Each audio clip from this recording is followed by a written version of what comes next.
found Kaylee Rawlings in the dark. The woman smelled like booze and had a soft arm. Magda, she said her name was. Singing, isn't it? Yeah. It was Mora singing. Mora's voice wasn't worth a shit.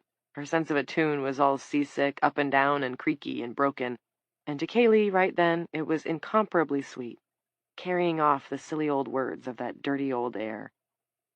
Royal Canal. The singing stopped. Where was it coming from? I don't know. Somewhere far away, that was about the only thing Kaylee could tell for sure.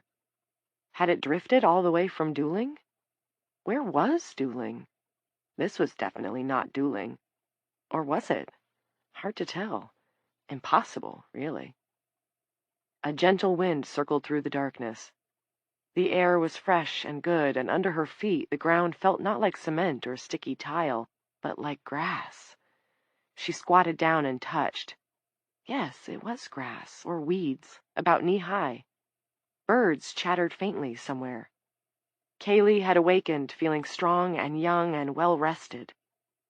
Correctional had taken 12 years from her, the better part of her 30s, the first couple of years of her 40s, and it had a claim on another 10. Mora was the best part of those lost years. It wasn't something that could ever have worked outside the walls, of course, the deal they had, but in prison you made do. If Kaylee had been suddenly shoved out the doors of Dooling Correctional, she would have remembered Mora fondly and gratefully, and moved on. You didn't carry a torch for a triple murderer, no matter how strangely charming you found them. The woman was nuts. Kaylee had no illusions about that. She loved Kaylee wholly, though, and Kaylee loved to be loved. And maybe Kaylee, was a little nuts, too. There had been no heedless love in the time before prison. No love of any kind, really, not since she was a little child. On one job, not the one they clipped her for, Kaylee and her boyfriend had knocked over a pill shop in back of an hourly motel. In the room, there'd been a teenage kid in a rocking chair. The rocking chair had been nice, polished to a glow, totally out of place in the Fleabag Motel, a throne amid garbage. The kid who sat in it had a massive volcanic hole in his cheek. It was a glossy, swirling mix of red and pitch black, a hot mess from which came the wafting smell of rotting flesh. How had it happened? Had it started with a scratch, a scrape, a tiny infection? Or had someone cut him with a dirty blade? Was it a disease? Kaylee felt lucky not to have to know or care. She put the kid at about 16. He scratched his pale belly and watched as she and her boyfriend kicked around, searching for the stash. What else was wrong with him that he just sat there, calm as could be, and watched them with no fear? Kaylee's boyfriend found what he was hunting for under the mattress and stuffed it into his jacket. He turned to the kid. Your face is putrid, he said. You know that? I know, the kid said. Good. Now get the fuck out of the chair, son. The kid didn't give any trouble. He got up from the chair and dropped onto the sprung bed, lying there and scratching his stomach. They took the rocking chair along with the money and the drugs. They could do that because the boyfriend had a panel truck. That was the kind of life she led in those days, one where she had stood by and helped the man she slept with steal the very chair a kid was sitting in. A ruined kid. And guess what? It was a life where the kid did nothing about it. He just lay down and pointed his ruined face at the ceiling and scratched his belly and did fuck all else. Maybe because he was stoned. Maybe because he didn't give a shit. Maybe both. There was a floral scent on the breeze. Kaylee felt a pang for Mora, but at the same time she was stirred by an intuition that this was a better place. Better than prison. Better than the world outside prison. It felt boundless, and there was earth beneath her feet. Whoever you are, I got to tell you I'm scared, said Magda, and I'm worried about Anton. Don't be scared, said Kaylee. I'm sure Anton's fine. Not knowing who that was, nor caring. She felt for Magda's hand and found it. Let's walk toward the birdsong. They edged forward in the blackness, finding themselves moving down a gentle grade among trees. And was that a glimmer of a light there? Was that a crack of sun in the sky? It was blazing dawn when they came to the overgrown remains of a trailer. From there, they were able to follow the ghost of a dirt lane to the time-shattered pavement of Balls Hill Road. Chapter 15. 1. Leaving old Essie's den behind, the fox cut a zigzag path through the surrounding woods, pausing to rest in the damp below an overgrown shed. In his sleep, he dreamed that his mother brought him a rat, but it was rotten and poison, and he realized that his mother was sick. Her eyes were red, and her mouth hung crooked, and her tongue lolled to the ground. That was when he remembered that she was gone. His mother was many seasons gone. He had seen her lie down in tall grass, and the next day she still lay in the same place, but was no longer his mother. "There's poison in the walls," said the dead rat in his dead mother's mouth. "She says the earth is made of our bodies. I believe her, and oh, the pain doesn't end. Even death hurts." A cloud of moths descended on the fox's dead mother and the dead rat. "Don't stop, child," said the mother fox. "You have work." The fox jerked up out of his sleep and felt a sharp pain as he struck his shoulder against the edge of something jutting down, a nail or glass or a shard of board. It was early evening. From close by came a thunderous crash, metal and wood, a gasp of steam, the tearing sound of fire catching. The fox darted from under the overgrown shed, breaking hard for the road. Beyond the road loomed the bigger woods, and, he hoped, safer ground. At the side of the road, a car was buckled against a tree. A woman on fire was dragging a man from the front seat of the car. The man was screaming. The sound the burning woman made was a dog sound. The fox understood what it meant. "I will kill you. I will kill you. I will kill you." Tendrils of burning web fluttered away from her body. Here was a moment of decision.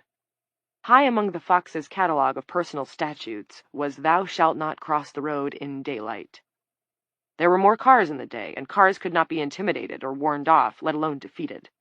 As they zoomed over the pavement, they made a sound, too, and if you listened, a fox should always listen, that sound was words, and the words were, "I want to kill you.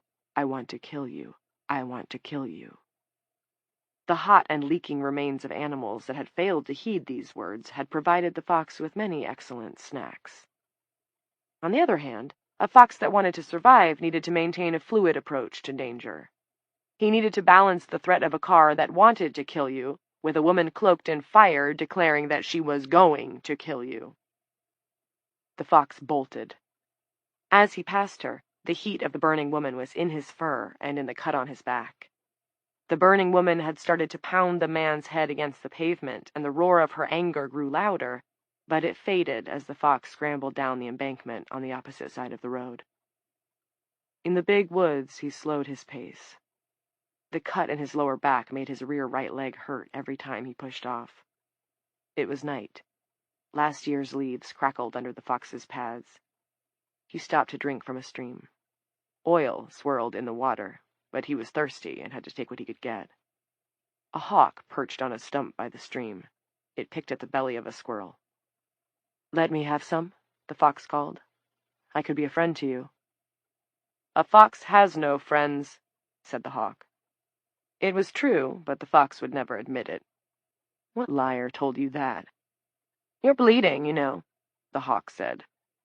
The fox didn't care for the bird's chipper tone. The fox thought it wise to change the subject. "What's going on? Something has changed. What's happened to the world?"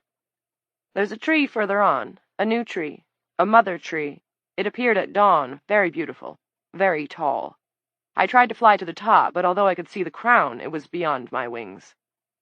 A bright red knot of intestines snapped free of the squirrel's body, and the hawk gulped it down.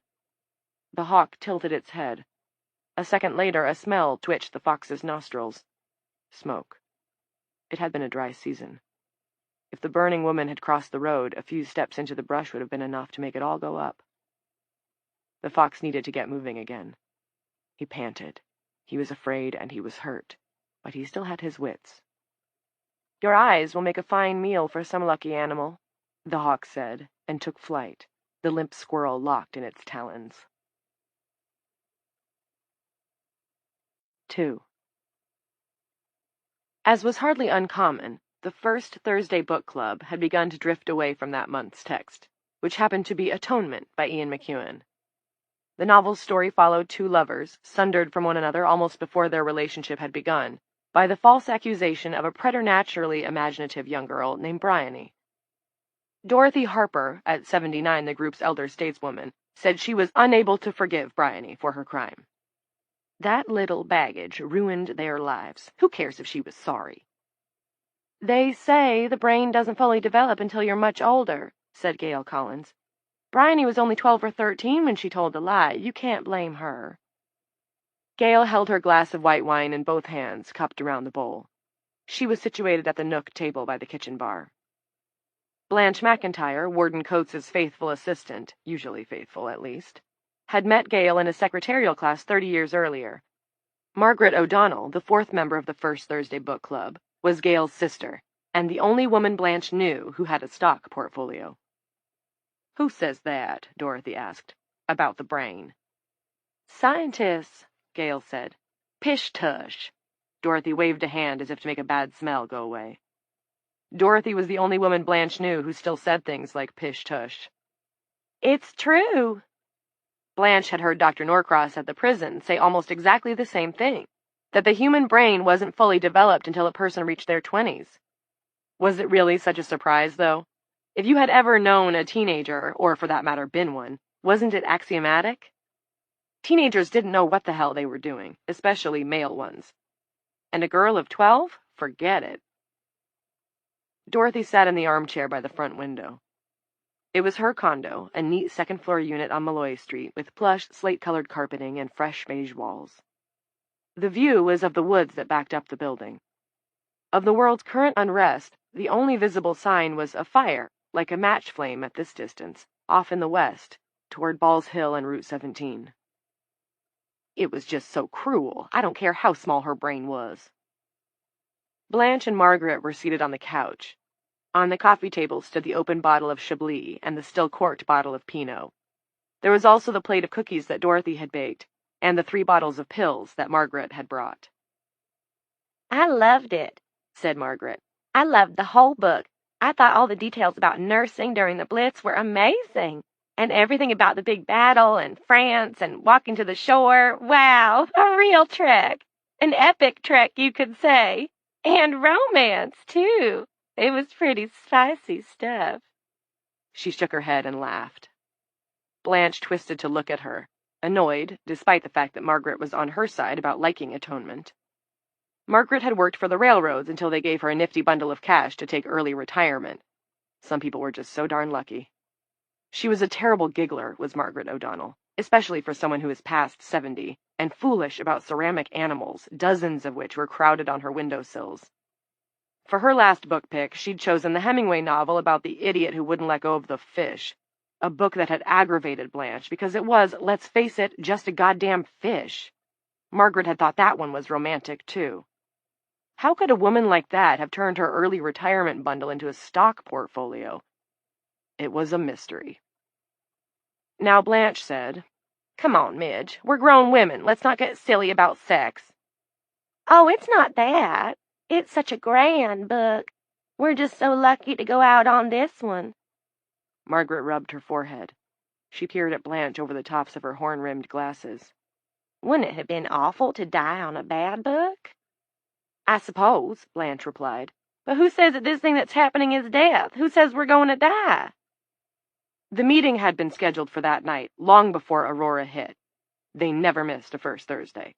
And the 4 old friends had spent much of the day texting like teenagers, back and forth, about whether, given the circumstances, they ought to cancel. No one had wanted to, though. First Thursday was First Thursday. Dorothy had texted that if it was her last night, getting dizzy with her friends sounded like the way to do it.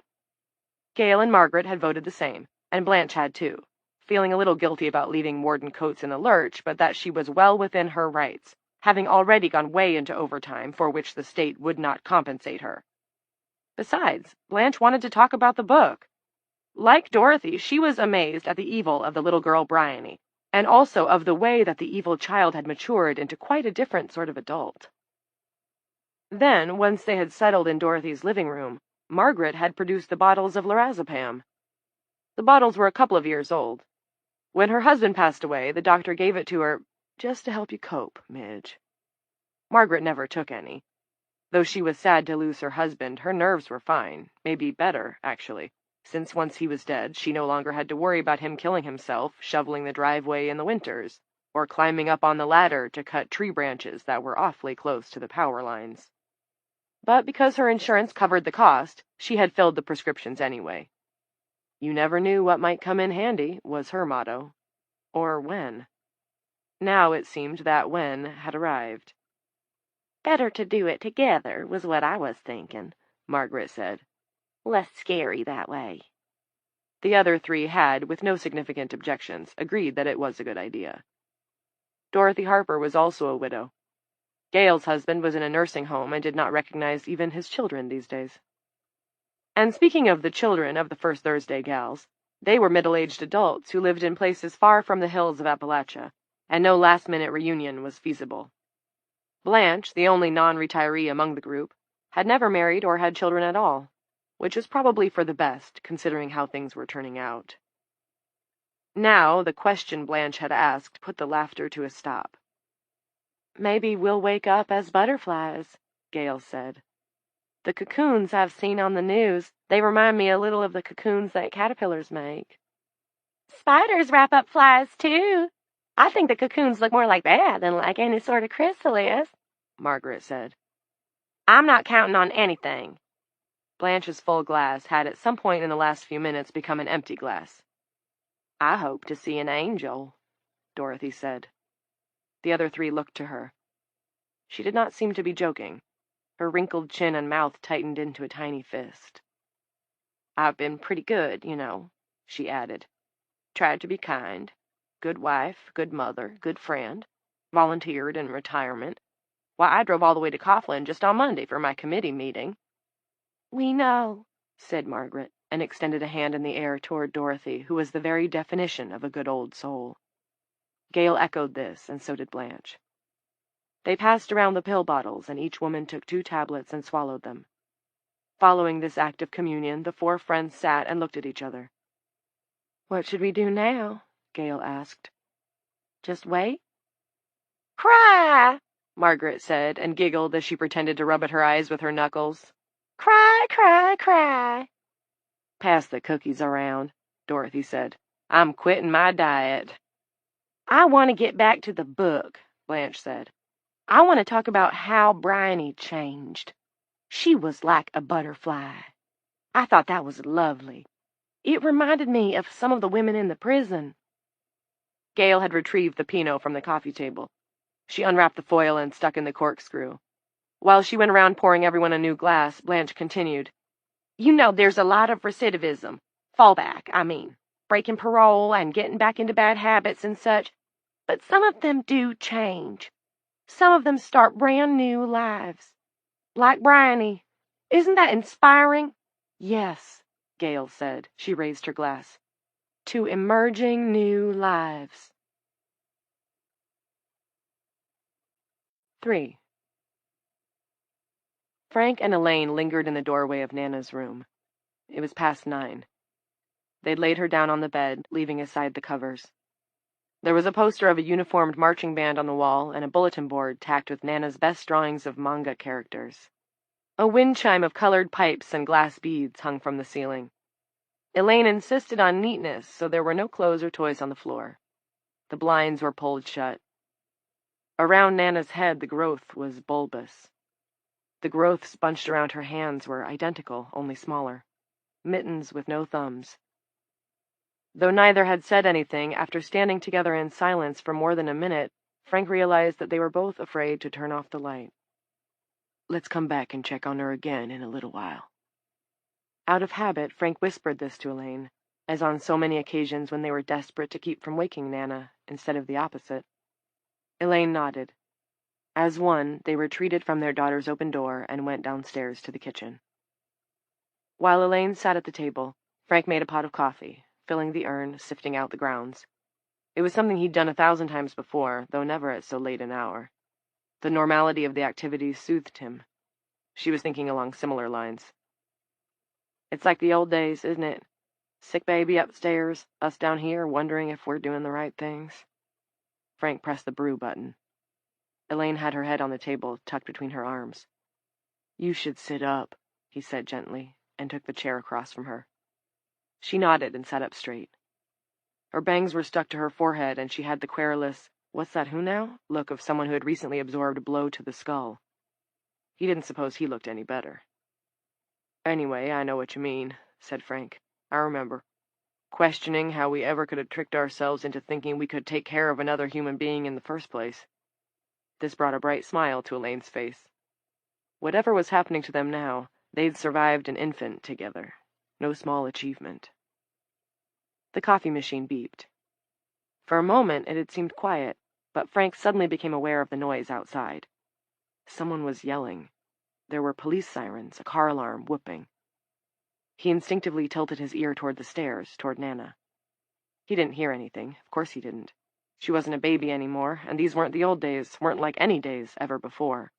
The way Nana was sleeping tonight, it was impossible to imagine what kind of racket would rouse her, cause her to open her eyes beneath that layer of white fiber. Elaine had her head canted the same way toward the stairs. What is this, Frank? I don't know. He broke away from her gaze.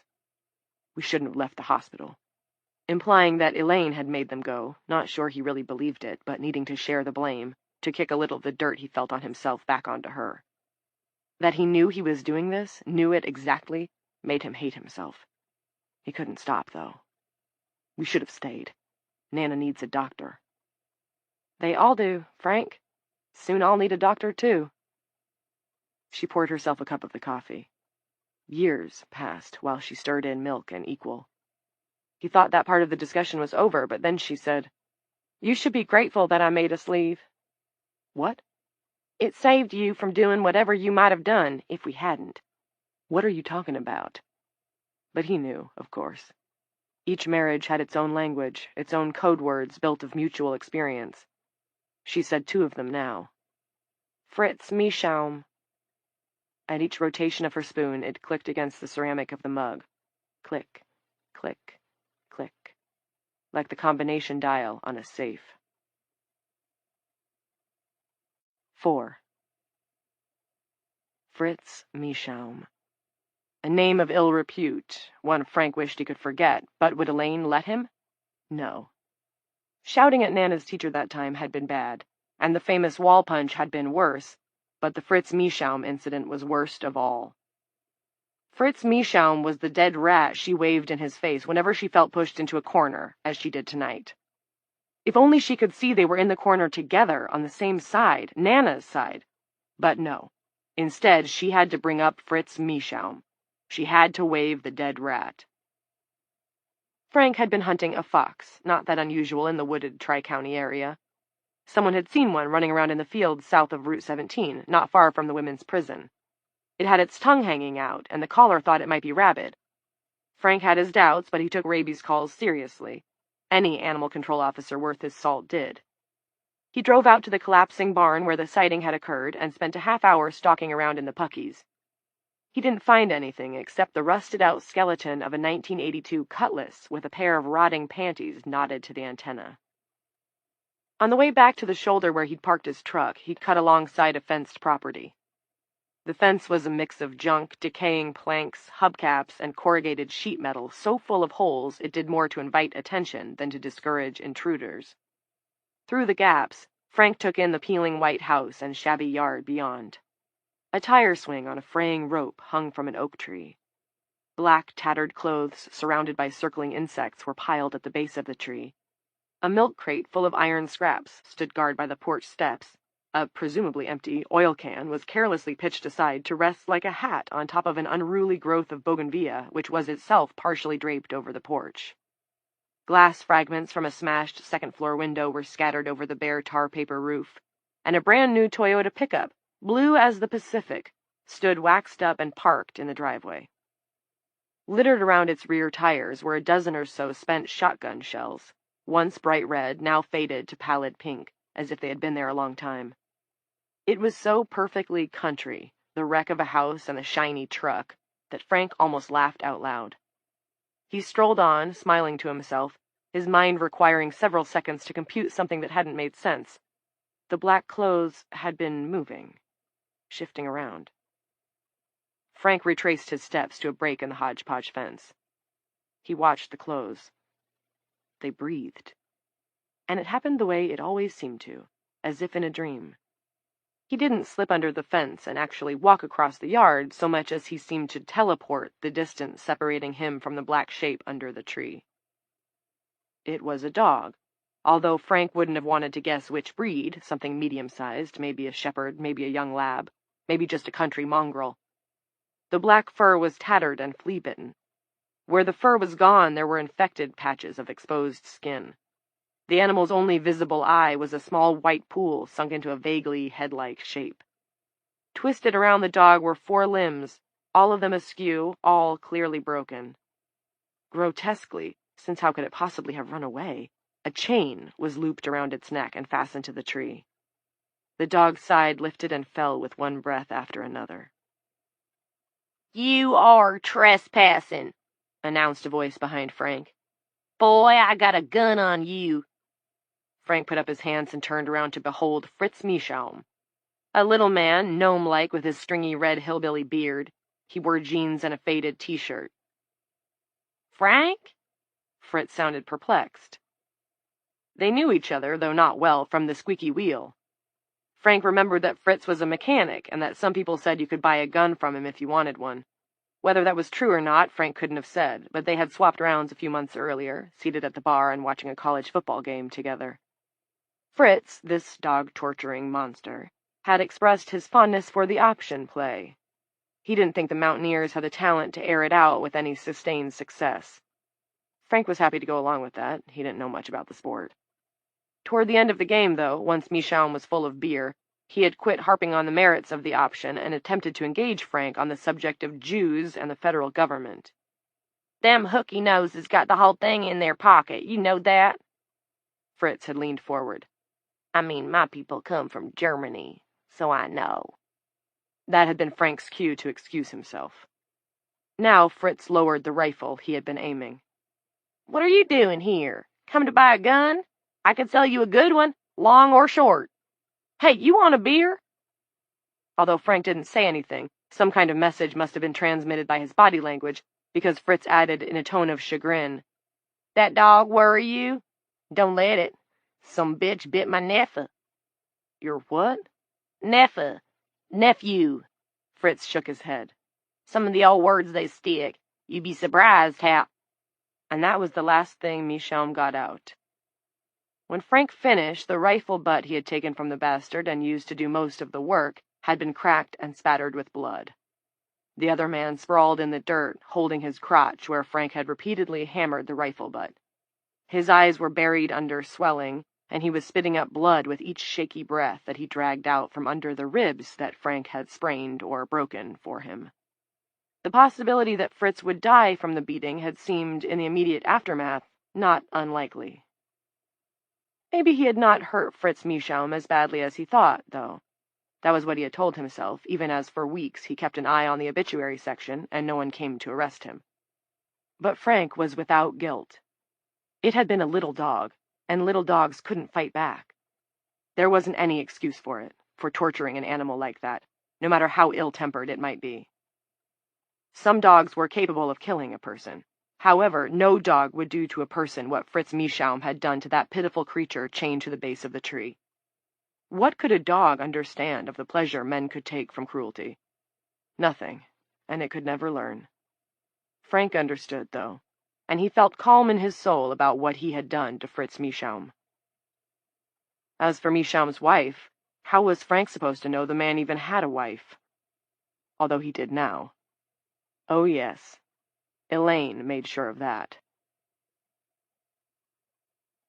5. "His wife?" Frank asked. "Is that where you're going with this? It didn't surprise me she turned up at the shelter. Fritz Mieschaum's a son of a bitch."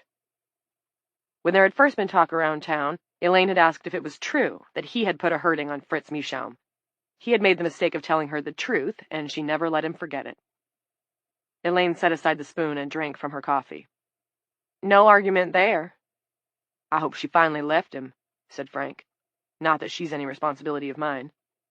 It's not your responsibility that her husband, once he was healed up enough to go home from the hospital after the beating you gave him, beat her within an inch of her life? Nope, absolutely not.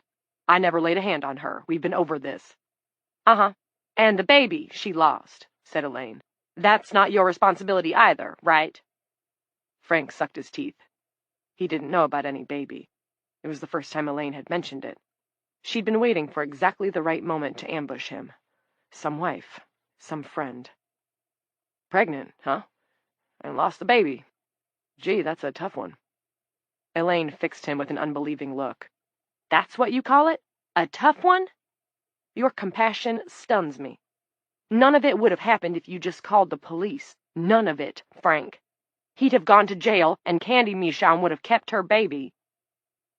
Guilt trips were Elaine's specialty. But if she'd seen the dog, what Fritz had done to it, she might think twice about giving him the stink eye. The Michons of the world had to pay. It was the same with Dr. Flickinger. Which gave him an idea. Why don't I go get the Mercedes man? He's a doctor. You mean the guy who ran over that old man's cat? Yeah. He felt really bad about driving so fast. I'm sure he'd help. Did you hear any of what I just said, Frank? You go crazy, and it always backfires. Elaine, forget about Fritz Michaum and forget about his wife. Forget about me. Think about Nana. Maybe that doc could help. Flickinger might even feel he owed Frank for taking it out on his car instead of busting his way inside and taking it out on the good doctor himself. There were more sirens. A motorcycle passed down the street, engine roaring. Frank, I'd like to believe that. Her speech, slow and careful, was intended to be sincere, but it was the same cadence Elaine adopted when she explained to Nana how important it was to keep neat drawers. Because I love you. But I know you. We were together for 10 years. You beat a man half to death over a dog. God knows how you handled this Flickmuller, or whatever his name is. Flickinger. His name is Garth Flickinger. Dr. Garth Flickinger. Really, how could she be so dumb? Hadn't they almost been trampled or shot while trying to get a doctor to see their daughter? She drank down the rest of her coffee. Just be here with your daughter. Don't try to fix what you don't even understand. A dismal comprehension touched Frank Geary. Everything would be easier once Elaine was asleep, too. But for now, she was awake. So was he. You're wrong, he said. She blinked at him. What? What did you say? You think you're always right. Sometimes you are, but not this time. Thank you for that wonderful insight. I'm going upstairs to sit with Nana. Come with me if you want, but if you go after that man, if you go anywhere else, we're done. Frank smiled. He felt okay now. It was such a relief to feel okay. We already are. She stared at him. Nana's what matters to me now. Just her. 6. Frank stopped on the way to his truck to look at the woodpile by the back stoop. Hardwood he'd split himself. Half a cord left from the winter just past. The little yodel stove in the kitchen made the place homey and welcoming in the cold weather. Nana liked to sit near it in the rocker, doing her homework. When she was bent over her books with her hair curtaining her face, she looked to Frank like a little girl from the 19th century, back when all these man-woman things were a lot simpler. Back then, you told a woman what you were going to do, and she either agreed or kept her mouth shut. He remembered something his father had told his mother when she protested over the purchase of a new power lawnmower. You keep the house. I'll make the money and pay the bills. If you got a problem with that, speak up. She hadn't. They'd had a good marriage that way. Almost 50 years. No marriage counseling, no separations, no lawyers. There was a big tarp over the woodpile and a smaller one over the chopping block. He raised the smaller and pulled the hand axe free from the scarred wood. Flickinger didn't seem like much, but it never hurt to be prepared. 7. Dorothy went first, head lolling back, mouth open, dentures slipping slightly and flecked with cookie crumbs. She snored. The other three watched the white strings float and untether, split and float and fall down against her skin. They layered like bandages in miniature, wrapping in crisscross patterns. "I wish," Margaret began, but whatever it was she wished, she didn't seem to be able to catch hold of the thing. "Do you think she's suffering?" Blanche asked. "Do you think it hurts?" Though her words felt heavy in her mouth, she herself was not in any pain. "No." Gale tottered to her feet, her library copy of Atonement dropping to the floor with a flop of paper and crinkle of plastic sheeting. She braced herself on the furniture as she crossed the room toward Dorothy. Blanche was hazily impressed by this effort. Along with the pills, they dispatched the bottle of Pinot, and Gale had drunk the most. There was an officer at the prison who competed in arm wrestling contests. Blanche wondered if there were contests for drinking wine and taking drugs, and then walking around without tripping over the chairs or running into the walls. Gale might have missed her calling. Blanche wanted to express all this to Gale, but she found that the best she could do was, "Nice walking, Gale." She watched as Gale bent down close to Dorothy's ear, which was already layered in a thin coating of web. "Dorothy, can you hear us? Meet me at the—" Gale stopped. "What place do we know is in heaven, Midge? Where should I have her meet us?" Only Margaret didn't answer. Couldn't. The threads were now circling and knitting around her head, too. Blanche's eyes, seeming to move around of their own accord, found the window and the fire in the west. It was bigger now, not a match, but a flaming bird's head. There were still men to fight the fire, but maybe they were too busy taking care of their women to bother. What was the name of that bird? The one that changed into fire, reborn, magic bird, scary, terrible. She didn't know. All she could remember was an old Japanese monster movie called Rodan. She had watched it as a child, and the giant bird in it had frightened her badly. She wasn't frightened now, just interested. "We have lost my sister," Gale announced. She had sunk to the carpet and was leaning against Dorothy's legs. "She's just asleep," Blanche said. "You didn't lose her, honey." Gale nodded so emphatically that her hair fell into her eyes. Yes, yes. You're right, Blanche. We'll just have to find each other. Just look for each other in heaven. Or, you know, a reasonable facsimile." That made her laugh. 8. Blanche was the last. She crawled over to be near Gale, asleep beneath a layer of webbing. "I had a love," Blanche told her. "Bet you didn't know that. We kept it, as the girls at the prison like to say, on the down low. Had to." The filaments that lay over her friend's mouth stirred as Gale exhaled. One fine thread extended itself flirtatiously in Blanche's direction. "I think he loved me too, but—" It was hard to explain. She was young. When you were young, your brain wasn't fully developed. You didn't know about men. It was sad. He had been married. She had waited. They had aged. Blanche had given up the sweetest part of her soul for a man. He had made beautiful promises and kept none of them. What a waste. This might be the best thing that ever happened. If Gale had been awake, these words of Blanche's might have been too low and garbled for her to understand. Feeling had left Blanche's tongue. Because at least we're all together now, at the end. And if there was something else, somewhere else... Before Blanche McIntyre could finish the thought, she drifted away. 9. Garth Flickinger wasn't surprised to see Frank. After having watched News America for the last 12 hours or so, and smoking everything in the house except for his pet iguana, Gillies, probably nothing would have surprised him. Should Sir Harold Gillies himself, that long-dead pioneer of plastic surgery, have come wandering downstairs to the kitchen to toast a cinnamon Pop-Tart, it would have barely pushed the envelope on the phenomena that Garth had witnessed on television that day. The shock of the violence that had broken out in Truman Mayweather's trailer while Garth was in the John was but a prologue to what he had absorbed in the hours since, just sitting on the couch.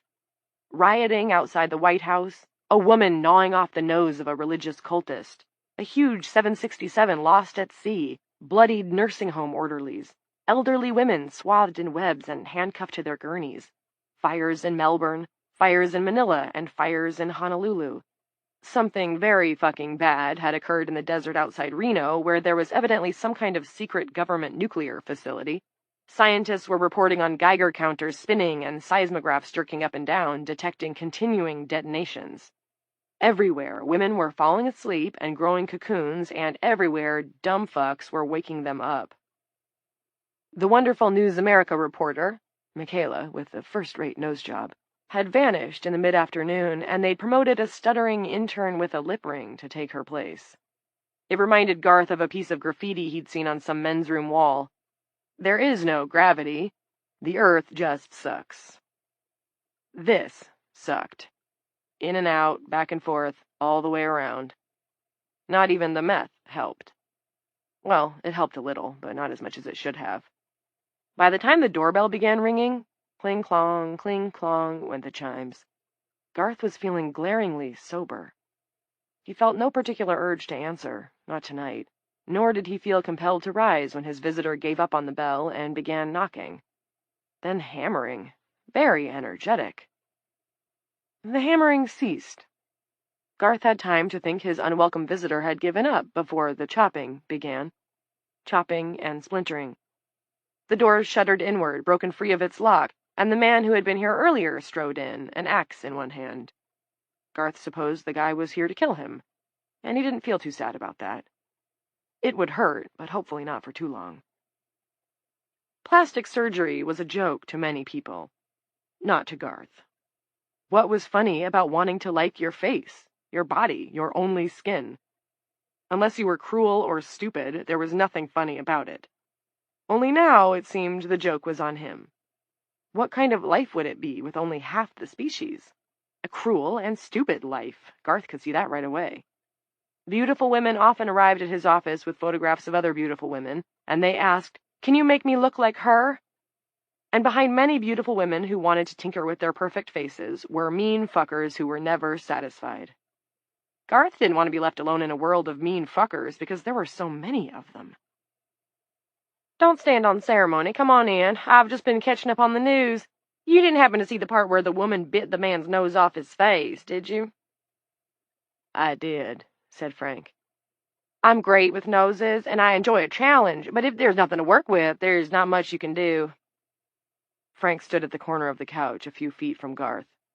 The axe was a small one, but still an axe. "Do you plan to kill me?" "What? No, I can't." They were both distracted by the flat screen, where a news camera showed a view of a burning Apple store. On the sidewalk in front of the store, a man with a fire-blackened face moved around in a dazed little circle, a smoldering fuchsia handbag looped over his shoulder. The Apple symbol above the entrance of the store suddenly came loose of its moorings and crashed to the ground. A quick cut brought the viewing audience back to George Alderson. George's color was a wind-stripped gray, and his voice was gravelly. He'd been on all day. "I just received a call from my, son. He went to my house to check on my wife. Sharon and I have been married for—" The anchor dropped his head and traced the knot of his pink tie. There was a coffee stain on the tie. Garth thought this the most disturbing signal yet of the unprecedented nature of the situation. "For 42 years now. Timothy, my son, he says—" George Alderson began to sob. Frank picked up the controller from the side table and turned him off. "Is your mind clear enough to understand what's going on, Dr. Flickinger?" Frank indicated the pipe on the side table. "Of course." Garth felt a tick of curiosity. "You really aren't here to kill me?" Frank pinched the bridge of his nose. Garth had the impression he was watching the outside of a serious internal monologue. "I'm here to ask a favor. You do it, and we're all square. It's my daughter. She's the only good thing in my life anymore, and now she's got it, the Aurora. I need you to come and look at her and—" His mouth opened and closed a few times, but that was the end of his words. A thought of his own daughter, of Kathy, came to Garth's mind. "Say no more," Garth said, snipping the thought off and letting it flutter away, a bit of ribbon in a stiff wind. "Yeah? Really?" Garth held out a hand. He might have surprised Frank Geary, but he hadn't surprised himself. There were so many things that couldn't be helped. Garth was always glad when he could. And it would be interesting to see this Aurora business up close. "Of course. Help me up, would you?" Frank got him on his feet, and after a few steps, Garth was fine. The doctor excused himself for a moment, stepping into a side room. When he emerged, he carried a small black case and a medical bag. They went outside into the night. Garth brushed his hand through the branches of the lilac tree protruding from the back left passenger window of his Mercedes as they went to Frank's truck, but refrained from comment. 10. The fox limped away from the grass fire the burning woman had started, but he carried a fire inside him. It was burning inside his lower back. This was bad, because he couldn't run fast now, and he could smell his own blood. If he could smell his blood, other things could as well. A few mountain lions still remained in these woods, and if one caught wind of his bloody back and haunch, he was finished.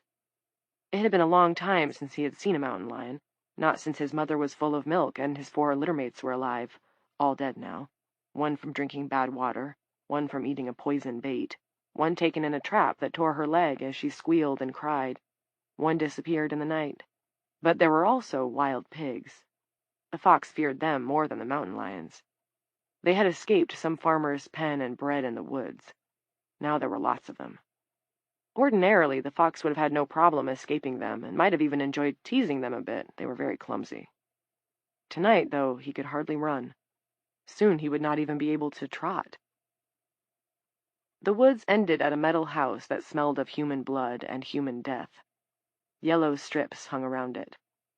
There were metal man-things in the weeds and lying on the crushed stone in front. Mixed in with the death sense was another, something he had never smelled before. Not a human smell, exactly, but like a human smell. And female. Putting aside his fear of the wild pigs, the fox moved away from the metal house, limping and occasionally collapsing on his side while he panted and waited for the pain to subside. Then he went on. He had to go on. That scent was exotic, both sweet and bitter at the same time, irresistible. Perhaps it would take him to a place of safety. It didn't seem likely, but the fox was desperate. That exotic smell grew stronger. Mixed into it was another female smell, but this one was fresher and clearly human. The fox paused to sniff at one of Lila's shoe prints in the loam, then a patch of white stuff in the shape of a bare human foot. A small bird fluttered down to a low-hanging branch. Not a hawk this time. This was a kind of bird the fox had never seen before. It was green. A scent drifted from it, humid and tangy, for which the fox had no context. It fluffed its wings self-importantly. "Please don't sing," the fox said. "All right," the green bird said. "I rarely do at night, anyway. I see you are bleeding. Does it hurt?" The fox was too tired to dissemble. "Yes." "Roll in the web. It will stop the pain." "It will poison me," the fox said.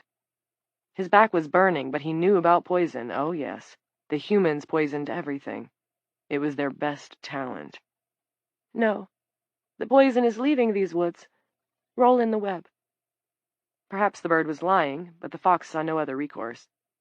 He fell on his side, then rolled onto his back, as he sometimes did in deer scat, to confuse his scent. Blessed coolness doused the pain in his back and haunch. He rolled once more, then sprang to his feet, looking up at the branch with bright eyes. "What are you? Where did you come from?" the fox asked. "The mother tree." "Where is it?" "Follow your nose," said the green bird, and flew off into the darkness. The fox went from one bare-webbed footprint to the next, pausing twice more to roll in them. They cooled him and refreshed him and gave him strength. The woman's scent remained quite strong, that exotic, not-quite-woman scent fainter. Together they told the fox a story. The not-woman had come first and gone east. toward the metal house and the shed that was now burned. The real woman had come later, back-trailing the not woman to some destination ahead, and then, later, returning to the stinking metal house with the yellow strips around it. The fox followed the entwined scents into a brushy break up the other side and through a stand of stunted fir trees. Tattered webs hung from some of the branches, giving off that exotic not-woman smell. Beyond was a clearing. The fox trotted into it. He trotted easily now, and felt he could not just run if one of those pigs showed up, but glide away. In the clearing he sat, looking up at a tree that seemed made of many trunks wrapped around each other. It rose into the dark sky higher than he could see. Although there was no wind, the tree rustled as if talking to itself. Here the not-woman smell was lost in 100 other traces of scent, many birds and many animals, none of which the fox knew. A cat came padding around from the far side of the great tree. Not a wild cat, it was much bigger, and it was white. In the dark, its green eyes were like lamps. Although the instinct to run from predators was bone deep in the fox, he did not move. The great white tiger padded steadily toward him. The grass of the clearing rustled as it bent beneath the dense fur of its belly. When the tiger was only 5 feet away, the fox lay down and rolled over, showing his own belly in submission. A fox might harbor some pride, but dignity was useless. "Get up," the tiger said. The fox got to his feet and timidly stretched his neck forward to touch the tiger's nose. "Are you healed?" the tiger asked. "Yes." "Then listen to me, fox." 11.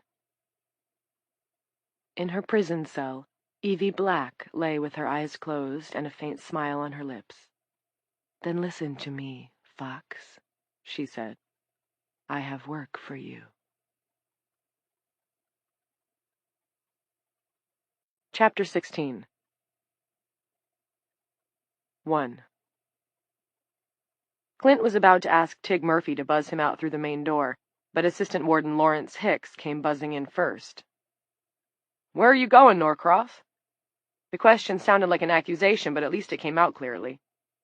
Although Lord Hicks looked disheveled, his hair a mussed halo around his bald spot, stubble on his jowly cheeks, dark circles under his eyes, the Novocaine from his morning dental procedure seemed to have worn off. "To town. I need to see my wife and son." "Did Janice okay that?" Clint took a beat to control his temper. It helped to remind himself that Hicks had either lost his wife to Aurora or would soon. That did not change the fact that the man standing before him was the last guy you wanted in charge of an institution like dueling in a time of crisis. Janice had once told Clint that her second-in-command had less than 30 credit hours of prison management from a degree mill in Oklahoma, and no hours at all in prison administration.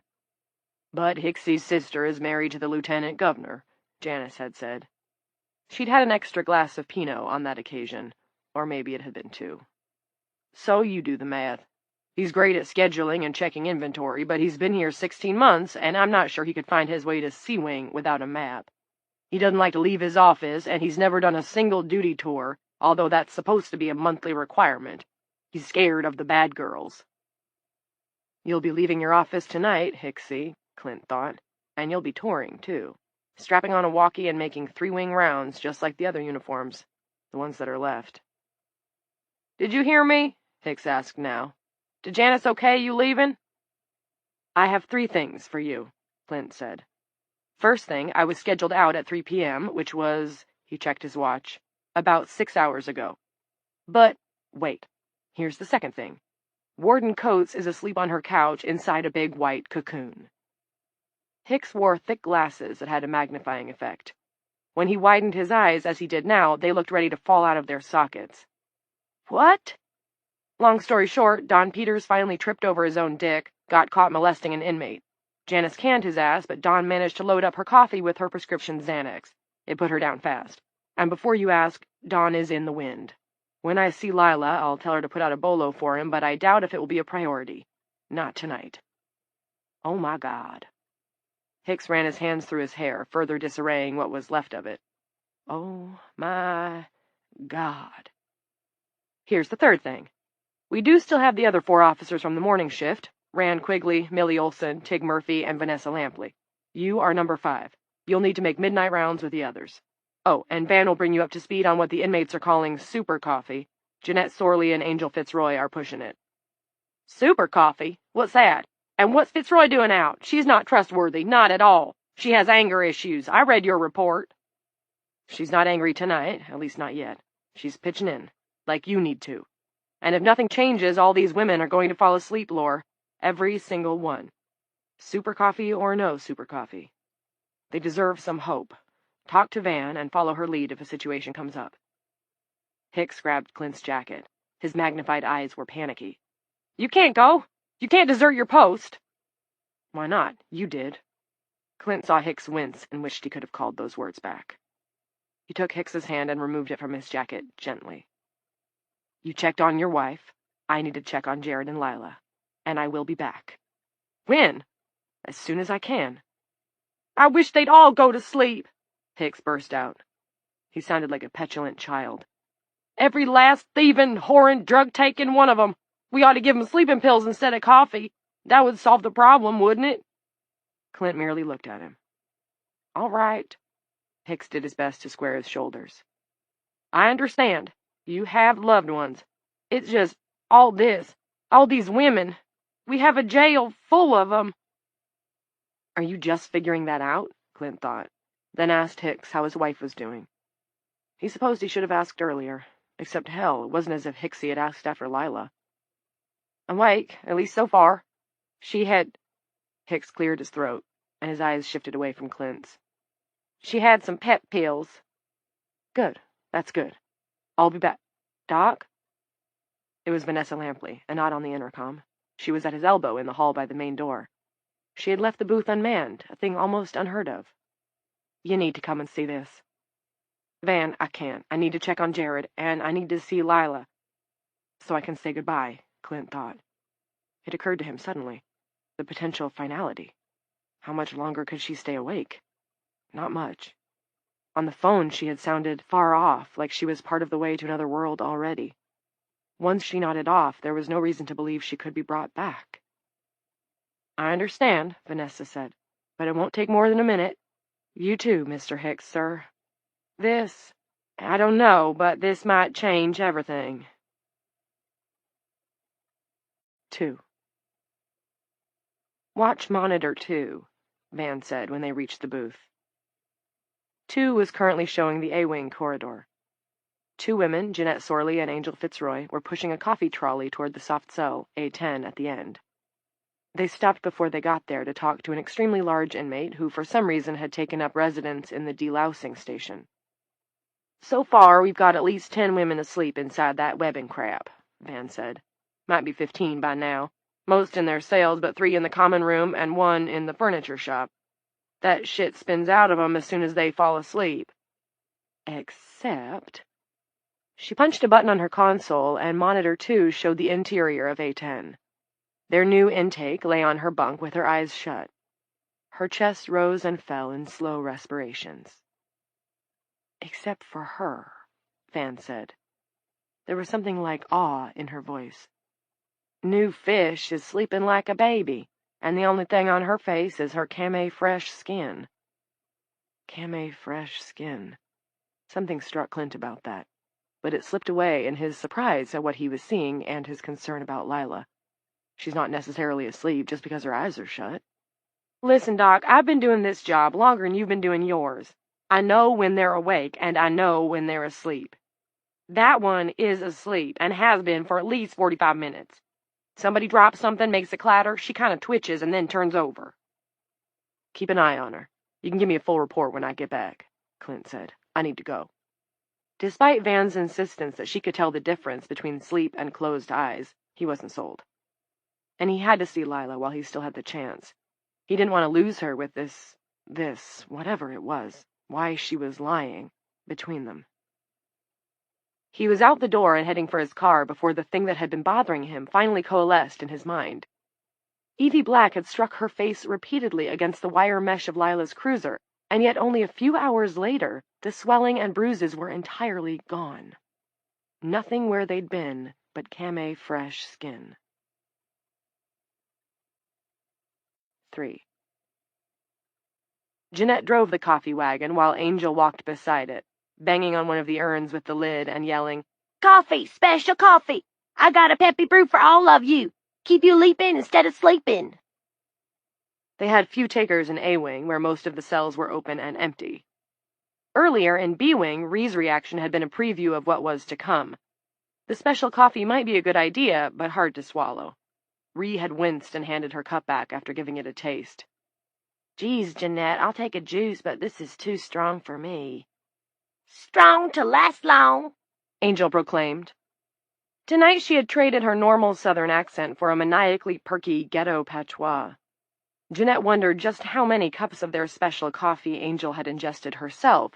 She seemed to have no problem drinking it down. "It's a power batch, so down the hatch. Unless you're a dummy, want to end up a mummy." One of the A-Wing women stared at her. "If that's rapping, honey, I say bring back disco." "Don't be dissing my rhymes. We're doing you a favor. If you ain't drinking, you ain't thinking." But was postponing the inevitable really a good idea? Jeanette had thought so at first, roused by the thought of her son, but she was getting tired again, and she could sense hopelessness waiting right around the corner. And they weren't postponing the inevitable by much. When they brought their super coffee proposal to Officer Lampley, there had been 3 sleepers in the prison, but several more had gone since then. Jeanette didn't raise the issue, though. Not because she was afraid of Angel's famous temper, but because the idea of discussing anything was wearisome.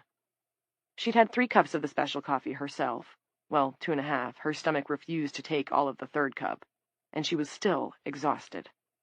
It seemed like years since Rhee had awakened her, asking if Jeanette had ever watched the square of light from the window as it traveled across the floor. "I just can't be bothered with a square of light," Jeanette had said. "I say you can't not be bothered with a square of light," Rhee had replied. And now this played over and over in Jeanette's mind like some crazy Zen koan. Can't not be bothered didn't make sense, did it? Or maybe it did. Wasn't there some rule about a double negative making a positive? If so, maybe it did make sense. Maybe— "Whoa! Hold up, girlfriend!" Angel bellowed, and gave the coffee wagon a hard butt shove. It rammed into Jeanette's crotch, temporarily bringing her wide awake. The special coffee sloshed in the urns, and the juice sloshed in the pitchers. "What?" she asked. "What the hell is it, Angel?" "It's my homegirl Claudia!" Angel shouted. "Hey, baby!" They were 20 feet or so up the A-Wing corridor. Sitting slumped on a bench next to the Quell dispenser was Claudia Stevenson, known to all the inmates, and the officers, although they did not use the nickname while in Gen Pop, as Claudia the Dynamite Badia. The bod in question wasn't quite as dynamite as it had been 10 months ago, however. Since her intake, starches and gallons of prison gravy had packed on 30 or 40 pounds. Her hands were resting on her brown uniform pants. The top that went with them lay crumpled at her feet, revealing an XL sports bra. Claudia's boobs, Jeanette thought, were still pretty amazing. Angel ladled coffee into a styrofoam cup, splashing some on the floor in her amped-up enthusiasm. She held the cup out to Claudia. "Drink it up, Miss Dynamite. Made strong to last long. Power by the hour, my sister." Claudia shook her head and kept staring at the tile floor. "Claudia?" Jeanette asked. "What's wrong?" Some of the inmates were jealous of Claudia, but Jeanette liked her and felt sorry for her. Claudia had embezzled a great deal of money from the Presbyterian Church, where she had been director of services, in order to underwrite the ferocious drug habits of her husband and oldest son. And those 2 were both currently on the street, free as birds. "I got a rhyme for you, Angel," Jeanette thought. "Men play, women pay." "Nothing's wrong. I'm just getting up my nerve." Claudia didn't take her eyes from the floor. "To do what?" Jeanette asked. "To ask her to let me sleep normal. Like her." Angel winked at Jeanette, let her tongue loll from the corner of her mouth, and made a couple of circles around one ear with her finger. "Who you talking about, Miss Dynamite?" "The new one," Claudia said. "I think she's the devil, Angel." This delighted Angel. "Devil, angel. Angel, devil." She made scales in the air, lifted them up and down. "That's the story of my life, Miss Dynamite." Claudia droned on. "She must be some kind of wicked, if she's the only one who can sleep like before." "I'm not getting you," Jeanette said. Claudia raised her head at last. There were purple scoops under her eyes. She's sleeping, but not in one of those cocoons. Go see for yourself. Ask how she's doing it. Tell her if she wants my soul, she can have it. I just want to see Myron again. He's my baby and needs his mama. Angel dumped the cup of coffee she'd offered Claudia back into the urn, then turned to Jeanette. We are going to see about this. She didn't wait for Jeanette to agree. When Jeanette arrived with the coffee wagon, Angel was gripping the bars and staring in. The woman Jeanette had glimpsed while Peters assaulted her now lay loose-limbed on her bunk, eyes closed, breathing evenly. Her dark hair spread out in a glorious fan. Her face was even more beautiful up close, and it was unblemished. Not only was she clear of the webbing, the bruises Jeanette had seen were gone. How was that possible? Maybe she really is the devil, Jeanette thought. Or an angel come to save us. Only that didn't seem likely. Angels didn't fly in this place. Other than Angel Fitzroy, that was, and she was more of a bat. Wake up! Angel shouted. Angel, she put a tentative hand on Angel's shoulder. Maybe you shouldn't. Angel shrugged Jeanette's hand off and tried to roll the cell door, but this one was locked. Angel grabbed the lid of the coffee urn and began to wang it against the bars, creating an ungodly racket that made Jeanette slap her hands over her ears. Wake up, biatch! Wake up and smell the motherfucking coffee! The woman on the bunk opened her eyes, which were almond-shaped and as dark as her hair. She swung her legs down to the floor, long and lovely they were, even in her baggy intake coverall, and yawned. She stretched her arms, thrusting forward a pair of breasts that put Claudia's to shame. Company! She cried. Her bare feet hardly seemed to touch the floor as she ran across to the bars and reached through them, grasping one of Angel's hands and one of Jeanette's. Angel instinctively pulled away. Jeanette was too stunned. It felt like some mild electricity was passing from the new woman's hand and into her own. Angel, I'm so glad you're here! I can talk to the rats, but they're limited conversationalists. Not a criticism, just a reality. Each individual creature on its merits. My understanding is that Henry Kissinger is a fascinating discussion partner, yet consider all the blood that man has on his hands. Force me to choose? I'll take a rat, thank you, and you can print that in the newspaper. Just be sure you spell my name right. What in the hell are you talking about? Angel asked. Oh, nothing really. Sorry to blabber. I was just visiting the world on the other side of the world. Scrambled my brains a little to go back and forth. And here's Jeanette Sorley. How's Bobby, Jeanette? How do you know our names? Angel asked. And how come you can sleep without growing that shit all over you? I'm Evie. I came from the tree. This is an interesting place, isn't it? So lively, so much to do and see. Bobby's doing fine, Jeanette said, feeling as if she were in a dream, and perhaps she was. I'd like to see him again before I fall asleep. Angel yanked Jeanette back so hard she almost fell. Shut up, Jeannie. This ain't about your boy. She reached into the soft cell and grabbed Evie by the admirably filled front of her coverall. How are you staying awake? Tell me, or I'll put a hurtin' on you like you never had. I'll make your cunt and your asshole swap places. Evie gave a jolly laugh. That would be a medical marvel, wouldn't it? Why, I'd have to learn how to go to the bathroom all over again. Angel flushed. You want to play with me? You want to? You think just because you're in that cell I can't get at you? Evie looked down at the hands on her. Just looked. But Angel screamed and staggered back. Her fingers were turning red. Burn me! Bitch, burn me somehow! Evie turned to Jeanette. She was smiling, but Jeanette thought there was sadness as well as good humor in those dark eyes. The problem is more complex than it first might appear. I see that. I do. There are feminists who like to believe that all the world's problems go back to men, to the innate aggressiveness of men. They have a point. A woman never started a war, although, trust me, some were definitely about them. But there are some bad chickadees out there. I can't deny it. What is this shit you're spouting? She looked back to Angel. Dr. Norcross has his suspicions about you, Angel. About the landlord you killed in Charleston, for one thing. I didn't kill nobody. But the color had drained from Angel's face, and she took a step backward, bumping the coffee wagon. Her reddened hands were pressed to her chest. Evie redirected to Jeanette, speaking in low tones of confidence. She's killed 5 men. 5. And now she turned again to Angel. It was a kind of hobby for a while there, wasn't it, Angel? You out hitchhiking to nowhere in particular, with a knife in your purse and a little .32 in the side pocket of that rawhide jacket you always used to wear. But that's not all, is it? Shut up. Shut up! Back to Jeanette those amazing eyes went. Her voice was quiet but warm. It was the voice of a woman in a television ad, the one that told her friend that she also used to have problems with grass stains on her children's pants, only this new detergent had changed everything. She got pregnant when she was 17, covered it up with big loose layers of clothes, hitchhiked to Wheeling, didn't kill anyone that time, good for her, and took a room, had the baby. Shut up, I said! Someone with a video monitor had taken note of the confrontation. Rand Quigley and Millie Olsen were pounding down the corridor, Quigley with mace in hand, Olsen with a taser set on medium power. Drowned it in the sink. Dropped the body down the incinerator chute.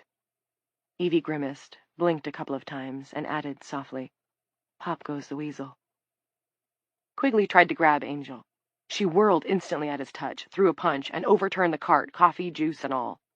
A brown wash, no longer scalding but still hot, poured over Millie Olsen's legs. She screamed in pain and fell on her behind. Jeanette watched in amazement as Angel went full Hulk Hogan on Quigley, grasping his neck with one hand and clawing away the mace with the other. The can hit the floor and rolled through the bars of the soft cell. Evie bent, picked it up, offered it to Jeanette. Want this? Jeanette accepted it unthinkingly. Officer Olsen was paddling around in a brown puddle, trying to get out from under the overturned coffee wagon. Officer Quigley was trying to keep from being choked out. Although Angel was skinny and Quigley outweighed her by at least 50 pounds, Angel shook him like a dog with a snake in its jaws and tossed him into the coffee wagon just as Millie Olsen was getting up, and they went down together with a thump and a splash. Angel whirled back to the soft cell, her eyes huge and glittering in her narrow little face. Evie spread her arms as wide as the bars would allow and held them out to Angel, like a lover beckoning her beloved. Angel held her own arms out, her fingers bent into claws, and rushed at her, screaming. Only Jeanette saw what happened next. The 2 officers were still trying to untangle themselves from the overturned coffee wagon, and Angel was lost in a world of fury. Jeanette had time to think, I'm not just seeing bad temper. This is a full-blown psychotic episode. Then Evie's mouth yawned open so widely that the entire bottom half of her face seemed to disappear. From her mouth came a flood of moths. They swirled around Angel's head, and some caught in the peroxided upspout of her hair.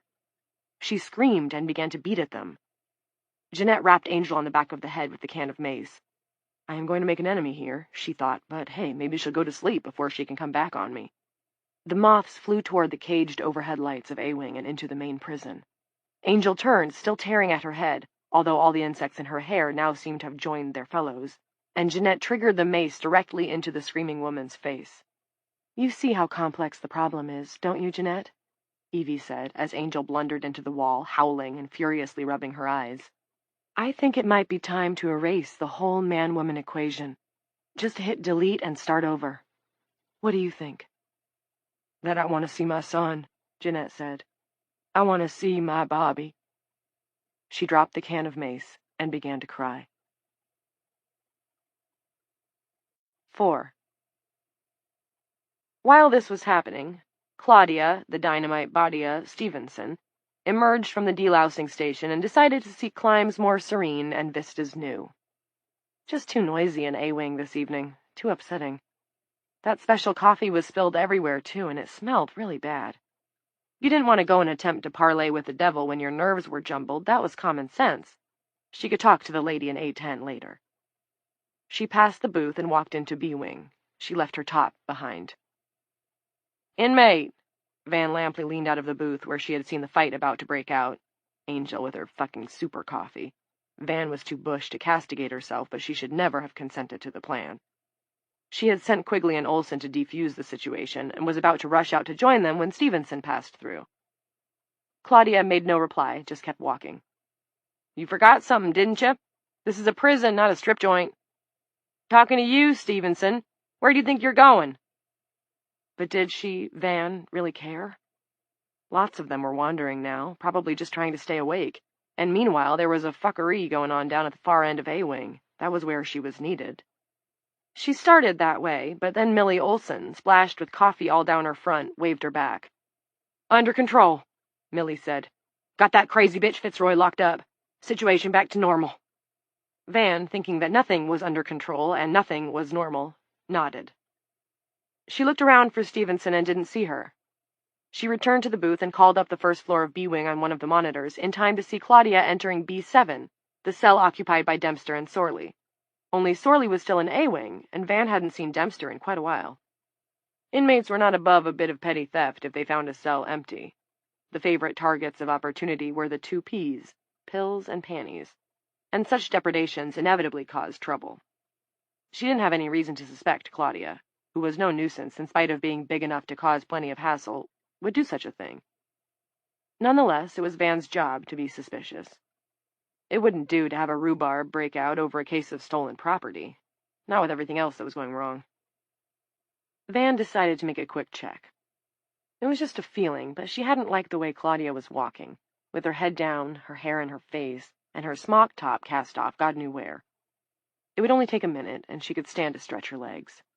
Get the blood flowing again. 5. Claudia didn't have theft on her mind. All she wanted was a bit of calm conversation. It would pass the time until A-Wing settled down and she could speak to the new woman and find out how she, Claudia, could also go to sleep and wake up like on any other day. The new woman might not tell her, but then again, she might. The devil was unpredictable. He had been an angel once. Ree was on her bunk with her face turned to the wall. Claudia noted for the first time, and not without pity, that Ree's hair was starting to turn gray. That was true of Claudia as well, but she dyed hers. When she couldn't afford the real stuff, or when none of her few visitors could be persuaded to bring her some Nutrice Champagne Blonde, her favorite, she used real lemon from the kitchen. It worked pretty well, but didn't last very long. She reached out to touch Ree's hair, then jerked back with a little cry when some of the gray stuck to her fingers. The threads wavered in the air for a second or two, then melted away to nothing. "Oh, Ree," Claudia mourned. "Not you, too." But maybe it wasn't too late. There were only a few strands of that cocoon stuff in Ree's hair. Maybe God had sent Claudia to B7 while there was still time. Maybe this was a test. She took Ree by the shoulder and rolled her onto her back. The webbing was spiraling out of Ree's cheeks and her poor, scarred forehead. Strands of it were emerging from her nostrils and eddying in her breath, but her face was still there. Well, mostly. Claudia used one hand to begin scrubbing the crap from Ree's cheeks, going from one side to the other, not neglecting the whitish threads emerging from her mouth and strapping themselves across her lips. With her other hand, Claudia grabbed Ree's shoulder and began to shake her. "Stevenson?" from down the hallway. "Inmate, what are you doing in there? That's not your cell." "Wake up!" Claudia cried, shaking harder. "Wake up, Ree, before you can't!" Nothing. "Inmate Stevenson, I'm talking to you." "That's Officer Lampley," said Claudia, still shaking and still scraping at the relentless white threads. God, it was hard to stay ahead of them. "I like her, don't you? Don't you, Ree?" Claudia began to cry. "Don't go away, honey. It's too soon to go away." And at first she thought the woman on the bunk appeared to agree with that, because her eyes snapped open and she began to smile. "Ree," Claudia said. "Oh, thank God. I thought you were—" Only the smile continued to spread, the lips drawing back until it wasn't a smile at all, but a teeth-baring snarl. Ree sat up and clamped her hands around Claudia's neck and bit off one of Claudia's favorite earrings, a little plastic kitten face. Claudia screamed. Ree spat out the earring along with the attached scrap of earlobe and went for Claudia's throat. Claudia outweighed the diminutive Ree Dempster by 70 pounds, and she was strong, but Ree had gone insane. Claudia was barely able to hold her off. Ree's fingers slipped from Claudia's neck, and her fingernails dug into the larger woman's bare shoulders, bringing blood. Claudia staggered from the bunk and toward the open cell door, Ree clinging to her like a limpet, snarling and gnashing and jerking from side to side, trying to break Claudia's hold on her so she could move in and do real damage. Then they were in the hall, and inmates were shouting. Officer Lampley was bellowing, And those sounds were in another galaxy, another universe, because Ree's eyes were bulging and Ree's teeth were chomping inches from Claudia's face, and then, oh God, her feet tangled and Claudia went sprawling in the B-wing corridor with Ree on top of her. "Inmate!" Van shouted. "Inmate, let loose!" Women were screaming. Claudia did not, at least to begin with. Screaming took strength, and she needed hers to hold the lunatic, the demon, away from her. Only it wasn't working. That snapping mouth was closing in. She could smell Ree's breath and see drops of Ree's spittle with tiny white filaments dancing in each drop. "Inmate, I have drawn my weapon. Don't make me fire it. Please don't make me do that." "Shoot her!" someone screamed, and Claudia realized the someone was her. It seemed she had enough strength after all. "Please, Officer Lampley!" There was a huge bang in the hallway. A large black hole appeared high in Ree's forehead, right in the middle of the grid of scar tissue. Her eyes swiveled up, as if she were trying to see where she'd been shot, and warm blood spattered across Claudia's face. With a final galvanic effort, Claudia pushed Ree away. Ree hit the corridor with a limp thud. Officer Lampley stood with her legs braced and her service weapon held out before her in both hands. The smoke curling from the muzzle reminded Claudia of the white threads that had stuck to her fingers when she had brushed Ree's hair. Officer Lampley's face was dead pale, save for the purple pouches under her eyes. "She was going to kill me," Claudia gasped. "I know," Van said. "I know." Chapter 17. 1. Halfway to town, Clint Norcross had a thought that caused him to pull into the lot of the Olympia Diner and park beside the easel sign reading, "My, oh my, try our egg pie." He pulled out his phone and searched Hicks. He didn't have his number, which said everything about his relationship with Dueling Correctional's assistant warden. He scrolled further and found Lampley. Lampley picked up on the second ring. She sounded out of breath. "Van, you okay?" "Yeah, but you left before the fireworks. Listen, Doc, I had to shoot someone." "What? Who?" "Ree Dempster. She's dead." Van explained what had happened. Clint listened, aghast. "Jesus," he said when she was finished. "Are you all right, Van?" "Physically unhurt, emotionally fucked to the sky, but you can psychoanalyze me later." Van made a vast, watery honking sound, blowing her nose on something. "There's more." She told Clint about the violent confrontation between Angel Fitzroy and Evie Black. "I wasn't there, but I saw part of it on the monitors." "Good thing you did. And Claudia, sounds like you saved her life." "It wasn't a good thing for Dempster." "Van, I liked Dempster. If you'd asked me, I would have said she was the last woman in here to go postal." "Where's her body?" "In the janitor's closet." Van sounded ashamed. "It was all we could think of." "Of course." Clint rubbed his forehead, eyes squeezed shut. He felt he ought to say more to comfort Lampley, but the words weren't there. "And Angel, what about her?" "Sorley, of all people, got hold of a mace can and blasted her. Quigley and Olson bull rushed her into a cell in A-Wing. She's currently beating on the walls and yelling for a doctor. Claims she's blind, which is bullshit. She's also claiming there are moths in her hair, which might not be bullshit. We've got an infestation of the bastards. You need to get back here, Doc. Hicks is having a meltdown. He asked me to surrender my weapon, which I refused to do, even though I suppose it's protocol." "You did the right thing. Until things settle down, protocol's out the window." "Hicks is useless." "Don't I know it," Clint thought. "I mean, he always was, but under these circumstances he could actually be dangerous." Clint searched for a thread.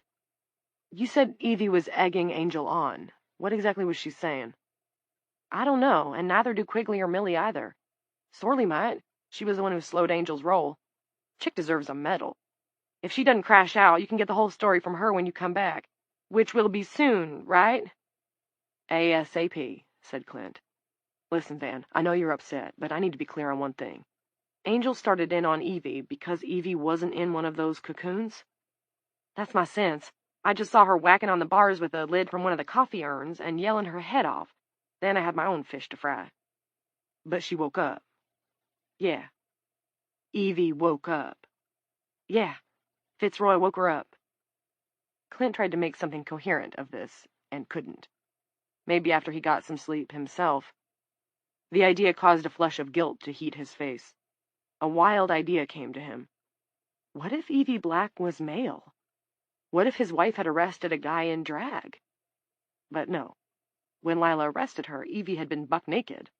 Presumably the female officers supervising her intake had seen her that way too. And what would explain all her bruises and scrapes healing in less than half a day? I need you to pass on what I'm about to say to Hicks and the other officers who are still there. Clint had come back around to the thought that had occurred to him in the first place, why he had pulled into the diner parking lot and called the prison. Won't take long, she said. Billy Wettermore and Scott Hughes just came in, which is good news, but still, to call this a skeleton crew would be an insult to skeletons. We've got just 7 warm bodies, counting Hicks. You'll make 8. Clint ignored this broad hint.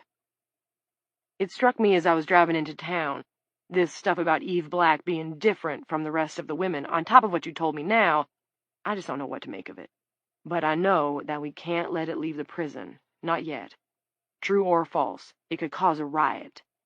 Do you understand what I'm telling you? That gave Clint a bad feeling. What is it? Well... He liked that well even less.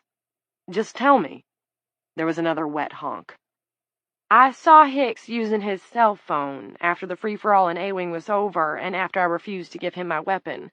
Also, after Millie updated Scott and Billy, they were both using their phones. Too late, then. Clint closed his eyes. A quick fairy tale formed itself. Once upon a time, there was an obscure prison psychiatrist who dressed all in black, ran out into the night, and lay crosswise in the middle of a length of interstate. A Trailways bus came tooling along and put him out of his misery, and everyone else lived happily ever after, or maybe they didn't. But it was no longer the obscure prison psychiatrist's problem. The end. Okay, Clint said. Here's what we do. Tell them no more calls, not to anybody. Have you got that? I called my sister, Van burst out. I'm sorry, Doc, but I wanted to do something good, something to make up for having to shoot Dempster. I told Bonnie not to go to sleep no matter how much she wanted to, because we might have an immune person in the prison, and that might mean there's a cure, or that it cures itself. Clint opened his eyes. How long have you been up, Van? Since 4 this morning. The goddamn dog woke me up. She had to go out and pee. Tough as nails, Vanessa Lampley could hold back no longer.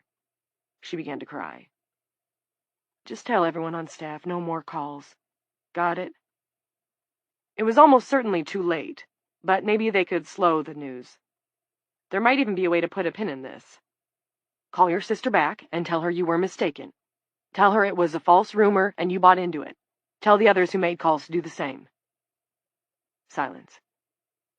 Van, are you still there? I don't want to, Dr. Norcross. And all due respect, I don't think that's the right way to go. Bonnie will stay awake now, at least through the night, because she believes there's a chance. I don't want to take that away. I understand how you feel, but it is the right call.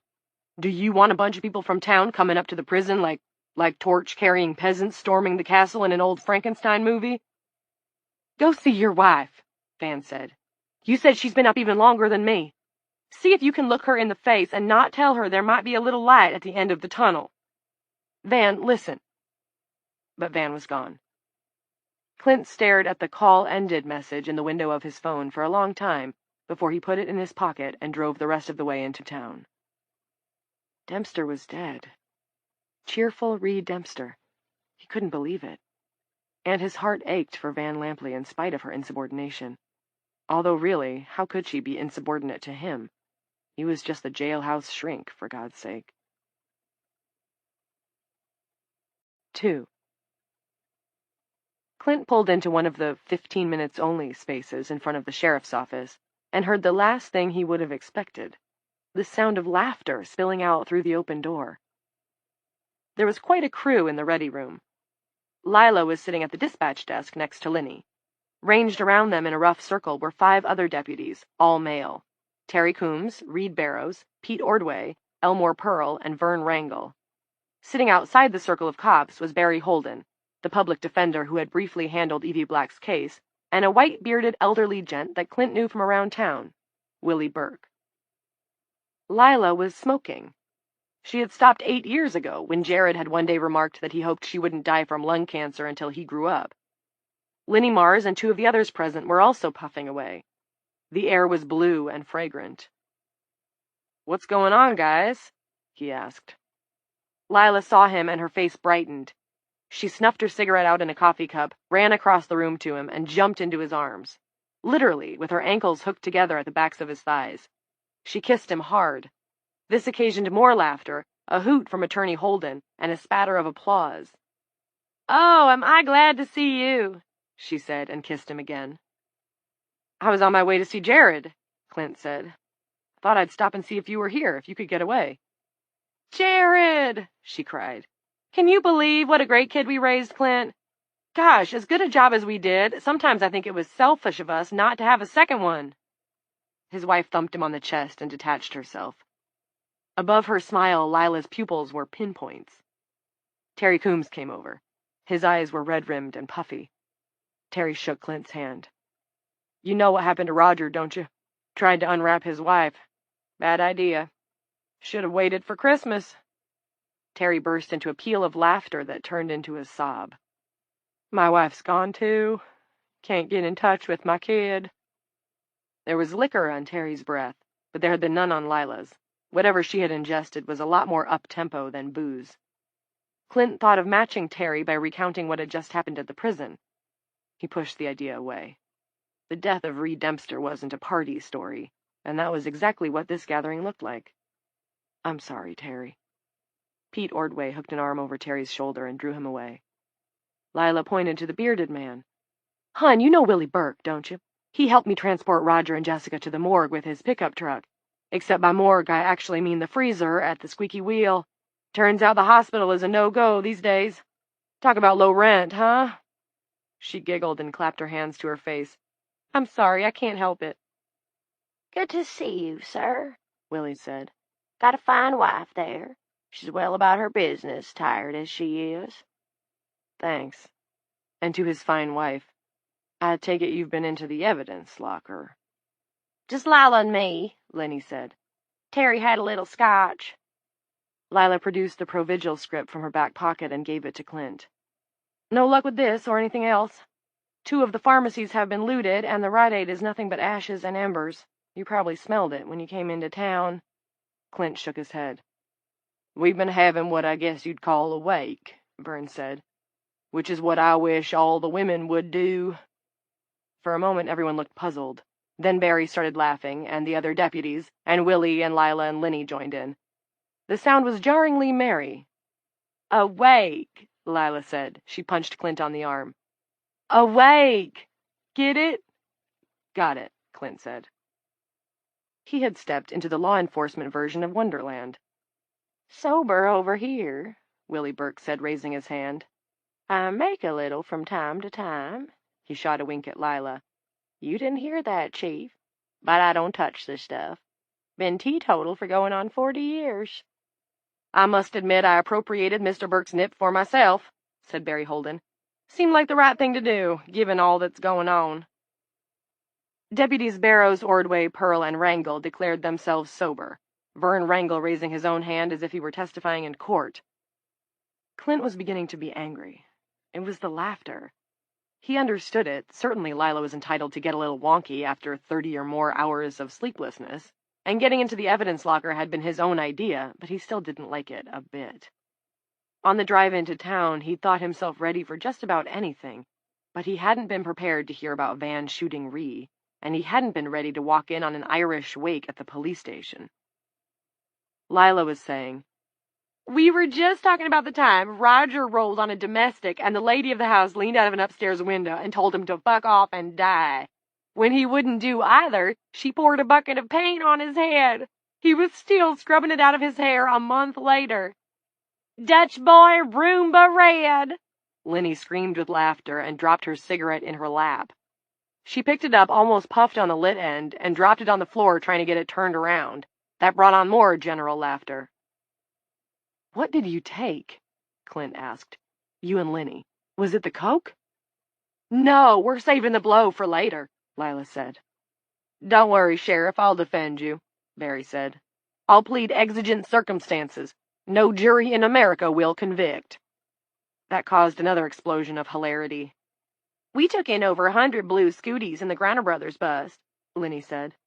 Lila opened one of the capsules, and we snorted the powder. Clint thought of Don Peters, first getting Jeanette Sorley to perform a sex act on him in the common room, then drugging Janice's Java. He thought of the idiotic coffee mix that Coates had signed off on. He thought of the strange woman in A-Wing. He thought of Ree choking Claudia and trying to open her throat with her teeth. He thought of terrified inmates crying in their cells, and of Vanessa Lampley saying, "I don't want to, Dr. Norcross." "I see it worked," Clint said. To hold himself in took a concentrated effort.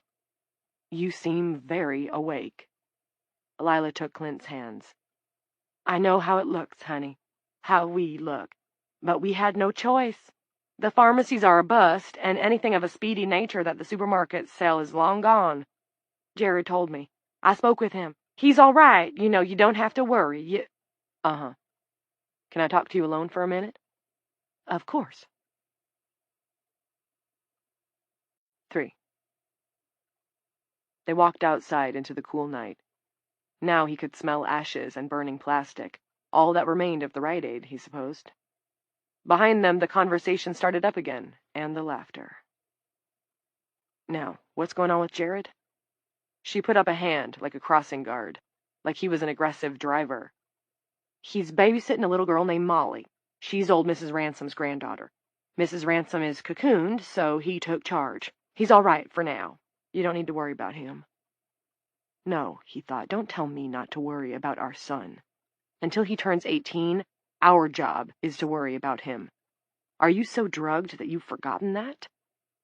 Or, at least, not any more than you have to, she added after a moment. She's tired, and she's got a lot on her plate, Clint reminded himself. She just killed a woman, for God's sake. You have no reason to be angry with her. But he was angry, just the same. Logic had very little power over emotions. As a shrink, he knew that. Not that knowing it was any help at this moment. "Any idea how long you've been awake?" She closed one eye, calculating. It gave her a piratical aspect he didn't care for. "Since maybe 1 o'clock or so yesterday afternoon, I guess. That makes it—" She shook her head. "Can't do the math. Boy, my heart's pounding. But I'm wide awake, there's that. And look at the stars. Aren't they pretty?" Clint could do the math. It came to roughly 32 hours. "Lenny went on the internet to see how long a person can go without sleep," Lila said brightly. "The record is 264 hours. Isn't that interesting? 11 days. It was set by a high school kid who was doing a science project. I'll tell you, that record is going down. There are some very determined women out there." Cognition declines pretty quickly, though, and then emotional restraint. In addition, there's this phenomenon called microsleep, which I myself experienced out at Truman Mayweather's trailer. Whew, that was scary. I felt the first strands of that stuff coming right out of my hair. On the bright side, humans are diurnal mammals, and that means as soon as the sun comes up, all the women who've managed to stay awake through the night will get a boost. It's apt to be gone by mid-afternoon tomorrow, but... "It's too bad you had to pull that graveyard shift last night," Clint said. The words were out before he even knew they were on the way. "Yeah." The laughter went out of her at once. "It is too bad I had to do that." "No," said Clint. "Pardon?" "A pet food truck did overturn on Mountain Rest Road, that much is true, but it happened a year ago. So what were you doing last night? Where the hell were you?" Her face was very white, but in the darkness, her pupils had grown to more or less the normal size. "Are you sure that's something you want to get into right now? With everything else that's going on?" He might have said no, but then another burst of that infuriating laughter came from inside, and he gripped her arms. "Tell me." Lila looked at his hands on her biceps, then at him. He let go and stepped back from her. "At a basketball game," said Lila. "I went to see a girl play. Number 34. Her name is Sheila Norcross. Her mother is Shannon Parks. So tell me, Clint, who's been lying to who?" He opened his mouth. To say what, he didn't know. But before he could say anything at all, Terry Coombs burst out through the door, eyes wild. "Oh, Jesus, Lila! Jesus fucking God!" She turned away from Clint. "What?" "We forgot! How could we forget? Oh, Jesus!" "Forgot what?" "Platinum!" "Platinum?" She only stared at him, and what Clint saw on her face caused his rage to collapse. Her perplexed expression said she sort of knew what he was talking about, but couldn't put it in any context or frame of reference. She was too tired. "Platinum! Roger and Jessica's baby daughter," Terry shouted. "She's only 8 months old, and she's still at their house. We forgot the fucking baby." "Oh, dear God," Lila said. She spun and ran down the steps with Terry on her heels. Neither of them looked at Clint or looked around when he called after them. He took the steps 2 at a time and caught Lila by the shoulder before she could get into her car. She was in no shape to drive, neither of them were, but he could see that wouldn't stop them. "Lila, listen. The baby is almost certainly okay. Once they're in those cocoons, they seem to enter a kind of steady state, like life support." She shrugged his hand away. "We'll talk later. I'll meet you at the house." Terry was behind the wheel. Terry, who had been drinking. "Hope you're right about that baby, Doc," he said, and slammed the door. 4.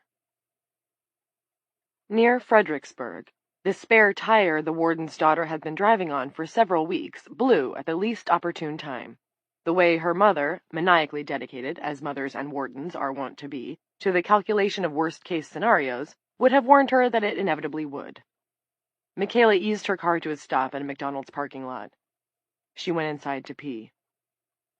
A biker guy, massive and bare-chested except for a leather vest with Satan's 7 stitched on it, and what appeared to be a Tech 9 strapped over his back, was at the counter.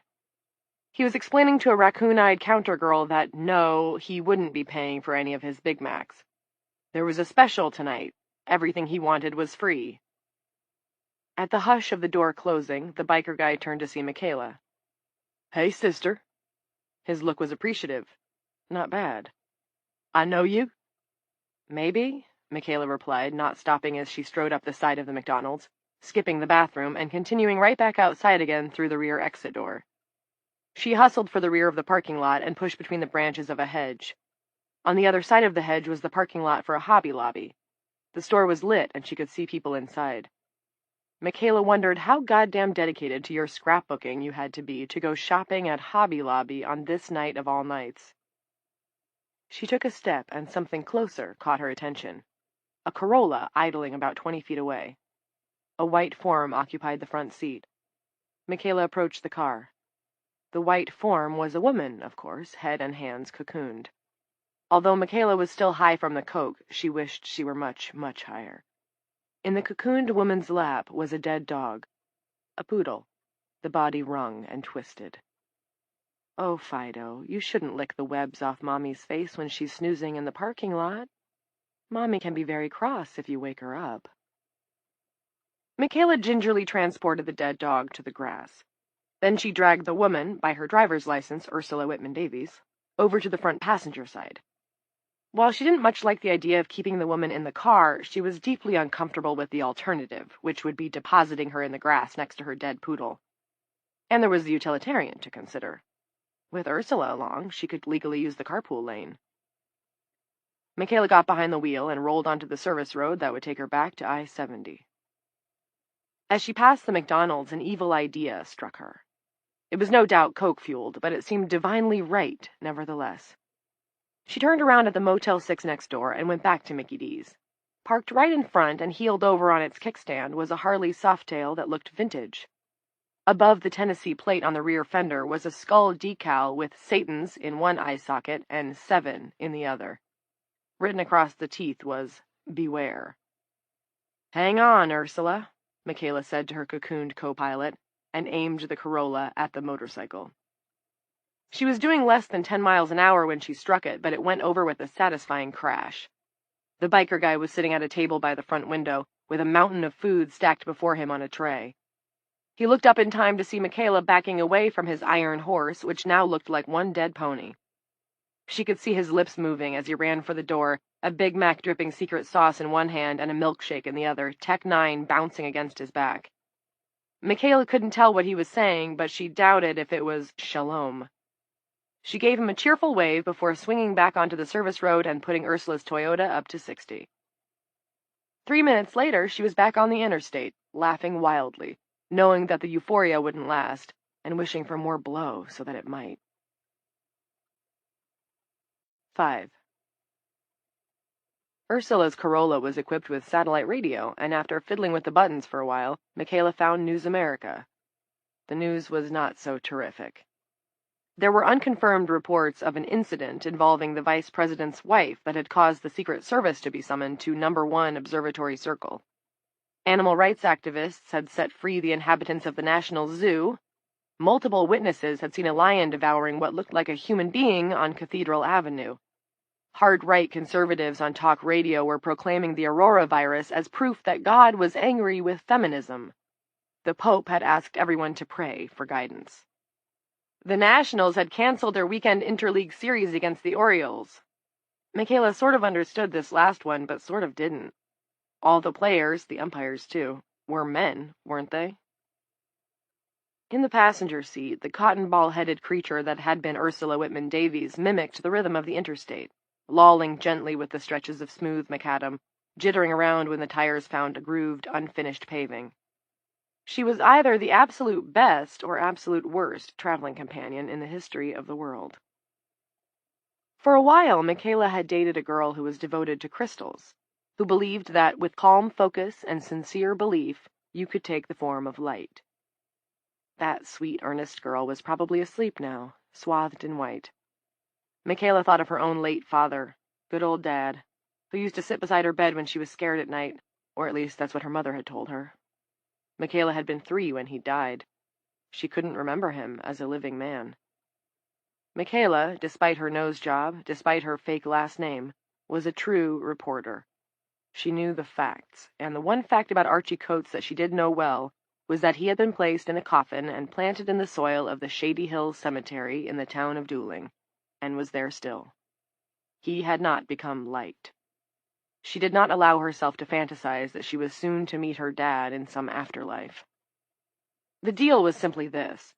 The world was ending, and a poodle-strangling woman clothed in webs was swaying beside Michaela, and all she wanted was to have a few hours with her mother before sleep took them both. At Morgantown, she had to refill the Corolla's tank. It was full service. The young guy who pumped the gas apologized. The credit card machines were down. Michaela paid him from a wad in Ursula's purse. The guy had a short blonde beard, wore a plain white t-shirt and blue jeans. She had never been especially attracted to men, but she liked the look of this lean Viking. "Thank you," she said. "You hanging in there?" "Oh," he said. "Forget about me, lady. You don't need to be worrying about me. You know how to use that?" She followed the tilt of his chin to Ursula's purse, which rested at the hip of the cocooned woman. The grip of a revolver protruded from its unzipped mouth. It seemed that Ms. Whitman Davies had fancied firearms as well as canines. "Not really," she admitted. "My girlfriend knew I was making a long drive and loaned it to me." He gave her a stern look. "Safety'll be on the side. Make sure it's switched off if you see trouble coming. Point it at the middle of Mr. Trouble's body, center mass, and pull the trigger. Don't let go or get hit in the boob when it recoils. Can you remember that?" "Yeah," said Michaela. "Center mass. Don't let go or get hit in the boob. Gotcha. Thanks." And rolled out. She heard the Viking call, "Hey, you on TV, maybe?" Around 1 o'clock on Friday morning, she finally arrived on the outskirts of Dooling.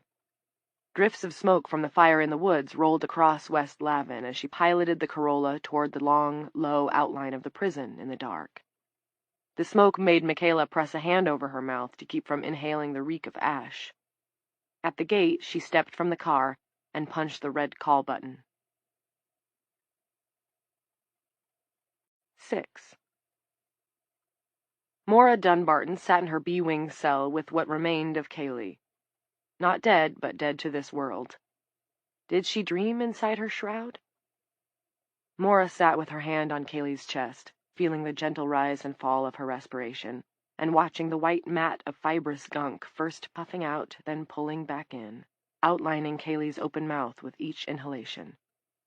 Twice Maura had set her nails into that thick and slightly sticky material, on the verge of ripping it open and setting Kaylee free. Both times she thought of what the TV news had been reporting and took her hands away. In a closed society like Dooling Correctional, both rumors and cold germs spread fast. But what had happened an hour ago in A-Wing was no rumor. Angel Fitzroy was caged up, eyes swollen from mace, raving about how the new woman was a fucking witch. This, to Maura, seemed perfectly possible, especially after Claudia Stevenson crept through B-Wing, wearing bruises on her neck and deep scratches on her shoulders, telling all and sundry how Ree almost killed her, and all she had seen and overheard before that. Claudia claimed the new woman had known Jeanette and Angel's names, but that was only the least of it. She also knew that Angel had killed at least 5 men and a newborn baby. "The woman's name is Evie, like Eve in the Garden of Eden," Claudia said. "Think about that. Then Ree tried to kill me, and I bet the witch knew that was going to happen, just like she knew them others' names, and about Angel's baby." Claudia was not what anyone would call a reliable witness, but it still made sense. Only a witch could know such things. 2 stories came together in Maura's head and combined there to make a certainty. One was about a beautiful princess who was cursed by a wicked witch and fell into a deep sleep when she pricked her finger on a spindle. Maura wasn't sure what a spindle was, but it must be sharp. After countless years, a kiss awakened the princess from her slumber. The other was the story of Hansel and Gretel. Captured by a witch, they kept their cool and escaped after burning the hag alive in her own oven. Stories were only stories, but the ones that survived over hundreds of years must contain nuggets of truth. The truth in these 2 could be, spells could be broken, witches could be destroyed. Popping off the witch woman in A-Wing might not wake up Kaylee and all the other women in the world. On the other hand, it might. It really might. Even if it didn't, the woman named Evie had to have something to do with this plague. Why else would she be able to sleep and wake normally? How else could she know things she had no way of knowing? Maura had been in prison for decades. She had done a lot of reading, and even made her way through the Bible. It had seemed like a fairly worthless stack of paper at the time, men creating laws and women begetting beget-me-nots, but she remembered a compelling line: "Thou shalt not suffer a witch to live." A plan assembled itself in Maura's mind. She would need a bit of luck to execute it, but with half the guards AWOL and the prison's ordinary nighttime routine all shot to hell, maybe not too much. Angel Fitzroy hadn't been able to do it, because all of Angel's rage was on the surface for anyone to see. That was why she was currently in a locked cell. Maura's rage, on the other hand, was a deeply banked fire, its glowing coals masked with ashes, which was why she was a trustee with the run of the prison. "I'll be back, honey," she said, patting Kaylee's shoulder.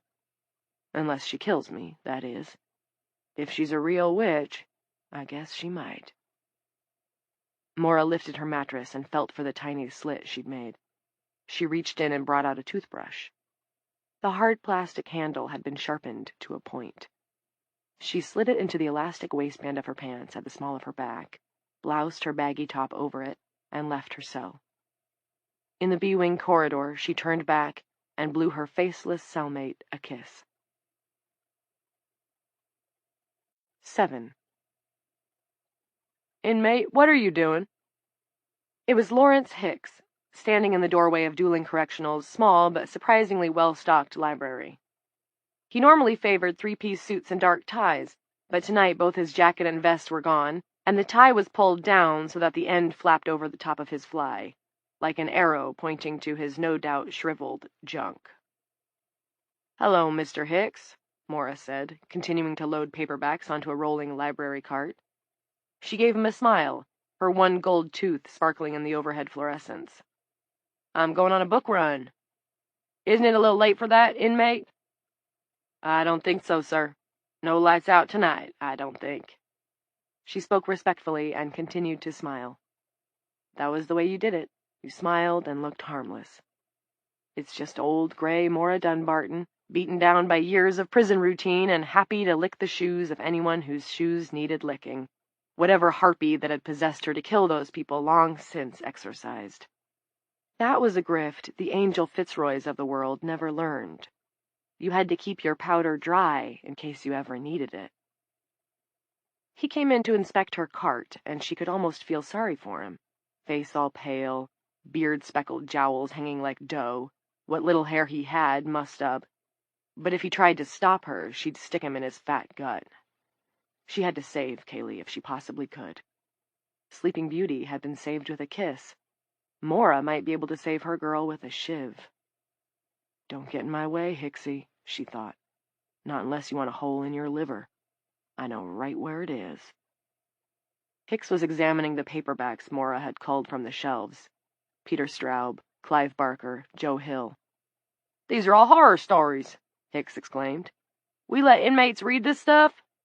"This and the romances is about all they do read, sir," Mora told him, not adding, "which you'd know if you knew anything about the way this place works, you weasel." She refreshed her smile. "I figure horror stories are what will keep the ladies awake tonight, if anything will. Besides, ain't none of this stuff real. All vampires and werewolves and such. They're like fairy tales." For a moment he seemed to hesitate, maybe getting ready to tell her to go back to her cell. Mora reached around to the small of her back as if scratching an itch there. Then he puffed out his cheeks in a sigh. "Go on. At least it'll keep you awake." This time her smile was genuine. "Oh, don't worry about me, Mr. Hicks. I suffer from insomnia." 8. Michaela had ceased pressing the button and now just held it down.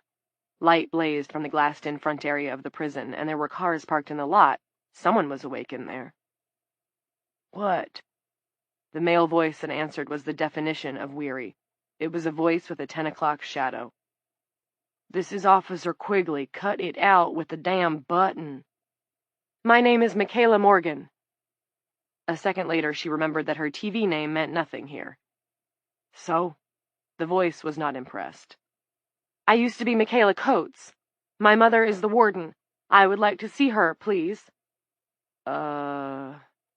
Silence, except for a faint buzz on the line. She straightened up, her patience exhausted. She thumbed the call button as hard as she could. "I'll also have you know that I work for News America. Do I need to do an expose on you, or can I speak with my mother?" "I'm sorry, Miss Coates. She fell asleep." Now it was Michaela's turn to be silent. She was too late. She sagged against the chain link. The headlights of the Corolla bounced back from the front of the gate and dazzled her swollen eyes. "I'm sorry," came the voice. "She was a good boss." "What do I do now?" Michaela asked. She wasn't pressing the call button, so the question was only directed to the night and the smoke leaking from the woods. Officer Quigley came back with the answer, as if he had heard. "Go on into town, why don't you? Get a room. Or, I hear the Squeaky Wheel's got an open bar tonight, and they're not closing till the sun rises or the beer runs out." 9. Mora rolled her cart down B-Wing, going slow, not wanting anyone to think she had any particular goal in mind. "Books?" she inquired at each occupied cell, at least at those where the occupants weren't covered in white shit. "Want to read some scary stuff? I got 9 different flavors of boogeyman." She had few takers. Most of them were watching the news, which was a horror story in itself. Officer Weddermore stopped her near B-Wing to have a look at the titles on her cart. Mora wasn't that surprised to see him here tonight, because Officer Weddermore was as gay as New Orleans on the first night of Mardi Gras. If he had any womenfolk at home, she'd be astounded. "That looks like a bunch of garbage to me," he said. "Go on and get out of here, Mora." "Okay, officer, going down A-Wing now. A couple of the ladies down there, Dr. Norcross has got 'em in the Prozac posse, but they still like to read." "Fine, but keep your distance from both Fitzroy and the soft stealthy end, right?" Mora gave him her biggest smile. "Absolutely, Officer Weddermore. And thank you. Thank you very much." Other than the new one, the witch, there were only 2 wakeful women in A-Wing, plus the sleeping heap that had been Kitty McDavid. "No," said the woman in A2. Can't read. The meds Norcross has me on screw up my eyes. Can't read, no. Been shouting in here. I don't like shouting." The other woman in A8 was Angel. She looked at Mora with puffy, what-the-fuck-happened-to-me eyes. "Keep rolling, Momo," she warned when Mora, in spite of Officer Weddermore's admonition, offered her a couple of the books. That was okay. Mora was almost at the end of the corridor now. She glanced over her shoulder and saw Weddermore with his back to her, in deep conversation with Officer Murphy, the one the girls called Tigger, like in the Pooh stories. "Mora." It was only a whisper, but penetrating, resonant, somehow. It was the new one, Eve, who in the Bible had eaten from the tree of knowledge and gotten both her and her hubby banished into this world of pain and perplexity. Mora knew banishment, knew it well. She had been banished to dueling for banishing her husband and her 2 kids, not to mention Slugger, to the vastness of eternity.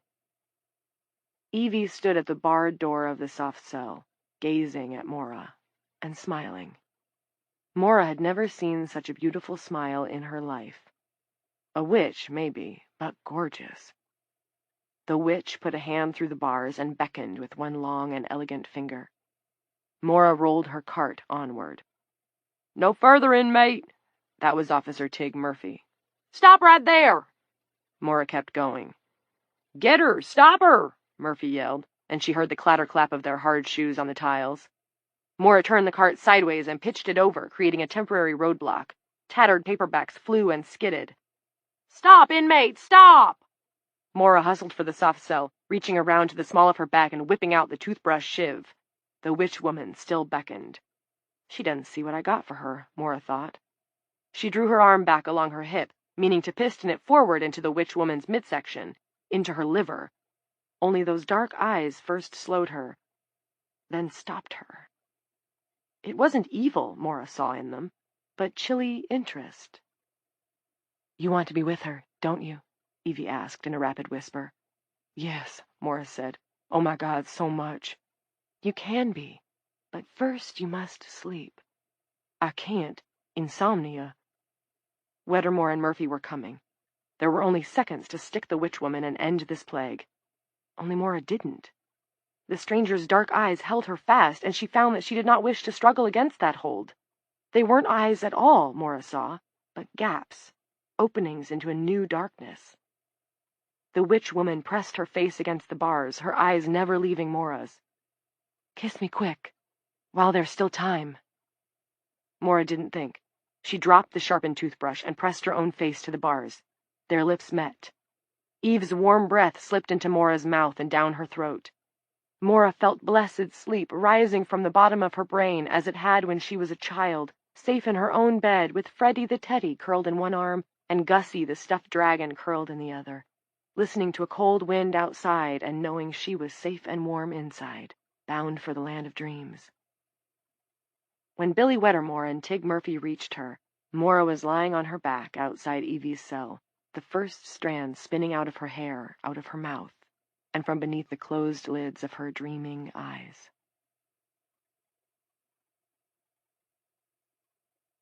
Chapter 18.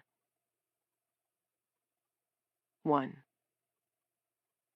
Frank expected another heaping helping of bullshit from Elaine when he returned to the house, but it turned out to be a zero-bullshit situation.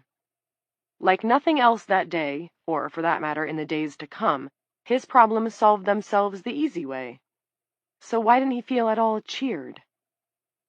His estranged wife lay asleep in their daughter's bed with her right arm looped over Nana's shoulder.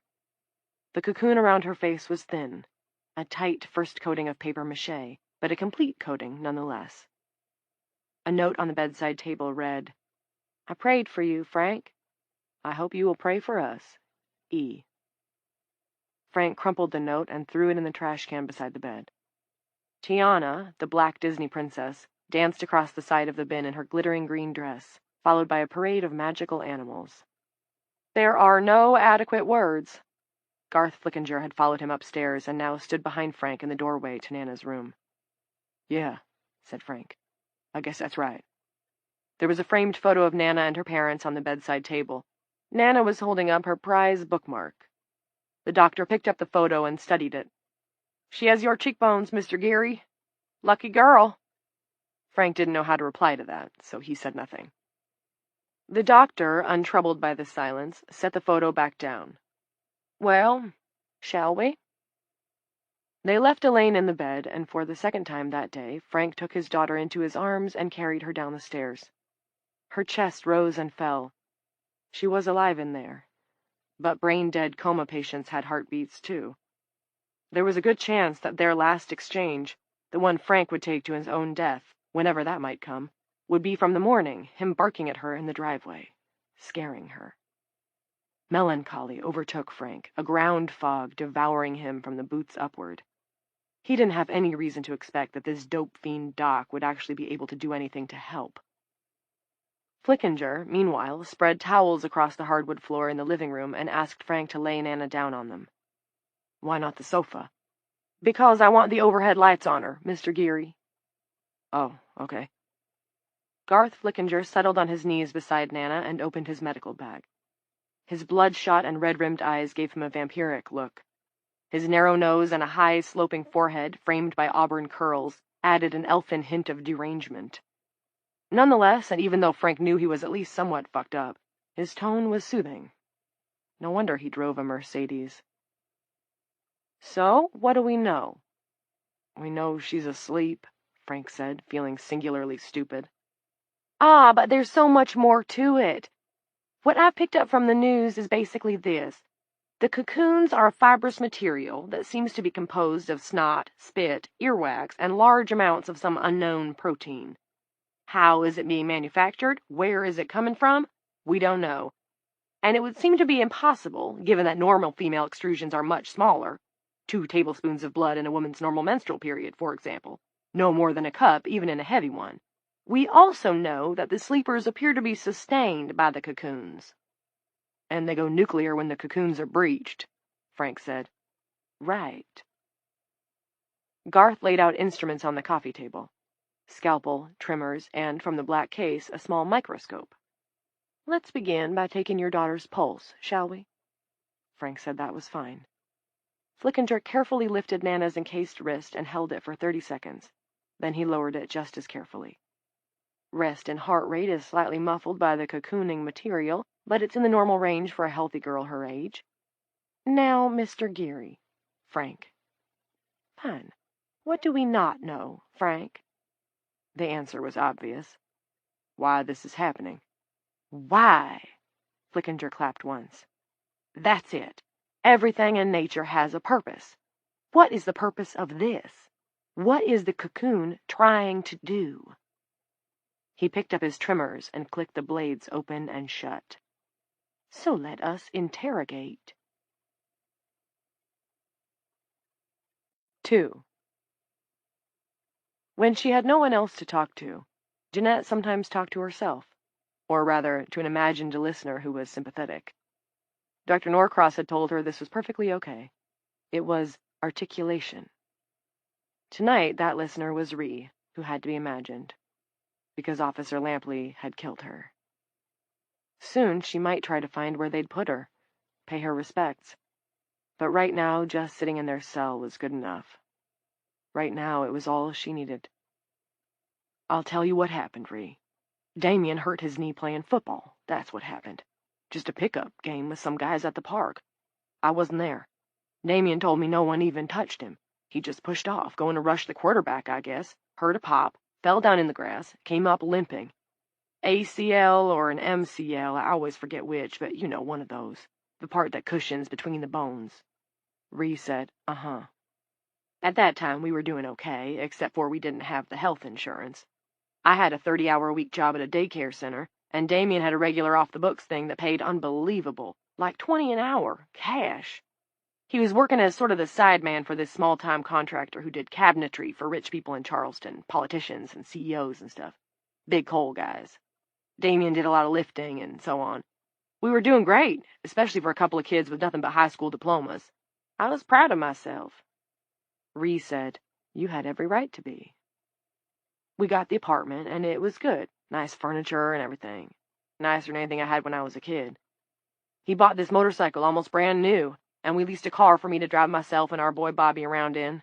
We drove down to Disney, did Space Mountain, Haunted Mansion, hugged Goofy, the whole 9 yards. I loaned my sister money to see a dermatologist, gave my mother some money to get a roof fixed, but no health insurance. And Damien's got this fucked up knee. Surgery was the best option, but we just should have bit the bullet and done it. Sold the motorcycle, let go of the car, tightened up for a year. That's what I wanted to do then, I swear. But Damien didn't want to. Refused. Hard to get around that. It was his knee, so I let it alone. Men, you know, won't stop and ask for directions, and won't go to a doc until they're just about dying. Ree said, "You got that right, girlfriend." "Nah," he says, "I'm gonna stick it out." And I must admit we did have a party habit. We always partied, like kids do. Ecstasy, weed, obviously, coke if someone had it. Damien had some downers hid away. Started taking them to keep his knee from hurting him too much. Self-medicating, Dr. Norcross calls it. And you know my headaches, my blue meanies? Ree said, "I sure do." Yeah, so one night I tell Damien my head's killing me, and he gives me a pill. "Try one of these," he says. "See if it don't sand the edge off." And that's how I got hooked. Right through the bag. Easy as that. You know? Ree said, "I know." 3. The news became too much for Jared, so he switched to the public access channel, where an extremely enthusiastic craftswoman was giving a lesson on beading fringe. It had to be a pre-recording. If it wasn't, if this was the craftswoman's actual current mien, he wouldn't have wanted to meet her on a normal day. "We are going to make something beautiful," she cried, bouncing on a stool in front of a gray backdrop. The craftswoman was his only companion. Molly had fallen asleep. Around 1, he had ducked out to use the John. When he returned 3 minutes later, she was passed out on the couch, clutching the can of Mountain Dew he'd given her, her poor kid face already half covered in webs. Jared crashed out himself for a couple of hours in a leather armchair. His exhaustion had swamped his distress. An acrid smell awakened him, drifting in through the screen doors, the sensory alert of a distant fire. He drew the glass doors shut and returned to the armchair. On the TV, the camera focused tight on the craftswoman's hands as they wove a needle in and out, over and under. It was 2:54 on Friday morning. A new day, according to the clock, but it felt like the previous day wouldn't be letting them go any time soon, if ever. Jared had ventured across the street to requisition Mrs. Ransom's cell phone from her purse. He texted Mary on it now. "Hey, it's Jared. You okay?" "Yeah, but do you know if something is on fire?" "Think so, but I don't know what." "How is your mother? How is your sister? How are you?" "We're all fine, drinking coffee and baking brownies. Sunrise, here we come." "How's Molly?" Jared glanced at the girl on the couch. He'd draped her with a blanket. The covering on her head was round and white. "Great," he wrote. "Chugging Mountain Dew. This is her granny's phone I'm using." Mary said she'd text him again soon. Jared returned his attention to the television. The craftswoman was inexhaustible, it seemed. "Now, I know this'll upset some people, but I just do not care for glass. It scratches up. It's my true conviction. You can do just as well with plastic." The camera went tight on a pink bead she held between her thumb and forefinger. "See, not even an expert eye's likely to tell the difference." "Pretty good," Jared said. He had never been one to talk to himself, but he had never been alone in his house with a white-swathed body while the woods burned, either. And there was no denying that little pink fucker looked like glass to his eye. "Pretty dang good, lady." "Jared? Who are you talking to?" He hadn't heard the front door open. He leaped to his feet, wobbled 4 or 5 steps on his aching knee, and threw himself in his father's arms. Clint and Jared stood, locked together between the kitchen and the living room. They both wept. Jared tried to explain to his father that he'd only gone to pee, he couldn't help it about Molly, and he felt awful, but damn it, he was going to have to go sometime, and she seemed all right. He was sure she'd be okay, chattering away like she was and drinking her Mountain Dew. Everything wasn't okay, but Clint said it was. He repeated it over and over, and father and son held tighter and tighter, as if by force of will they could make it so. And maybe, for a couple of seconds, they did. 4. The trimming that Flickinger had taken from an area of Nana's hand resembled, as Frank peered through the lens of the small microscope, a finely threaded piece of fabric. The threads had threads, and those threads had threads. "It actually looks like a plant fiber," said the doctor. "To me, at least." Frank imagined snapping a celery stalk, the stringy bits that hung loose. Garth pressed and rolled the piece of white fiber between his fingertips. When he spread his fingers apart, the stuff stretched between them like bubblegum. Adhesive, incredibly tensile, fast-growing, somehow distorts the chemistry of the host, fiercely distorts it. While Garth continued, talking more to himself than to Frank considered the reduction of his daughter to the word host. It didn't make him happy. Garth chuckled. "I don't like the way you behave, Mr. Fiber. I really don't." He grimaced as he squished the material onto a glass microscope slide. "You okay, Dr. Flickinger?"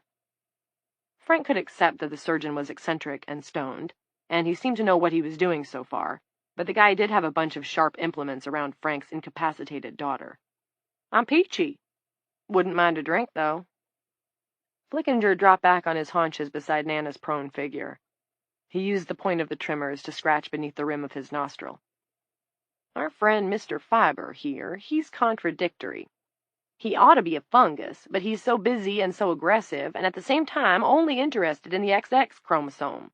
Then you snip him from the rest of the mass, and he's nothing. Nothing. He's just some sticky shit." Frank excused himself, rifled around in the kitchen, and settled for the crap on the top shelf between the baking powder and the cornmeal. There was enough to pour them each an inch. He brought the glasses back to the living room. "Unless my eyes mistake me, that's cooking sherry. We're roughing it now, Frank." Garth didn't sound disappointed in the slightest. He accepted the glass and tossed it off with a gasp of satisfaction. "Listen, do you have any matches? A lighter?" 5. "Okay, Ree, the next part won't be news to you. Little habit became big habit, and big habits are expensive. Damien stole stuff from a rich guy's house and got away with it once, but not the second time. They didn't arrest him or anything, but he got his ass fired." Ree said, "Why am I not surprised?" "Yeah. Then I lost my job at the daycare. That was when the economy was really going bad, and the lady who owned the place, she had to make some cutbacks.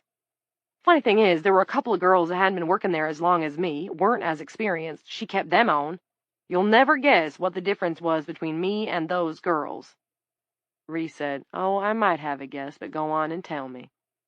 "They were white. Hey, I'm not making an excuse. I'm not, but you know, that's how it was. And it was fucked up, and I got a little depressed. A lot depressed. Like anybody would. So I started taking pills even when my head didn't hurt. And you know what made it especially bad? I understood what was happening. It's like, oh, so this is the part where I become a stupid fucking junkie, just like people always thought I'd become. I hated myself for that. Fulfilling this destiny people gave me for growing up poor and black." Ree said, "Yeah, tough. Okay, so you get it. And what Damien and I had, it probably never would have lasted anyway. I know that. We were the same age, but he was way younger on the inside. Guys usually are, I think. But he was young more than most. Like going off to play football in the park that day while our baby was home sick. That seemed normal to me then. He went off all the time like that. 'I'll be back,' he'd say, or 'just going over to Rick's,' or whatever. I never questioned it. It didn't seem like questioning was allowed. He'd butter me up, flowers and whatever, candy, new shirt from the mall, stuff that's nice for a second. But there was a part of him that was supposed to be funny, and it wasn't. It was just unkind. Like he'd pull up beside a lady walking a dog and yell, 'You look like twins.' Or he'd be strolling along and faint at some teenager going the other way like he was going to punch him, make the kid cringe. 'I'm just playing around,' he'd say. And the drugs, they soured him. He still did whatever he wanted, but it wasn't happy-go-lucky anymore, the way he went about it. And his meanness got loose, like a dog off his chain. 'Look at this stone bitch, Bobby,' he says to our son, and laughs like it's hilarious, like I was a clown in the circus, that kind of thing. I finally slapped him for it, and he punched me back. Then, when I punched him for that, he broke a bowl over my head. Ree said, "That must have hurt." "Not so much as the feeling that it was what I deserved, me getting my junky face beaten in by my junky husband. I hate myself for that. I remember lying on the floor, seeing a nickel in the dust under the fridge, pieces of this blue bowl all around, and figuring that the next thing that would happen would be social services taking Bobby. And sure enough, they did. A cop carried Bobby out my house, and my baby cried for me, and it should have been the saddest thing that ever happened, except I was so out of it, I didn't feel anything." Ree said, "That's sad." 6. 10 minutes had passed, and Terry still hadn't come out of the house next door to the Elways. Zolnik, read the mailbox. Lila didn't know what to do. Earlier, they had gone into the Elways' house, making a wide half-circle around the blood-spattered area where the bodies had been, and entering through the front door. The baby, named Platinum by the Elway Brain Trust with typical care and understatedness, had been in her bassinet, peaceful as could be inside the kidney bean-shaped cocoon that had formed all around her. Lila had been able to feel the shape of the infant's body by pressing her hands against the cocoon. There had been something hilariously ghastly about that. It was like testing a new mattress, gauging it for firmness. But her smile had dried up on her face when Terry started to sob. It was after 2 a.m. That made it 20 hours deep into the crisis, give or take, and 35 hours since her last shut-eye. Lila was blitzed, and her best deputy was drunk and maudlin. Well, they were doing the best they could, weren't they? And there was still all that cat litter spread over Mountain Road. No, there's not, she corrected herself. That was months ago. Maybe a year? There's not what? They were outside again, moving to the cruiser parked out in front of Roger's house. Lila, cradling the cocoon, blinked at Terry. Was I talking out loud? Yeah, said Terry. Sorry. This sucks so much. He sniffled and started toward the Zolnik house. Lila asked him where he was going. Door's open, he said, pointing. It's the middle of the night and their door is open. Need to check it out. I'll just be a sec. Lila sat down in the passenger seat of the cruiser with the baby. It seemed like only a moment ago, but the digital readout said 2:22. She thought it read 2:11 when she had sat down. 22 and 11 were not the same numbers, but 11 plus 11 made 22, which meant... 11 tumbled through her thoughts. 11 keys, $11, 11 fingers, 11 wishes, 11 tents in 11 campgrounds, 11 beautiful women in the middle of the road waiting to get run down, 11 birds on 11 branches on 11 trees, regular trees, mind you, not imaginary trees. What was that tree? If things kept going like they were going, someone was going to hang that Evie woman from a tree. Lila could see that as clear as day, because it had started with her. Somehow or other, it had started with her and the tree. Lila could feel it like the warmth of the cocooned infant in her lap. Little baby Silver. 11 babies in 11 lima bean cocoons. Platinum, Platinum, she found herself saying. The baby's stupid name was Platinum, not Silver. Silver was the name of the judge. If Lila had ever known the name of the judge's dead cat, she didn't now. Clint's daughter's name was Sheila Norcross. Of course he hadn't admitted it. What a disappointment. The worst disappointment of the whole thing, to not even admit it, that Platinum was his kid, or that Sheila was his kid. Lila's lips were dry, and she was sweating, even though it was cool in the car. The door to the Zolnik house hung open. 7. Whether Terry could have done anything for the guy or not, he wasn't sure. It never even occurred to him to try. Instead, he sat on the bed and put his hands on his knees and took a few slow, deep breaths. He needed to try to get his poor old shit together. The sleeper was on the floor. Webs covered her head and her hands, as well as her lower body. There was a pair of slacks knotted together with a pair of underwear tossed off in a corner. She was small, around 5 feet. From the pictures on the wall and on the bureau, she appeared to be in her 70s, perhaps older. Terry figured that the man who had tried to rape her must have yanked her from the bed and onto the floor in the process of removing the slacks. The rapist was on the floor, too, a few feet away. Actually, he didn't look like a full-grown man. There was a teenage leanness to him. His jeans bunched around his ankles, stopped by a pair of sneakers. Kurt M. read a magic marker label on the side of one of the sneaker soles. His face was a red slick. Breath stirred the bloody spit around his mouth. Blood continued to stream from his crotch area, adding to the swamp that had already formed in the rug. A stain colored the far wall of the room, and below, on the floor, was a wad of flesh that Terry assumed were Kurt M.'s cock and balls. Kurt M. had probably figured the woman would never notice. To a son of a bitch like this, Aurora must have arrived looking like the opportunity of a lifetime, Easter morning in rapist heaven.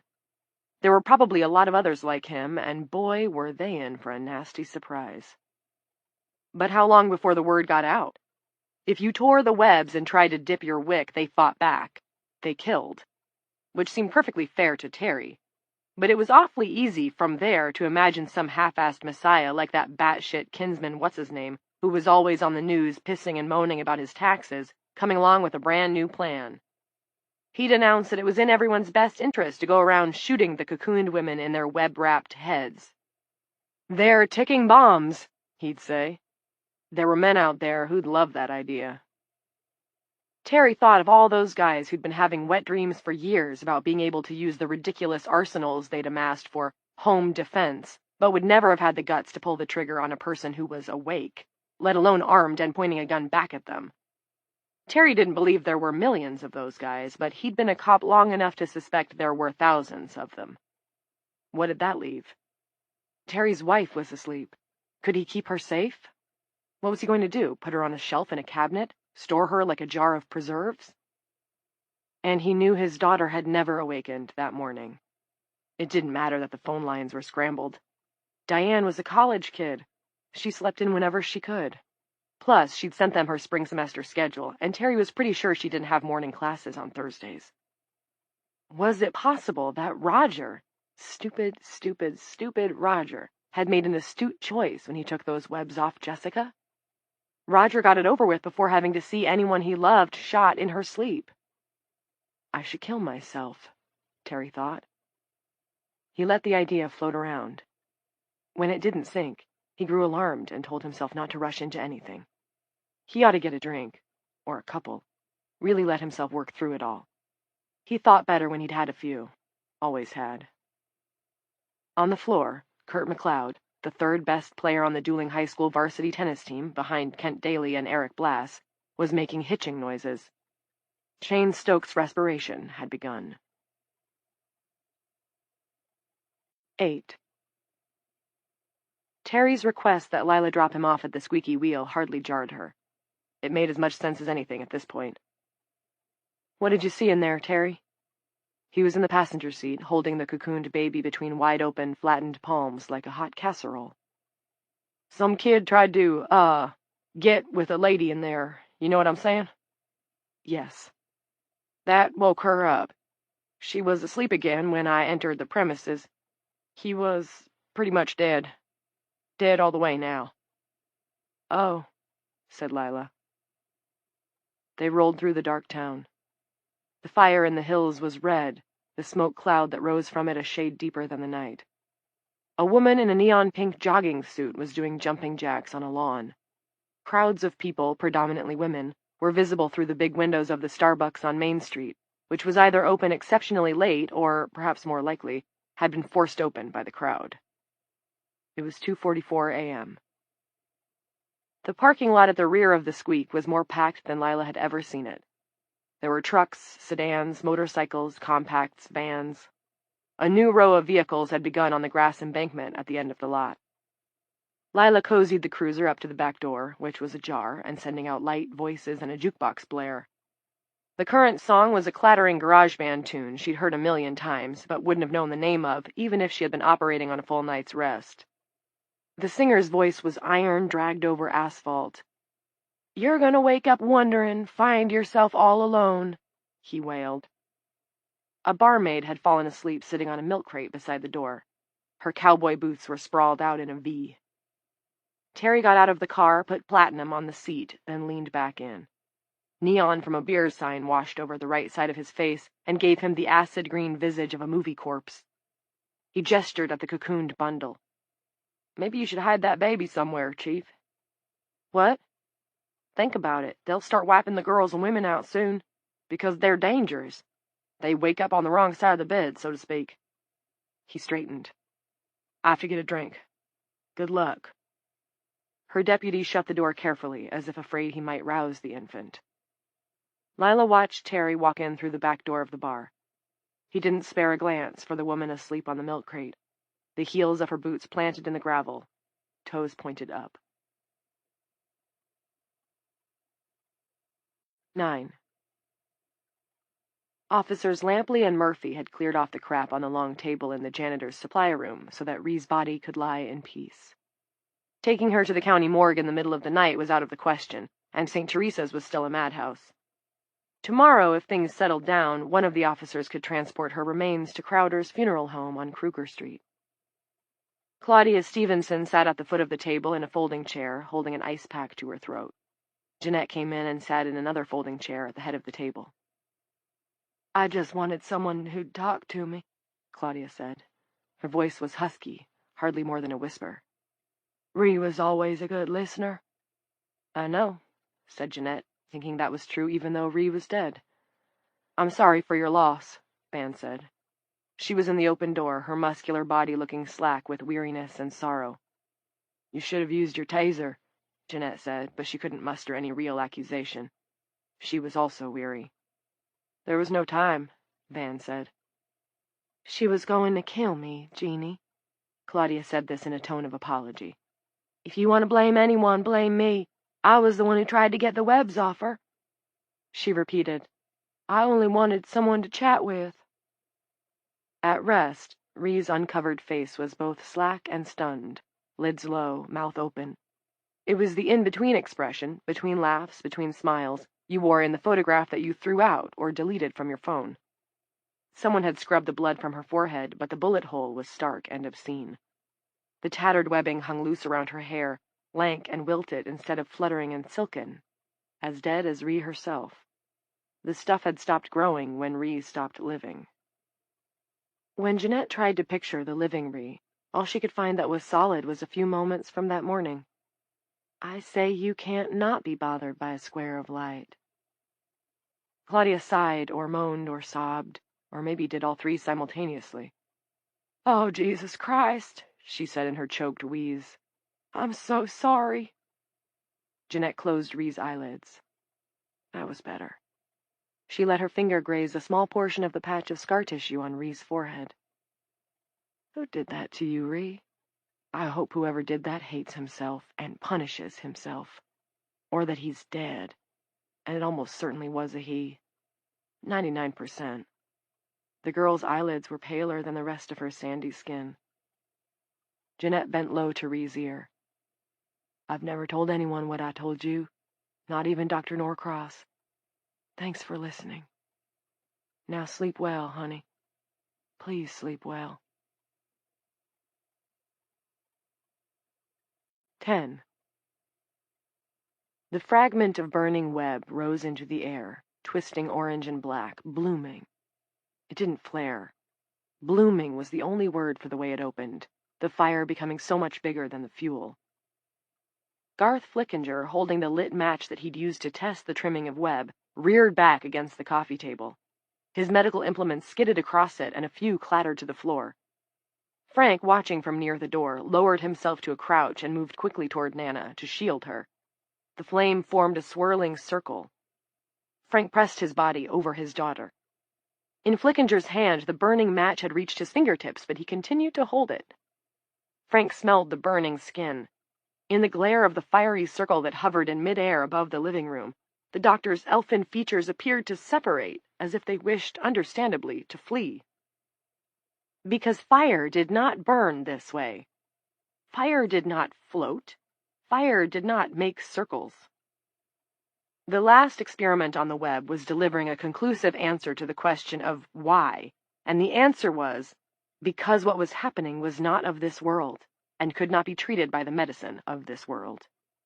This realization was on Flickinger's face for anyone to read. Frank guessed it was in his own face as well. The fire collapsed into a rippling brown mass that jittered into 100 pieces. Moths spilled into the air. Moths rose to the light fixture. They fluttered to the lampshade, to the corners of the ceiling, through the entryway to the kitchen. Moths went dancing to the print of Christ walking on water on the wall and settled on the edges of the frame. A moth tumbled through the air and landed on the ground close to where Frank was draped across Nana. Flickinger was scrambling in the opposite direction on his hands and knees toward the front hall, yelling the whole way, screaming, actually, his poise shattered. Frank didn't move. He kept his eyes on one single moth. It was the color of nothing you'd notice. The moth crept forward across the floor. Frank was afraid, terrified, really, of the little creature that weighed roughly as much as a fingernail and was a living shade of mute. What would it do to him? Anything. It could do anything it wanted, as long as it didn't hurt Nana. "Don't touch her," Frank whispered. Embracing his daughter like this, he could feel her pulse and her breath. The world had a way of spinning from Frank's grasp, of making him wrong or foolish when all he wanted was to be right and good, but he wasn't a coward. He was ready to die for his little girl. "If you have to have someone, you can have me." 2 spots of ink on the brown chevron of the moth's body, its eyes, saw into Frank's eyes, and from there into his head.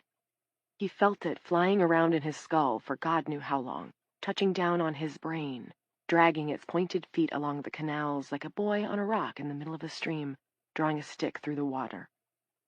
And Frank huddled closer to his child. "Please take me instead." The moth darted away. 11. Claudia, she of the dynamite bodia, left. Officer Lampley had offered to give Jeanette a moment alone. Now she had the actual Ree to talk to, or what was left of her. She felt she should have told Ree these things while Ree was still alive. "What happened? I'm not sure if it was morning or afternoon or early evening, but we've been on the nod for days. Didn't go out, ordered in. At one point, Damien burned me with a cigarette. I'm lying in bed and we're both looking at my bare arm, and I ask, 'What are you doing?' The pain was in another room from my mind. I didn't even move my arm. Damien says, 'Making sure that you're real.' I still have the scar, size of a penny, from his pressing so hard. 'Satisfied?' I asked. 'You believe I'm real?' And he says, 'Yeah, but I hate you more for being real. If you'd let me get my knee fixed, none of this would have happened. You are one vicious bitch, and I'm finally on to you.'" Ree said, "That's pretty scary." Yes, it was, because Damien said all that with an expression like this is great news, and he's delighted to get it and pass it on. It's like he was the host of some late-night radio talk show, playing to his crowd of insomniac nutbags. We're in the bedroom, and the curtains are drawn, and nothing's been washed in days. The power's off because we didn't pay the bill. Later, I don't know how long, I find myself sitting on the floor in Bobby's room. His bed's still there, but the other furniture, the rocker and the bureau, they're gone. Damien sold them to a guy for a little cash. Maybe I was finally coming down. Maybe it was because of the cigarette burn. But I felt so sad, and so awful, and so like I was turned around and in this foreign place, and there's no way home. Ree said, "I know the feeling." The screwdriver now, the clutch head screwdriver. The guy who bought the rocker must have used it to take the base off and then forgot to take it with him. That's all I can figure. I know it wasn't our screwdriver. We didn't have any tools by then. Damien had sold them off long before the furniture. But this screwdriver is lying on the floor of Bobby's room, and I pick it up. I go to the living room, and Damien's sitting in the folding chair that's the last seat in the house. He goes, "You here to finish the job? Well, go ahead. But you better hurry up, because if you don't get to killing me in the next few seconds here, I think I'll choke you until your stupid fucking head pops off." Says in that same late-night host voice. And he holds up a little bottle with the last couple of pills we have, and then he gives it a shake, like for a special punchline. Ta-da! He goes, "Right here's a good spot, plenty of meat," and he pulls my hand that's holding the screwdriver over to his upper thigh, and puts the point against his jeans, and says, "Well, now or never, Jeannie baby, now or never." Reese said, "I guess he wanted it." And he got it. I drove that bastard all the way down to the handle. Damien doesn't shout, he just gives a big exhale and goes, 'Look what you did to me.' And he's bleeding all over the chair and the floor, but he doesn't make a move to help himself. He says, 'Fine, watch me die. Enjoy it.'" Ree said, "Did you?" "No, no! I huddled in the corner of the room. How long, I couldn't tell. Police said it was 12 or 14 hours. I saw the shadows change, but I didn't know how long. Damien sat there, and he talked, and he talked. Was I happy now? Had this been the plan from the beginning? Oh, and how had I rigged the ground in the park so he'd hurt his knee in the first place? What a great trick, Jeannie baby." Eventually he stopped talking, but I can see him, real clear. I can see him right this minute still. I used to dream about telling Damien I was sorry, about begging his forgiveness. In those dreams he'd just sit in that chair, looking at me and turning blue. Too late dreams, Dr. Norcross says. Too late for sorry. Score one for the doc, right, Ree? Dead men don't accept apologies. Not once in the history of the world. Ree said, "Got that right." But oh, honey, oh, Ree, what I wouldn't give to change everything now just this one time, because you were too good to end up like this. You didn't ever kill anyone. It should have been me, not you. Me. To this, Ree said nothing. Chapter 19. 1. Clint found Hicks's cell phone number in the address book in his desk and called it from the landline. The acting warden was disconcertingly relaxed. Maybe he'd popped a Valium or two. "A lot of the women seem to have reached a state of, I guess you'd call it acceptance, Doc." "Acceptance isn't the same as giving up," said Clint. "Put it how you want to put it, but the lights have gone out on more than half of them since you left." Hicks said this with satisfaction, noting that the officer-to-inmate ratio was once again manageable. They would still be in good shape once they lost the female officers. This was how people in power thought of human life, wasn't it? In terms of some benefits and ratios and manageability. Clint had never wanted to be in power. As a ward of the foster system, he had, mostly by grace, survived the dominion of countless domestic tyrants. He had chosen his field in clear reaction to that experience, in order to help the helpless, people like the boy he'd been, like Marcus and Jason and Shannon, and like his own mother, that pale, worried ghost of his faintest memory. Jared squeezed his father's shoulder. He had been listening. "Be advised, the paperwork is going to be unprecedented," Hicks continued. "The state does look down on shooting prison inmates."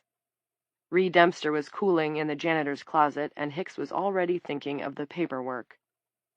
Clint decided he had to get off the phone before he used the slang term that referred to men who had sexual congress with the woman who'd given them birth.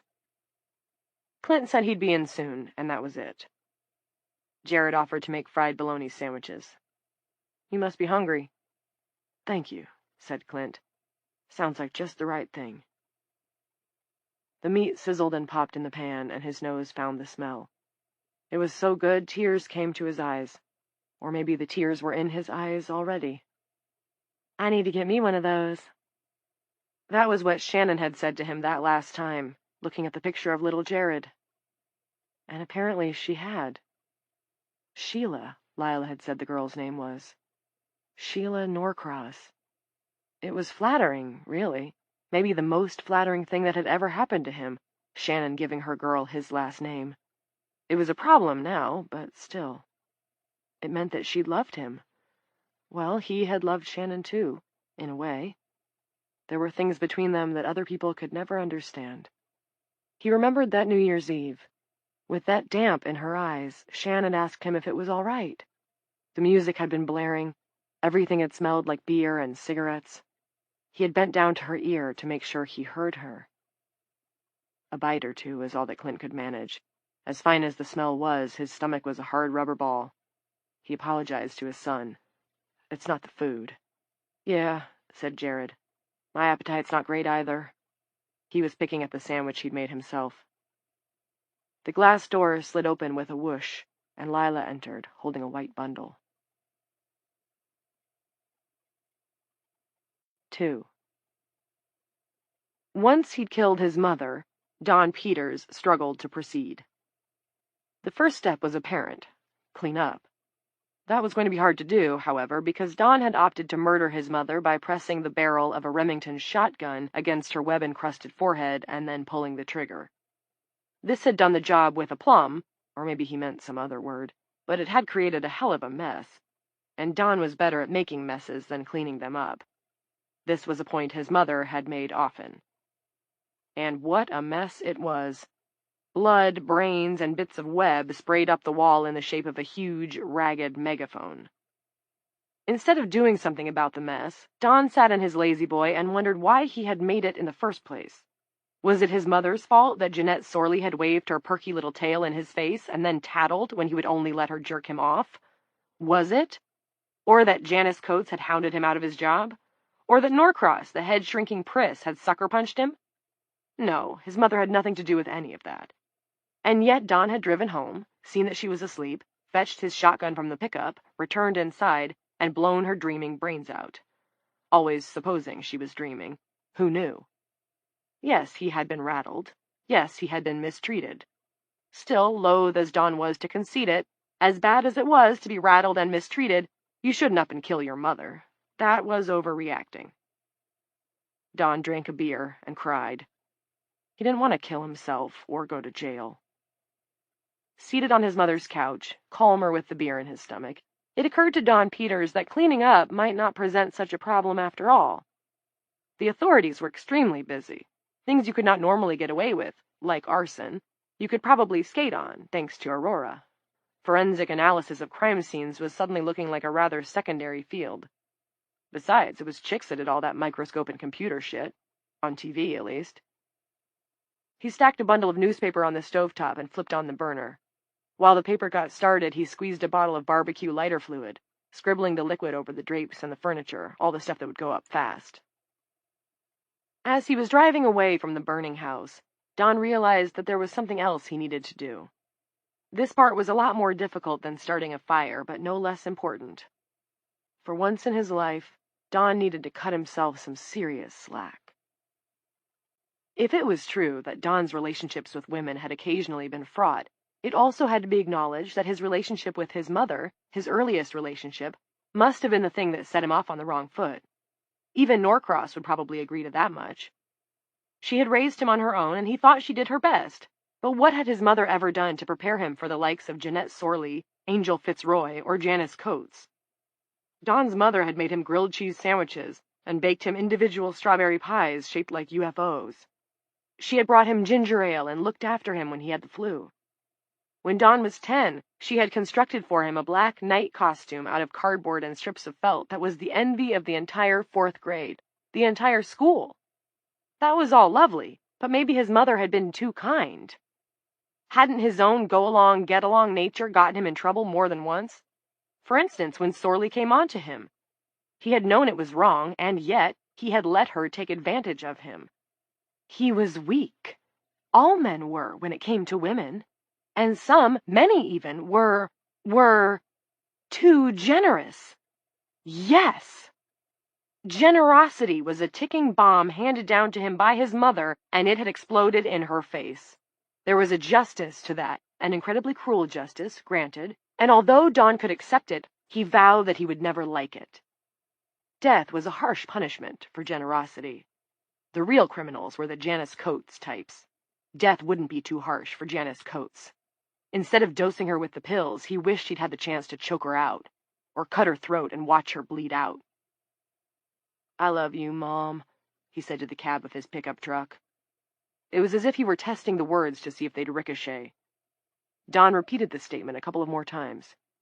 He added, "I forgive you, Mom." Don Peters found that he didn't want to be alone with his voice. It was like it didn't sound right. "Are you sure that's true, Donnie?" his mother used to ask when he was little and she thought he might be lying. "Is it the God's honest that you only took one cookie from the jar, sweetheart?" "Yes," he'd say, "it's the God's honest." But it wasn't, and he supposed she had known it wasn't. But she let it slide, and look what it had gotten her. How did the Bible put it? Sow the wind, reap the whirlwind. 3. Because the lot of the squeaky wheel was packed, Don ended up parking at a curb down the street. On his way inside, he passed a few men standing on the sidewalk with their beer glasses, admiring the large blaze in the hills. "And there's another one. Think that's someplace in town," one of the men noted. Probably Mom's house, Don thought. Maybe it'll take the whole neighborhood, and who knows how many sleeping women. A few of them good, which was a shame, but the great majority either sluts or frigid. Always too hot or too cold. That was women for you. He acquired a shot and a beer at the bar, and found a seat at the end of a long table with Deputy Terry Coombs and a black guy whose face he recognized from previous evenings at the Squeak, but whose name he couldn't recall. Don gave a moment's consideration to the question of whether Terry might have heard about the doings at the prison, the false accusation and frame-up and so on. But if Coombs had heard, he was in no condition or mood to do anything about it. The deputy looked half asleep with a 3/4 empty pitcher on the table in front of him. "You boys mind if I join you?" Don had to yell to be heard over the commotion in the bar. The other two shook their heads. Big enough to handle 100, the barroom at 3 in the morning was handling at least that many. Although there were a few women, most of the crowd was male. Under the current circumstances, it seemed that not many women were looking to imbibe depressants. Incongruously, there were also a few teenagers lurking around, dazed expressions on their flushed faces. Don felt sorry for them, but the mama's boys of the world were going to have to grow up fast now. "Hell of a day," Don said. He felt better now that he was with men. The black guy murmured an agreement. He was tall, lots of shoulder, 40 or so, sitting ramrod straight. "I'm just trying to decide whether or not to kill myself," Terry said. Don chuckled. Coombs had a hell of a deadpan. "Did you see the Secret Service putting their boots in the asses of those rioters outside the White House? Must have been like Christmas for those guys. And Jesus, look at that." Terry and the black guy turned their gazes to one of the televisions on the wall. It was security footage from an underground garage. A woman, age and race rendered indeterminate by the placement of the camera and the grain of the footage, though clearly dressed in the uniform of a parking garage attendant, was atop a man in a business suit. She appeared to be stabbing him in the face with something. Black liquid pooled on the pavement, and bright white strands hung from her face. The TV news never would have shown something like that before today, but it seemed that Aurora had put standards and practices, that was what they called it, right, out of business. "Must have woke her up for his keys or something, huh?" Don mused. "This stuff, it's like the ultimate PMS, am I right?" The two men made no response. The television feed cut to the anchor's desk. It was empty. George Alderson, the old dude that Don had watched earlier, had disappeared. A younger guy, wearing a sweatshirt and headphones, poked his head into the frame and made a sharp get-out-of-here gesture. The feed flipped to an advertisement for a sitcom. "That was unprofessional," said Don. Terry drank directly from his pitcher of beer. Foam ran down his chin. 4. Sleeper's storage. This wasn't Lila's only consideration this early Friday morning, but it was right up there. The ideal spot would be a basement or a tunnel with a concealed entrance. A tapped-out mine shaft could serve well. Their area certainly had a healthy supply of those, but there was no time to find one, no time to set it up.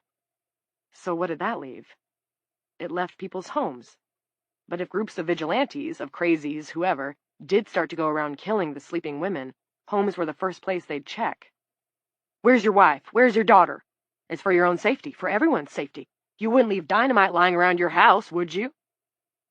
What if there were houses that no one lived in, though? Houses that had never had a single occupant? There were plenty of houses like that just up the street, the other half of the development on Tremaine Street, the ones that had gone unsold. It was the best option that Lila could think of. Once she had explained it to her son and her husband, Lila was drained. She felt ill and scraped, like a flu was coming on her. Hadn't a stoner she'd arrested once for breaking and entering warned her about this? About the pain of drugs wearing off? "Anything, any risk to avoid the come-down," he'd said. "The come-down is ruination. Death to your happy." Clint and Jared didn't say anything immediately. The three of them were standing in the living room. "Is that a baby?" Jared finally asked. She handed the cocoon to him. "Yes, Roger Elway's daughter." Her son pulled the baby close. "This could probably get worse," he said, "but I don't know how." Lila reached up and traced the hair at Jared's temple. The difference between the way Terry had held the baby, like it might explode or shatter, and the way Jared held it made her heart pick up speed. Her son hadn't given up. He was still trying to be human. Clint shut the sliding glass door, closing off the smell of smoke. "I want to say you're being paranoid about hiding sleepers, or storing them, to use your word, but you might be onto something. We could bring Molly and the baby and Mrs. Ransom and whoever else we find over to one of the empties." "There's a demo house at the top of the hill," Jared said. "It's actually furnished." And in response to his mother's reflexive glance, "Chill, I didn't go in, just look through the living room window." Clint said, "I hope it's an unnecessary precaution, but better safe than sorry." She nodded. "I think so, because you're going to have to put me in one of those houses eventually, too. You know that, don't you?" Lila didn't say it to shock him or to hurt him. It was just a fact that had to be stated, and she was too tired to gild the lily. 5. The man seated on the toilet in the women's bathroom stall at the squeaky wheel was a wall-eyed character in a rock t-shirt and dress trousers. He gawked at Michaela. Well, look on the bright side. At least his pants were up. "Dude," she said, "this is the ladies. Another few days and it'll be all yours for eternity. For now, though, out." Widespread panic, his t-shirt read, of course. I'm sorry, I only need a second." He gestured at a little clutch in his lap. "I was about to smoke some rocks, and it was too crowded in the men's room." He grimaced. "And the men's room smells like shit. Big shit. That's unpleasant. Please, if you can be a little patient, I'd appreciate it." His voice dropped. "I saw some magic earlier tonight. Not Disney magic. Bad magic. I'm pretty steady as a rule, but it kind of freaked me out." Michaela took her hand from her purse where she had been holding Ursula's pistol. "Bad magic, huh? That does sound unsettling. I just drove all the way from D.C. to find out that my mother's already asleep. What's your name?" "Garth. I'm sorry for your loss." "Thanks," she said. "My mother was a pain in the ass, but there was a lot to like about her. Can I have some of your crack?" "It's not crack, it's meth." Garth unfastened his clutch and took out a pipe and handed it to her. "But you can certainly have some if you'd like." Next, he fished out a Ziploc of rocks. "You look just like the girl from the news, you know." Michaela smiled. "People are always telling me that." 6. The catastrophic state of the Squeaky Wheel's men's room had likewise driven Frank Geary out to the edge of the parking lot to empty his bladder. In the aftermath of what they had seen, moths born out of fire, it seemed stupid to do anything except go to a bar and drink. With his own eyes he had witnessed something that could not be accounted for. There was another side to the world. There was a deeper stratum that had been wholly invisible until that morning. It hadn't shown itself as proof of Elaine's god, though. The moths had grown from the fire, and fire was what was supposed to be waiting at the other end of the spiritual spectrum. Brush crunched a few yards off. "That bathroom is a fucking hellhole." The man's slur trailed off. Frank discerned a narrow shape wearing a cowboy hat. Frank zipped up and turned to head back to the bar. He didn't know what else to do. He'd left Nana and Elaine at home, laid out on beach towels in the basement with the door locked. The man's voice stopped him. "Want to hear something crazy?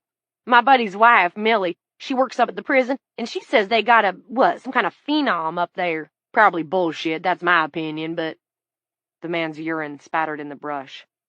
"She says this honey, when she sleeps, nothing happens. Wakes up again." Frank stopped. "What?" The man was twisting back and forth in a deliberate fashion, amusing himself by spilling his piss around as widely as possible. "Sleeps and wakes up like normal. Wakes up fine, so my buddy's wife says." A cloud shifted in the sky, and moonlight disclosed the distinct profile of that noted dog-beater, Fritz Mieschaum. the pubic scrag of hillbilly beard and the deeply sunken area beneath the right cheekbone, where Frank had used the rifle butt to permanently alter the contours of the man's face, were both clearly visible. "Who's that I'm speaking with?" Fritz was squinting ferociously. "That you, Kronsky? How's that 45 working out for you, Johnny Lee? Fine gun, innit?" "No, that's not Kronsky. Christ, I'm not seeing double, I'm seeing fucking triple." "She wakes up?" asked Frank. "This inmate at the prison wakes up? No cocoon?" "That's what I heard, but take it as you will. Say, I know you, mister." Frank headed back to the bar without answering. He didn't have time for Michaume. It was this woman he was thinking of, this inmate who could sleep and wake up like normal. 7. When Frank rejoined Terry and Don Peters, followed by Garth Flickinger, who came strutting back from the women's room like a new man, his drinking companions had turned around on the bench of their long table. A man in jeans, a blue chambray work shirt, and a case gimme cap was on his feet and holding forth, gesturing with a half-full pitcher of beer, and those around him had grown silent, listening respectfully. He looked familiar, a local farmer or maybe a long-haul trucker, his cheeks speckled with beard and his teeth discolored from red man, but he had a preacher's self-assured delivery, his voice rising and falling in cadences that begged for return cries of "Praise Jesus." Sitting next to him was a man Frank definitely recognized, having helped him select a dog from the shelter when his old one died. Howland, that was his name, teacher from the community college over in Maylock. Howland was looking up at the sermonizer with an expression of wry amusement. "We should have seen this coming," the trucker preacher proclaimed. "The women flew too high, like that fellow with the wax wings, and their wings melted." "Icarus," Howland said. He wore a baggy old barn jacket with patches on the elbows. His specs stuck up out of the breast pocket. "I.K. Russ, that is correct. That is a big 10-4. Want to know how far the fair sex has come? Look back 100 years. They couldn't vote. Skirts down to their ankles. They didn't have no birth control, and if they got abortion, they went down some back alley to get it. And if they got caught, they went to jail for murder. Now they can get it done any time and place they want. Thanks to Planned fucking Parenthood, abortion's easier than getting a bucket of chicken from KFC and costs about the same. They can run for president. They join the SEALs and the Rangers. They can marry their lesbo buddies. If that ain't terroristic, I don't know what is." There was a rumble of agreement. Frank didn't join in. He didn't believe his problems with Elaine had anything whatsoever to do with abortion or lesbians. "All in just 100 years. The trucker preacher lowered his voice. He could do that and still be heard because someone had pulled the plug on the jukebox, killing Travis Tritt in a dying gurgle. "They ain't just pulled even, like they said they wanted. They done pulled ahead. Do you want to know what proves it?" Now, Frank had to admit, the man was getting closer to something. Elaine could never cut him any slack. It was always her way, her call. To find himself warming to this bumpkin's homily gave Frank a sick feeling, but he couldn't deny it. Nor was he alone.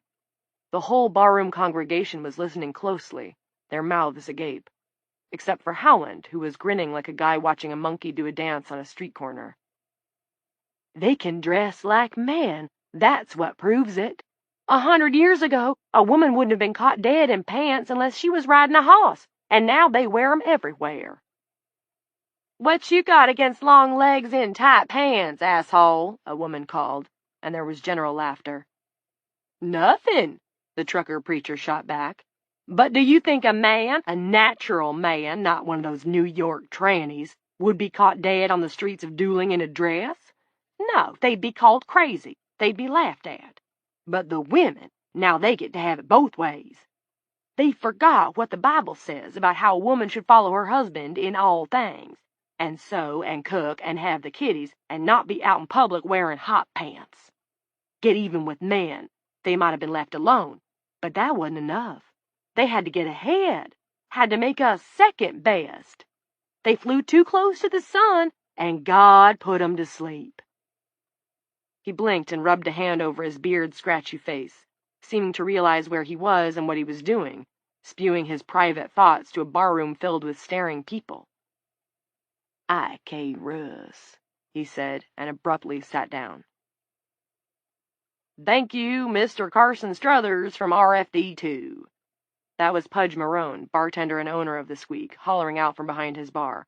Our own local celebrity, folks. Country Strong Struthers. Watch out for the right hook. Carson's my ex-brother-in-law. Pudge was a would-be comedian with saggy Rodney Dangerfield cheeks. Not all that funny, but he gave a fair pour. That was some real food for thought, Carson. I look forward to discussing all this with my sister at Thanksgiving dinner. There was more laughter at that. Before the general conversation could start up again, or before someone could plug in the juke and reanimate Mr. Tritt, Howland stood up, holding a hand in the air. History professor, Frank suddenly remembered. That's what he said he was. Said he was going to name his new dog Tacitus after his favorite Roman historian. Frank had thought it was a lot of name for a Bichon Frise. My friends, the professor said in rolling tones, with all that has happened today, it is easy to understand why we haven't yet thought of tomorrow, and all the tomorrows to come. Let us put morals and morality and hot pants aside for a moment and consider the practicalities. He patted Carson Country Strong Struthers' burly shoulder. This gentleman has a point. Women have indeed surpassed men in certain aspects, at least in Western society, and I submit that they have done so in ways rather more important than their freedom to shop at Walmart ungirdled and with their hair in rollers. Suppose this, let's call it a plague, for want of a better word, suppose this plague had gone the other way, and it was the men falling asleep and not waking up. Utter silence in the squeaky wheel. Every eye trained on Howland, who seemed to enjoy the attention. His delivery was not that of a backwoods Bible thumper, but it was still mesmerizing, unhesitating, and practiced. The women could restart the human race, could they not? Of course they could. There are millions of sperm donations, frozen babies in waiting, stored in facilities all across this great country of ours. Tens and tens of millions across the world. The result would be babies of both sexes. Assuming the new male babies didn't also grow cocoons as soon as they stopped crying and fell asleep for the first time, a very pretty young woman said. She had appeared alongside Flickinger. It occurred to Frank that the trucker, preacher, ex-boxer had missed one thing in his oration. Women just naturally looked better than men. More finished, somehow. Yes, Howland agreed. But even if that were the case, women could continue to reproduce for generations, possibly until Aurora ran its course. Can men do that? Gentlemen, where will the human race be in 50 years if the women don't wake up? Where will it be in 100? Now the silence was broken by a man who began to bawl in great noisy blabbers. Howland ignored him. But perhaps the question of future generations is moot. He raised a finger. History suggests an extremely uncomfortable idea about human nature, my friends, one that may explain why, as this gentleman here has so passionately elucidated, women have got ahead. The idea, baldly stated, is this. Women are sane, but men are mad. Bullshit, someone called. Fucking bullshit. Howland was not deterred. He actually smiled. Is it? Who makes up your motorcycle gangs? Men. Who comprises the gangs that have turned neighborhoods in Chicago and Detroit into free fire zones? Boys. Who are the ones in power who start the wars, and who are the ones who, with the exception of a few female helicopter pilots and such, fight those wars? Men. Oh, and who suffers as collateral damage? Women and children, mostly. Yeah, and who shakes their asses, egging 'em on? Don Peters shouted. His face was red. Veins were standing out on the sides of his neck. Who's pulling the motherfucking strings, Mr. Egghead, smart boy? There was a spatter of applause. Michaela rolled her eyes and was about to speak. Full of meth, blood pressure redlining, she felt like she could go on for perhaps 6 hours, the length of a Puritan sermon. But before she could start, Howland was off again. Thoughtfully put, sir, the contribution of a true intellectual, and a belief that many men advance, usually ones with a certain sense of inferiority when it comes to the fairer sex. Don started to rise. Who are you calling inferior, jackwad? Frank pulled him down, wanting to keep this one close. If Fritz Mieschaum had really gotten hold of something, he needed to talk to Don Peters about it, because he was pretty sure Don worked at the prison. Let me go, Don snarled. Frank slid his hand up to Don's armpit and squeezed. You need to calm down. Don grimaced, but didn't say anything more. Here is an interesting fact, Howland continued. During the second half of the 19th century, most deep mining operations, including those right here in Appalachia, employed workers called coolies. No, not Chinese peons. These were young men, sometimes boys as young as 12, whose job it was to stand next to machinery that had a tendency to overheat. The coolies had a barrel of water, or a pipe if there was a spring nearby. Their task was to pour water over the belts and pistons to keep them cool, hence the name coolies. I would submit that women have historically served the same function, restraining men, at least when possible, from their very worst, most abhorrent acts. He looked around at his audience. The smile had left his face. But now it seems the coolies are gone, or going. How long before men, soon to be the only sex, fall on each other with their guns and bombs and nuclear weapons? How long before the machine overheats and explodes? Frank had heard enough. It wasn't the future of the entire human race he cared about. If it could be saved, that would be a side effect. What he cared about was Nana. He wanted to kiss her sweet face and to apologize for stretching her favorite shirt, tell her he would never do it again. He could not do those things unless she was awake. "Come on," he said to Dawn. "Outside. I want to talk to you." "About what?" Frank leaned close to Peters's ear. "Is there really a woman at the prison who can sleep without growing webs and then wake up?" Dawn craned around to look at Frank. "Hey, you're the town dog catcher, aren't you?" "That's right." Frank let the dog catcher bullshit slide. "And you're Dawn, who works at the prison." "Yeah," said Dawn. "That's me. So let's talk." 8. Clint and Lila had gone out to the back porch, the overhead light turning them into actors on a stage. They were looking toward the pool where Anton Dubček had been skimming for dead bugs less than 24 hours earlier. Clint wondered idly where Anton was now. Sleeping, likely as not, dreaming of willing young women rather than preparing for an unpleasant conversation with his wife. If so, Clint envied him. "Tell me about Sheila Norcross, honey, the girl you saw at the basketball game." Lila favored him with an ugly smile of which he would have thought her incapable. It showed all of her teeth. Above it, her eyes, deep in their sockets now with dark brown circles beneath them, glittered. "As if you don't know, honey." "Put on your therapist's hat," he told himself. "Remember that she's high on dope and running on fumes. Exhausted people can slip very easily into paranoia." But it was hard. He saw the outline of it. She thought that some girl he'd never heard of was his daughter by Shan Parks. But it was impossible. And when your wife accused you of something impossible, and everything else in the world was, by any rational standard, more important and immediate, it was very, very hard to keep from losing your temper. "Tell me what you know. Then I'll tell you what I know. But let's begin with one simple fact. That girl is not my daughter, whether she has my name or not, and I have never broken our marriage vows." She turned as if to go back inside. He caught her by the arm. "Please, tell me before you go to sleep and we lose whatever chance we have to square this," he thought. "Before it can fester any more than it already has." Lila shrugged. "Does it even matter, with everything else?" His very thought a moment ago, but he could have said, "It matters to you." He kept his mouth closed instead, because in spite of all that was happening in the wider world, it mattered to him too. "You know I never even wanted this pool, don't you?" Lila asked. "What?" Clint was baffled. What did the pool have to do with anything? "Mom? Dad?" Jared was standing inside the screen door, listening. "Jared, go back inside. This is between your mother and me." "No, let him listen," Lila said. "If you insist on going through this, we will. Don't you think he should know about his half-sister?" She turned to Jared. "She's a year younger than you. She has blonde hair. She's a talented basketball player. And she's as pretty as a picture. As you would be, if you were a girl. Because, see, she looks like you, Jer." "Dad?" His brow was furrowed. "What's she talking about?" Clint gave up. It was too late to do anything else. "Why don't you tell us, Lila? Start from the beginning."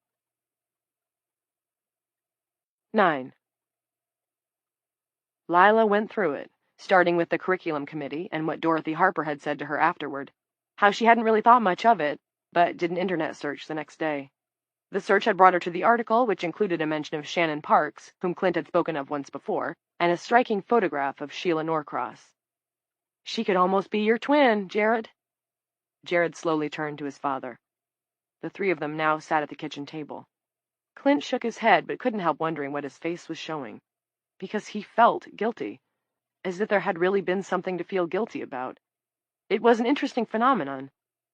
That night in 2002, what he'd whispered in Shannon's ear was, "You know, I'll always be there if you need me." When she'd responded, "What if I needed you tonight?" Clint had said that was the one thing he couldn't do. If he had slept with her, there would have been something to feel guilty about, but he'd refused her, so it was all good, wasn't it? Maybe, but why had he never told Lila about the encounter? He couldn't remember, and he wasn't required to defend what happened 15 years before. She might as well demand that he explain why he'd knocked Jason down in the Bertels' backyard for nothing more than a chocolate milkshake. "Is that it?" Clint asked. He couldn't resist adding, "Tell me that's not all, Lila." "No, that's not all," she said. "Are you going to tell me that you didn't know Shannon Parks?"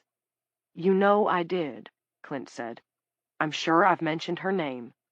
"In passing," Lila said. "But it was a little more than a passing acquaintance, wasn't it?" "Yes, it was. We were both caught in the foster system. For a while, we kept each other afloat. Otherwise, one or both of us would have drowned. It was Shannon who got me to stop fighting. She said if I didn't, I was apt to kill someone." He took Lila's hands across the table. "But that was years ago." Lila pulled her hands away. "When was the last time you saw her?" 15 years ago, Clint cried. It was ridiculous. "Sheila Norcross is 15. "A year younger than me," Jared said. "If she'd been older, 18 or 19, her birth would have predated his parents' marriage. But younger—" "And her father's name," Lila said, breathing hard, "is Clinton Norcross. It says so right on her school enrollment." "How did you get her enrollment?" Clint asked. "I didn't know those documents were available to the general public." For the first time, his wife looked uncomfortable rather than angry, and thus somehow less like a stranger. "You make it sound sleazy." Lila's cheeks had flushed. "Okay, maybe it was sleazy, but I had to know the father's name. Your name, as it turns out. So then I went to see her play. That's where I was last night, in the Coughlin High gym at an AAU game, watching your daughter play hoops. And it's not just your face and your name she has." 10. The horn blasted, and the Tri-Counties AAU team jogged over to the sideline. Lila broke away from searching the stands for a sign of Shannon. She saw Sheila Norcross nod at one of her teammates, a taller girl.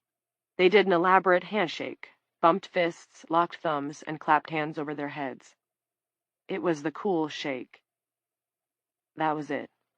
That was when Lila's heart broke. Her husband was a man in a beguiling mask. All her doubts and dissatisfactions suddenly made sense. The cool shake.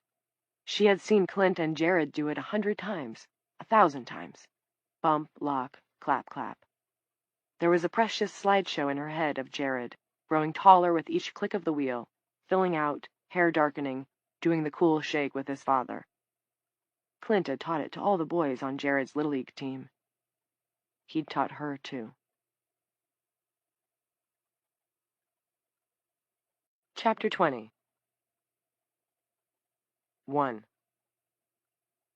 Around midnight Central Time, a fracas broke out between a small group of Crips and a much larger contingent of Bloods at a Chicago bar called Stoney's Big Dipper. It spread from there, becoming a citywide gang war that internet news sites described variously as apocalyptic, unprecedented, and fucking humongous. No one would ever know which member of which gang actually lit the match that ignited what became known as the Second Great Chicago Fire, but it started in West Englewood and spread from there. By dawn, large parts of the city were in flames.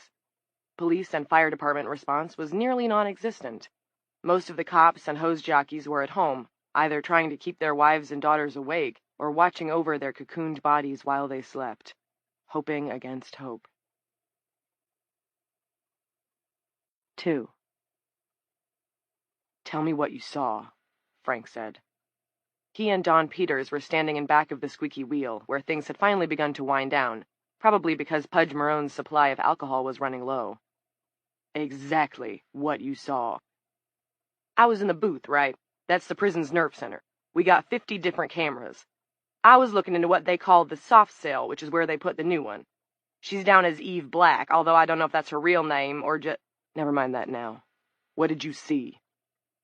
Well, she was in a red top, like all the new intakes are, and she was falling asleep. I was interested to see the webs come out of her skin because I knew about it but hadn't seen it. Only they didn't. Don grasped the sleeve of Frank's shirt. You hear what I'm saying? No webs. Not a single thread, and by then she was asleep. Only she woke up, her eyes snapped wide open, and she stared right into the camera, like she was staring at me. I think she was staring at me. I know that sounds crazy, but maybe she wasn't really asleep. Maybe she was faking. All relaxed and sprawled out like she was? No way. Trust me. How come she's there? Why not in the sheriff's lockup downtown? Because she's as crazy as a shithouse mouse, that's why. Killed a couple of meth cookers with her bare fucking hands. Why aren't you at the prison tonight? Because a couple of rat fucks framed me, Dawn burst out. Fucking framed me and then fucking canned me. Warden Coates and her buddy the head shrinker, the sheriff's husband. Being married to her is how he probably got the job at the prison in the first place. Had to be a fucking political deal because he doesn't know his ass from a doorknob. Don plunged into the story of his innocent crucifixion, but Frank didn't care what Coates and Norcross claimed this Peters had done. At that moment, Frank's mind was a frog on hot rocks, leaping from one idea to the next, leaping high. An immune woman? Right here in Dooling? It seemed impossible, but he now had a report of her waking from 2 people. If there was a patient 0, she had to be somewhere, right? So why not here? And who was to say there weren't other immunes scattered around the country and the world? The important thing was that if it was true, this Eve Black might offer a cure. A doctor, maybe even his new buddy Garth Flickinger, if Flickinger could get straight and sober, might be able to find something about her blood that was different, and that might lead to, well, a vaccine. A cure. Planted evidence, like I'd want anything to do with some husband murderer who... Shut up a minute. For a wonder, Don did so. He stared up into the taller man's face with Boo's shiny eyes. How many guards at the prison right now? Officers is what we call them, and I don't know for sure. Not many with everything so screwed up. Depends on who's coming and who's going, too. He squinted while he did the math. Not a pretty sight. Maybe 7? 8 if you count Hicks. 9 if you add in Mr. Shrinky-Dink, but those 2 ain't worth a fart in a high wind. What about the warden? Don's eyes shifted away from Frank's. I'm pretty sure she went to sleep. Okay, and how many of the ones on duty now are female? When I left, just Van Lampley and Millie Olson. Oh, and Blanche McIntyre might still be there, but she's just Coates's secretary, and she's like 101. Which leaves mighty few, even counting Hicks and Norcross. And you know something else? The sheriff is also a woman, and if she's able to keep order another 3 hours, I'd be amazed. I'd be amazed if she's even awake in another 3 hours. Under sober circumstances, these were thoughts that Frank would have kept to himself. He certainly wouldn't have shared them with an excitable twerp like Don Peters. Don, computing, ran his tongue around his lips. This was another unattractive visual. What are you thinking? That Dooling is going to need a new sheriff soon, and the new sheriff would be perfectly within his rights to remove a prisoner from correctional, especially one that hadn't been tried for anything, let alone convicted. You think you might apply for the job? Don asked. As if to underline the question, a couple of gunshots went off somewhere in the night, and there was that pervasive smell of smoke. Who was seeing to that? Anyone?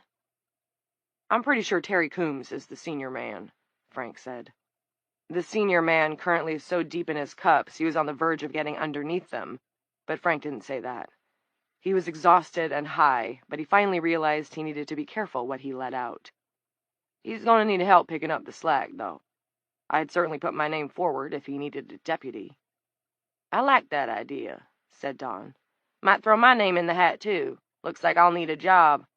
We should talk to him about going up there and getting that woman right away, don't you think? Yeah, Frank said. In an ideal world, he didn't think he'd let Don Peters wash out a dog cage, but because of his knowledge of the prison, they might need him. Once we all get some sleep and sober up. Well, all right, let me give you my cell number, Don said. And let me know what you and Terry are thinking. He took out the pen and notebook he used to write up cunts who gave him trouble and needed to go on bad report. 3. Not long after the first reports of Aurora, rates of male suicide ticked upward sharply, doubling, then later tripling and quadrupling. Men killed themselves loudly, jumping from the tops of buildings or putting guns into their mouths. And men killed themselves quietly, taking pills, closing garage doors, and sitting in their running cars. A retired schoolteacher named Elliot Ainsley called a radio show in Sydney, Australia, to explain his intentions and his thinking before he cut his wrists and went to lie down alongside his sleeping wife. "I just can't see the point of continuing on without the gals," the retired teacher informed the disc jockey. "And it's occurred to me that perhaps this is a test of our love for them, of our devotion for them. You understand, don't you, mate?" The disc jockey replied that he did not understand, that he thought Elliot Ainsley had lost his fucking mind, but a great many men did. These suicides were known by various names, but the one that became part of the common usage was coined in Japan. These were the sleeping husbands, men who hoped to join their wives and daughters wherever they had gone. Vain hope. No men were allowed on the other side of the tree. 4. Clint was aware that both his wife and son were staring at him. It was painful to look at Lila, and even more so to look at Jared, who wore an expression of complete bewilderment. Clint saw fear in Jared's face, too. His parents' marriage, a thing so seemingly secure that he had taken it for granted, appeared to be dissolving right before his eyes. Over on the couch was a little girl cocooned in milky fibers. On the floor beside the girl was an infant, snug in a laundry basket. The infant in the basket didn't look like an infant, however. It looked like something that a spider had wrapped up for a future snack. "Bump, lock, clap, clap," Lila said, though she no longer sounded like she cared all that much. "I saw her do it. Stop pretending, Clint. Stop lying." We need some sleep, Clint thought. Lila most of all. But not until this sitcom idiocy was resolved. If it could be, and there might be a way. His first thought was of his phone, but the screen wasn't big enough for what he wanted. "Jared, the internet's still up, right?" "Last time I checked." "Get your laptop." "Why?" "Just get it, okay?" "Have I really got a sister?" "No." Lila's head had begun to droop, but now she brought it up. "Yes." "Get your laptop." Jared went to get it. Lila's head was sinking again. Clint patted first one of her cheeks, then the other. "Lila. Lila!"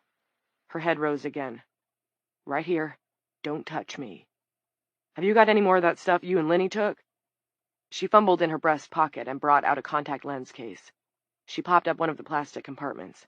Inside was a little powder. She glanced at him. "It's strong," she said. "I might claw your eyes out. Cocoon or no cocoon. I'm sad, but I'm also extremely pissed." "I'll chance it. Go on." She bent, closed one nostril, and snorted the powder up the other. Then she sat back, eyes wide. "Tell me, Clint, was Shannon Parks a good lay?" "I thought I was, but she must have been better if you had to go hot-dogging back to her when we were only married a year or so." Jared returned, his closed face saying, "I didn't hear that last part," and set his laptop down in front of his father. He was careful to maintain a separation from Clint when he did it. Et tu, Brute? Clint powered up Jared's Mac, went on Firefox, and searched for Sheila Norcross Copland basketball. The story came up, and the picture of the girl named Sheila Norcross. It was a damned good head and shoulders shot, showing her in her basketball jersey. Her pretty face was flushed with on-court hustle. She was smiling. Clint studied the picture for almost 30 seconds. Then, without a word, he turned the laptop so Jared could look. His son did so with a tight mouth and his fists clenched. Then they slowly relaxed. He looked at Lila, more bewildered than ever. "Mom, if there's a resemblance, I don't see it. She doesn't look anything like me. Or Dad. Lila's eyes, already wide from the fresh ingestion of magic powder, widened even more. She uttered a harsh caw of a laugh. Jared, please, don't. Just don't. You have no idea what you're talking about.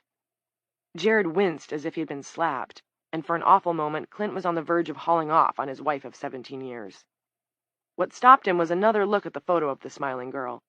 Because if you wanted to find it, there was a faint resemblance, whether Jared saw it or not. The long jaw, the high forehead, and the dimples that punctuated the corners of her smile. None of these features really matched Clint's own, but he could see how they suggested an association. I love your dimples, Lila had sometimes told Clint when they were first married, often in bed after making love, touching them with her fingers. All men should have dimples. He could have told her what he now believed because he thought he understood everything. But there might be another way. It was 4 a.m, an hour when almost everyone in the Tri-Counties would ordinarily have been sleeping, but this was no ordinary night. If his old friend from the foster system wasn't in a cocoon, she would be able to take a call. The only question was whether or not he could reach her. He considered his cell, then went to the phone hanging on the wall instead. He got the buzz of an active line. So far, so good. What do you think you're doing? Lila asked. He didn't answer, simply dialed 0. After 6 rings, he was afraid no one was going to answer, which would hardly be surprising, but then a weary female voice said, Yeah, what? Clint very much doubted if that was the way Shenandoah Telecom instructed its operators to respond to customer calls, but he was simply grateful to get a human voice. Operator, my name is Clinton Norcross from Dooling, and I badly need some help.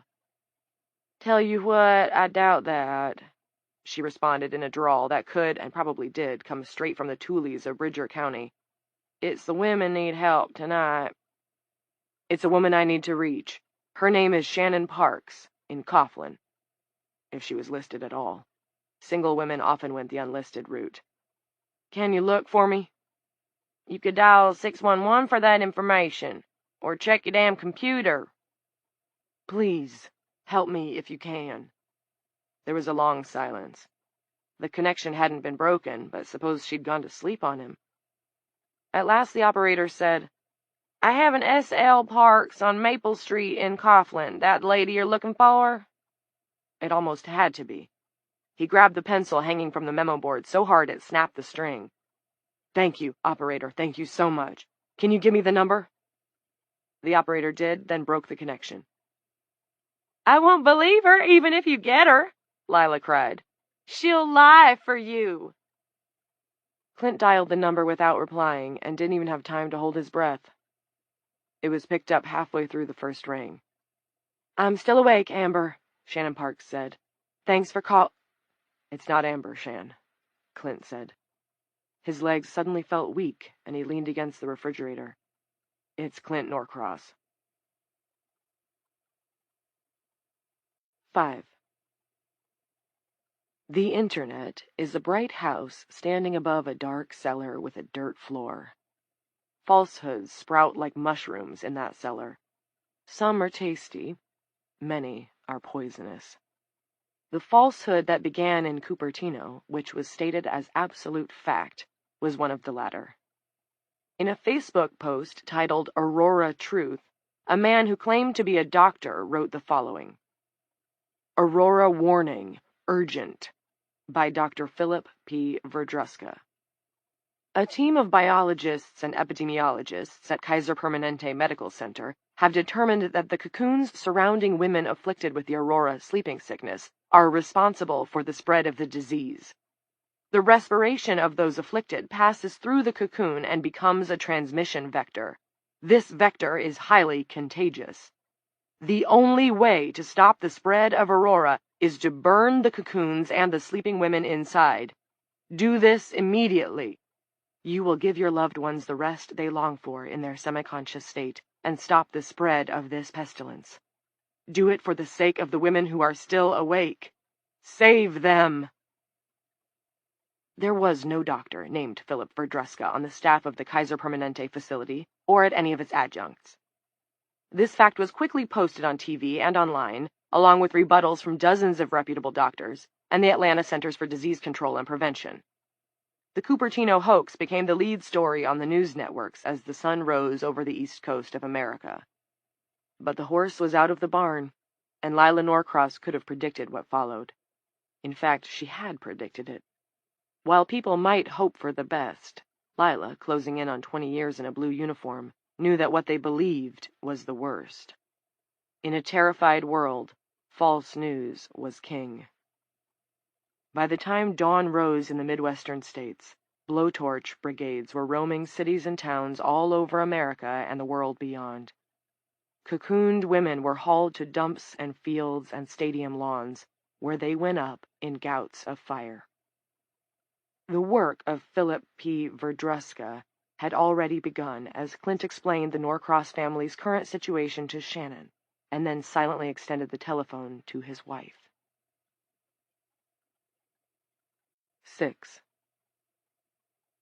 At first, Lila said nothing, only looked mistrustfully at her husband. He nodded to her as if she had spoken, and took his son gently by the arm. "Come on," he said. "Give her some privacy."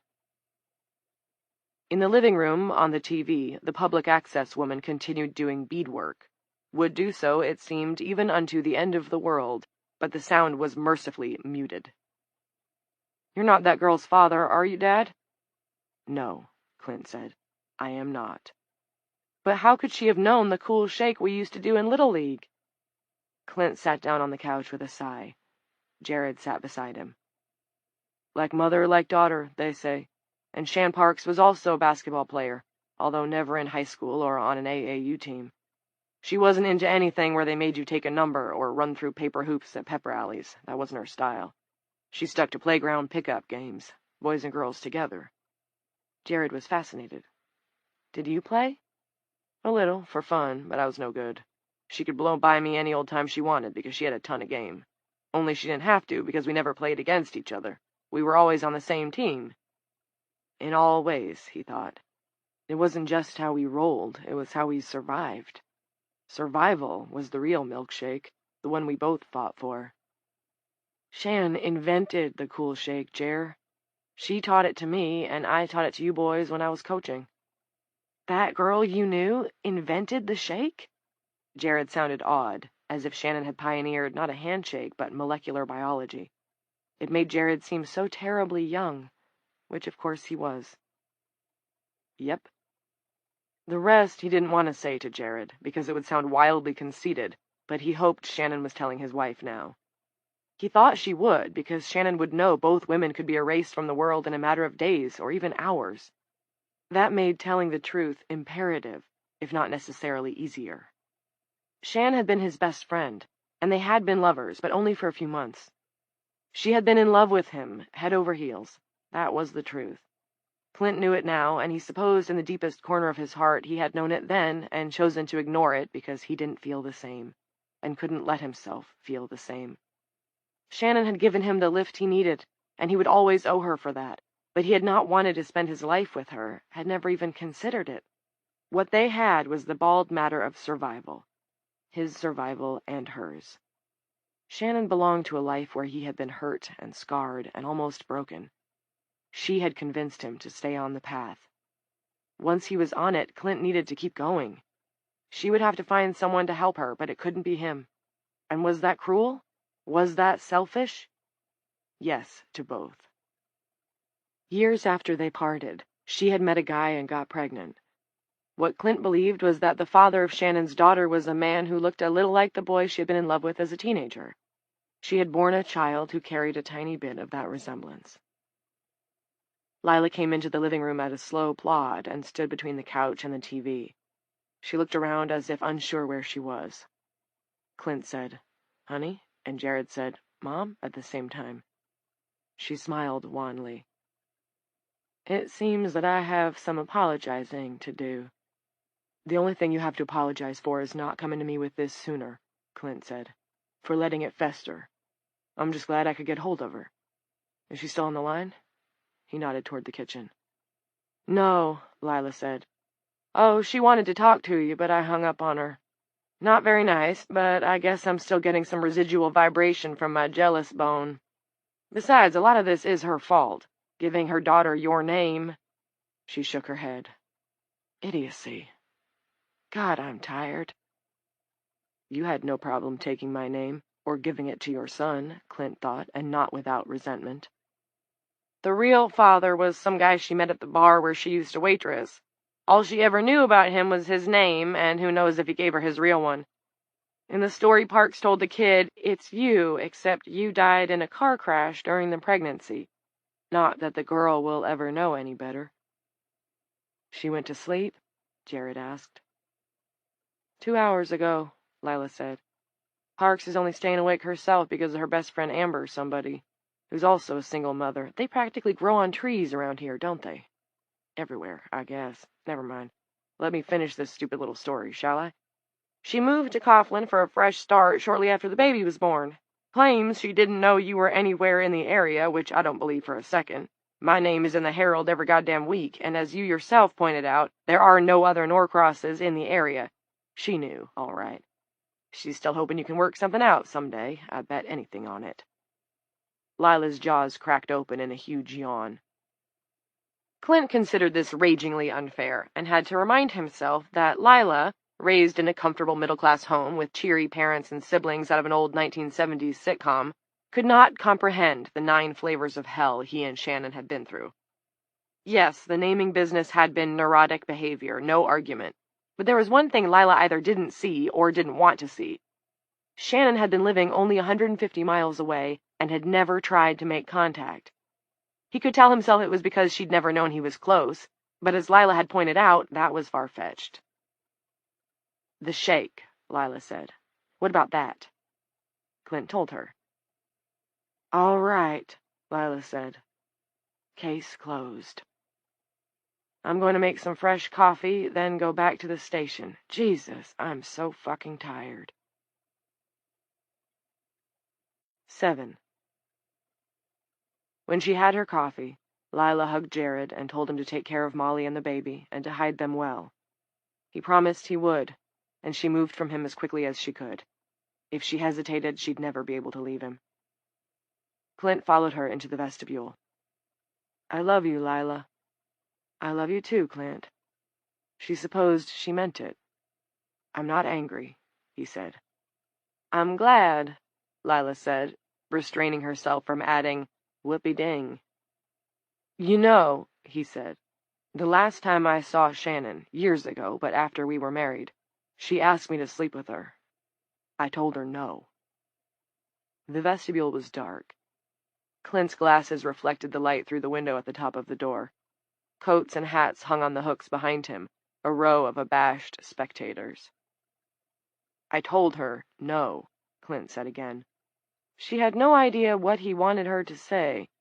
Good boy, maybe? She had no idea about anything. Lila kissed him. He kissed her back. It was just lips, skin on skin. She promised to call him when she got to the station. She went down the steps, then stopped and looked back at him. Never told me about the pool, she said. Just went ahead and called a contractor. I came back one day to a hole in the yard. Happy fucking birthday. He stopped. What was there to say, really? That he thought she'd want it, when the truth was he wanted it? And when you decided to ditch your private practice? We never discussed that either. You asked some questions. I thought maybe you were researching a paper or something. And then boom. Done deal. I thought it was my decision to make. I know you did. She waved a vague farewell and walked to her cruiser. 8. Officer Lampley said you wanted to see me. Evie bounded to the bars of her cell so rapidly that Assistant Warden Hicks did a quick reverse two-step. Evie smiled radiantly, her black hair tumbling around her face. Lampley is the only female officer left awake, isn't she? Not at all, Hicks said. There's also Millie, Officer Olson, I mean. No, she's asleep in the prison library. Evie continued to smile her beauty queen smile, and she was a beauty, there could be no arguing that. face down on a copy of 17. She was looking at the party dresses. The assistant warden didn't even consider Evie's claim. She couldn't know such a thing. Beautiful as she was in the romper room, as the soft cell was sometimes called, and for a reason. You're messed up in the head, inmate. I'm not saying that to try and hurt your feelings. I'm saying it because it's true. Maybe you should go to sleep, see if that doesn't clear out some of the cobwebs. Here's an interesting tidbit for you, Assistant Warden Hicks. Although the Earth has made a little less than a single turn since what you call Aurora began, well over half of the women in the world have gone to sleep, almost 70% already. Why so many? Lots of the women never woke up in the first place, of course. They were asleep when it started. And then a great number tired and drowsed off despite their best efforts to stay awake. But that's not all of them. No, there is also a significant portion of the female population that just decided to hit the hay. Because, as your Dr. Norcross undoubtedly knows, dreading the inevitable is worse than the inevitable itself. Easier to let go. He's a shrink, not a medical doctor, Hicks said. I wouldn't trust him to treat a hangnail. And if there's nothing else, I have a prison to run and you need a nap. I understand completely. You go ahead. Just leave me your cell phone. All of Evie's teeth were on view. Her smile seemed to get bigger and bigger. Those teeth were very white and looked very strong. The teeth of an animal, Hicks thought, and of course she was an animal. Had to be, considering what she had done to those meth cookers. Why do you need my cell phone, inmate? Why can't you use your own personal, invisible cell phone? He pointed to the empty corner of her cell. It was almost funny, the mix of stupid and crazy and arrogant that this woman was serving up. It's right over there, and it has unlimited minutes. A good one, said Evie. Very amusing. Now your phone, please. I need to call Dr. Norcross. No can do. It's been a pleasure. He turned to go.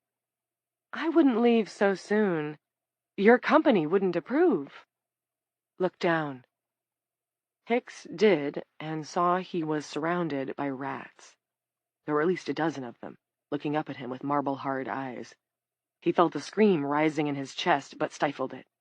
A scream might set them off, make them attack. Evie was holding a slim hand out through the bars, palm up, and even in his near panic, Hicks noted a terrible thing. There were no lines on that palm. It was entirely smooth. You're thinking about running, she said. You can do that, of course, but given your adipose condition, I doubt if you can run very fast. The rats were squirming over his shoes now. A pink tail caressed one ankle through his checkered dress sock, and he felt that scream rising again. You'll be bitten several times, and who knows what infections my small friends may be carrying. Give me your cell phone. How are you doing it? Hicks could barely hear his own words over the blood rushing from his heart. Trade secret. With a shaking hand, Hicks removed his phone from his belt and placed it in that horrible, lineless palm. You can leave, Evie said. He saw that her eyes had turned a bright amber color. The pupils were black diamonds. Cat pupils. Hicks walked gingerly, high-stepping among the circling rats, and when he was beyond them, he ran for Broadway and the safety of the booth. Very well done, Mother, Evie said. The largest rat stood on her hind paws and looked up, whiskers twitching. He was weak. I could smell his failing heart. The rat dropped to the floor and scurried toward the steel door of the shower closet further down A-wing. The others followed in a line, like children on a school outing. There was a gap between the wall and the floor, a flaw in the cement that the rats had widened to an entry point. They disappeared into the dark. Hicks's cell was password protected. Evie entered the 4-digit code with no hesitation, nor did she bother consulting his contacts before tapping in Clint's cell number. He answered promptly and without saying hello. Cool your jets, Laura. I'm on my way back soon. This isn't Laura Hicks, Dr. Norcross. It's Evie Black. Silence at the other end. Situation normal at home, I hope? Or as normal as can be under the circumstances? How did you get Hicks's cell phone? I borrowed it. What do you want? First, to give you some information. The torching has begun. Men are burning women in their cocoons by the thousands. Soon it will be by the tens of thousands. It's what many men have always wanted. I don't know what your experiences with men have been. Rotten, I suppose. But whatever you may think, most men don't want to kill women. We'll see, won't we? Yes, I suppose we will. What else do you want? To tell you that you are the one. She laughed cheerily. That you are the man. I'm not getting you. The one who stands for all mankind, as I stand for all womankind, both those sleeping and those awake. I hate to wax apocalyptic, but in this case I must. This is where the fate of the world will be decided. She mimicked the momentous drums of television melodrama. Bum, bum, bum. Ms. Black, you are in the grip of a fantasy. I told you, you can call me Evie. Fine, Evie, you are in the grip of a... The men of your town will come for me. They will ask me if I can revive their wives and mothers and daughters. I will say it's certainly possible, because, like young George Washington, I cannot tell a lie. They will demand that I do it, and I will refuse, as I must. They will torture me, they will rend my body, and still I'll refuse. Eventually, they will kill me, Clint. May I call you Clint? I know we've only just started working together, so I don't want to overstep. You might as well. He sounded numb. Once I'm dead, the portal between this world and the land of sleep will close.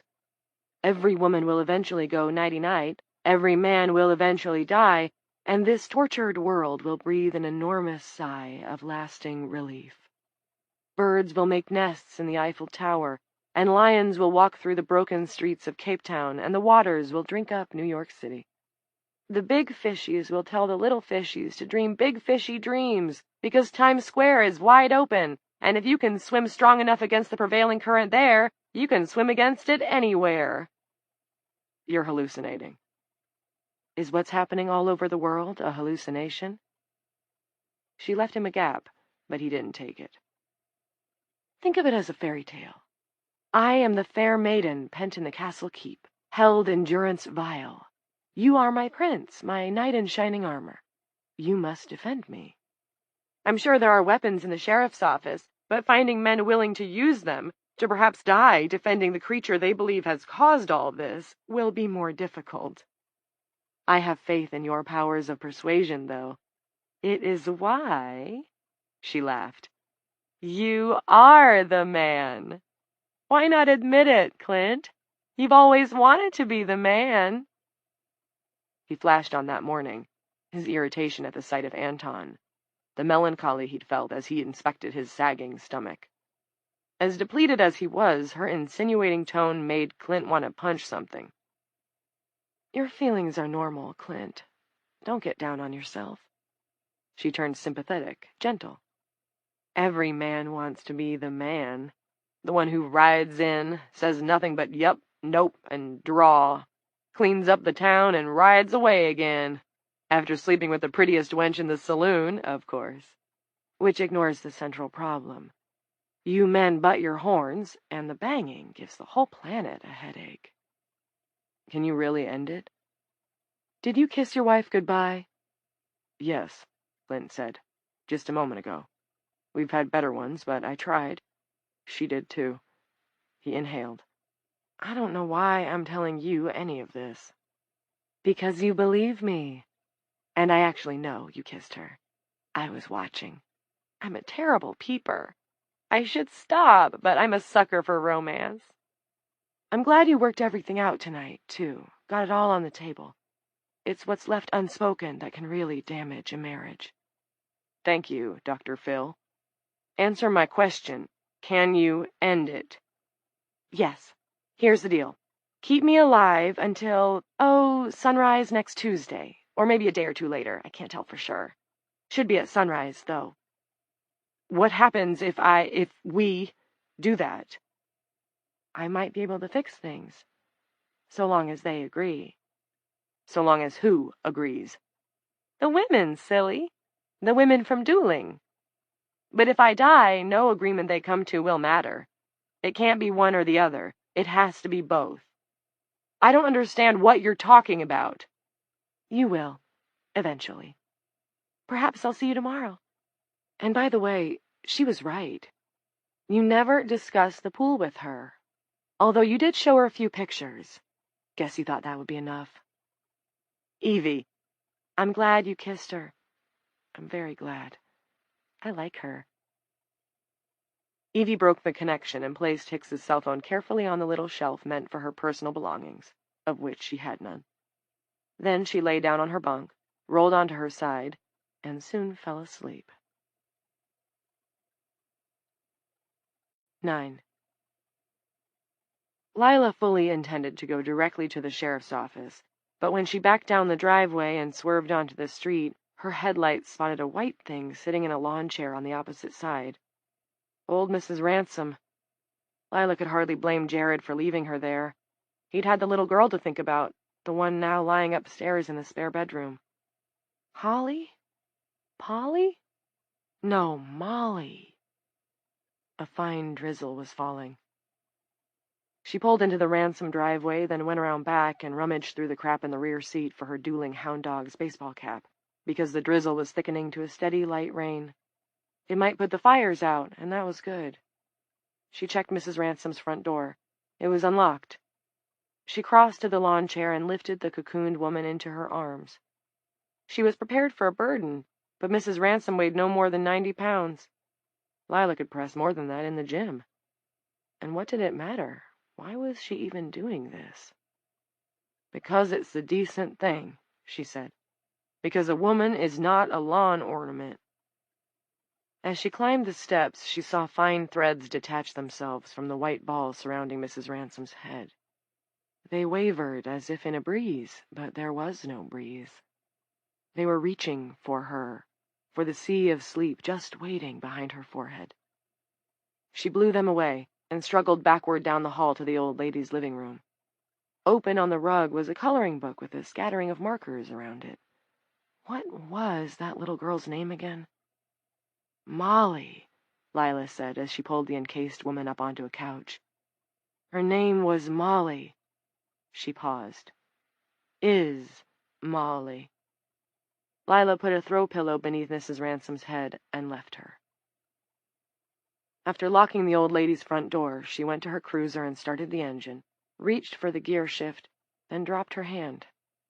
Suddenly the sheriff's office seemed like a pointless destination. Furthermore, it seemed at least 50 miles away. She could probably get there without hitting a tree, or some woman trying to jog away sleep. But what was the sense? If not the office, what? She asked her car. What? She took the contact lens case from her pocket. There was another wake-up shot in the other container, the one marked L, but the question recurred. What was the sense in fighting it? Sleep would catch her eventually. It was inevitable, so why postpone it? According to Shakespeare, it knitted up the raveled sleeve of care. And at least she and Clint had gotten some of that fabled closure he was always going on about. I was a fool, she confessed to the police car's interior. But, Your Honor, I plead sleep deprivation. If that was all it was, why hadn't she confronted him sooner? With everything that happened, it seemed unforgivably small. It was embarrassing. All right, she said. I plead fear, Your Honor. But she wasn't afraid now. She was too spent to be afraid. She was too spent to be anything. Lila yanked the mic from its prongs. It actually felt heavier than Mrs. Ransom. How weird was that? Unit 1 to base. Are you still there, Lenny? Still here, boss. Lenny had probably been into the powdered goodies again. She sounded as chipper as a squirrel sitting on a pile of fresh acorns. Also, she had gotten a full 8 hours the night before, instead of going all the way to Coughlin in McDowell County and driving aimlessly until dawn, thinking bad thoughts about a husband who had turned out to be faithful after all. Ah, but so many of them weren't. And was that a reason or only an excuse? Was it even true? Could you find statistics about fidelity on the internet? Would they be accurate? Shannon Parks had asked Clint to sleep with her, and he had said no. That's how faithful he was. But that was what he was supposed to be, wasn't it? Did you get medals for keeping your promises and living up to your responsibilities? Boss, read me? I won't be in for a while, Lenny. Got something I need to do. Roger that. What's up? This was a question Lila chose not to answer. Clint needs to go back to the prison after he has a little rest. Give him a call around 8, will you? Make sure he's up and ask him to check in on Mrs. Ransom on his way out. He needs to take care of her. He'll understand what that means. Okay. Wake-up calls aren't my specialty, but I don't mind branching out. Lila, are you all... Unit 1 out. Lila racked the mic. In the east, a faint line of Friday morning light had appeared on the horizon. Another day was about to dawn. It would be a rainy one, the kind made for sweet afternoon naps. The litter of her trade lay on the seat beside her.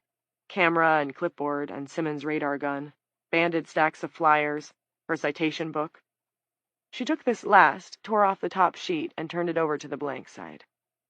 She printed her husband's name in big capital letters at the top, and then, "Put me and Platinum and Mrs. Ransom and Dolly in one of the empty houses. Keep us safe. There might not be any coming back from this, but maybe there is." She paused, thinking. It was hard to think. Then added, "Love you both." She added a heart. Corny, but so what, and signed her name. She took a paperclip from the little plastic caddy in the glove compartment and attached the note to her breast pocket. As a small girl, her mother had attached her milk money, sealed in a small envelope, to her shirt every Monday in just the same way. Lila couldn't remember it, but her mother had told her. With that chore taken care of, she sat back and closed her eyes. Sleep rushed at her like a black engine with no headlight. And oh, the relief. The blessed relief. The first delicate threads spun out of Lila's face and caressed her skin.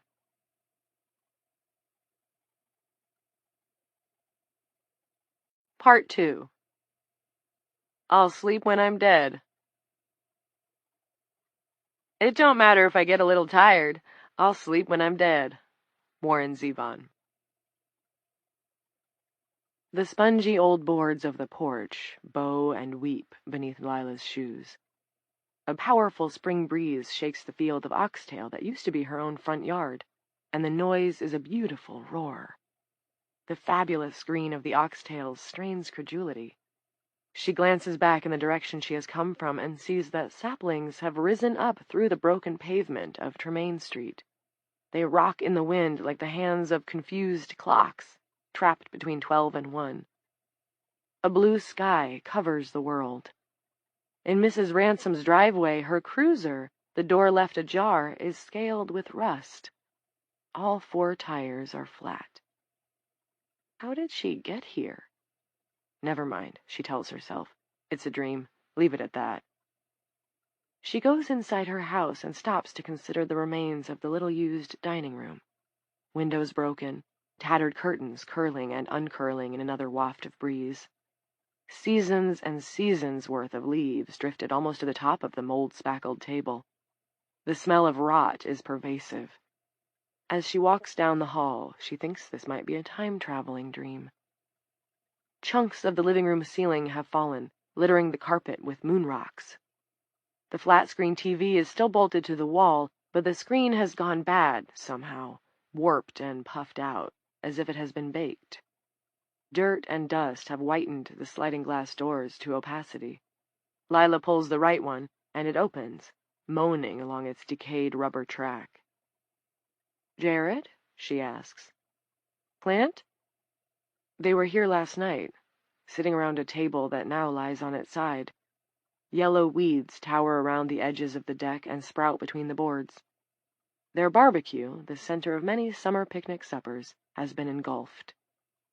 In the pool, where the waters are the brackish color of a fish tank after a long power outage, a bobcat pauses breast-deep in its crossing. A bird is clamped in its teeth. The bobcat's eyes are bright and its teeth are large and water beads its fur. Pasted to its broad, flat nose is a white feather. Lila rakes her fingernails down her cheek, feels the pain, and decides, reluctantly, that this might not be a dream after all. If not, how long has she been asleep? A good while. Or a bad one. The animal blinks its shining eyes and begins to paddle toward her. Where am I? She thinks, then thinks, I am home. And then thinks the first thing again. Where am I? Chapter 1. 1. Late Friday afternoon, well into the second day of the disaster, in Dooling, at least, in some parts of the world it was already Aurora Day 3, Terry Coombs awoke to the aroma of sizzling bacon and brewing coffee. Terry's first coherent thought was, is there any liquid left in the squeaky wheel, or did I drink the whole place right down to the dishwater? His second was more basic, get to the bathroom. He did just that, arriving in time to vomit copiously into the toilet. For a couple of minutes he rested there, letting the pendulum that was making the room swing back and forth settle to a stop. When it did, he hauled himself up, found some Bayer, and swallowed 3 with gulps of water from the faucet. Back in the bedroom, he stared at the space on the left side of the bed where he recalled that Rita had been lying, cocoon around her head, the white stuff in her mouth sucking inward and billowing out with each breath. Had she gotten up? Was it over? Tears prickled Terry's eyes, and he staggered, wearing nothing but his underwear, out into the kitchen. Frank Geary sat at the table, dwarfing it with his broad upper body. Somehow the inherent mournfulness of that sight, a big man at a tiny table in bright sunlight, informed Terry of everything he needed to know before any words were spoken. Their gazes met. Geary had a copy of National Geographic folded open. He set it aside.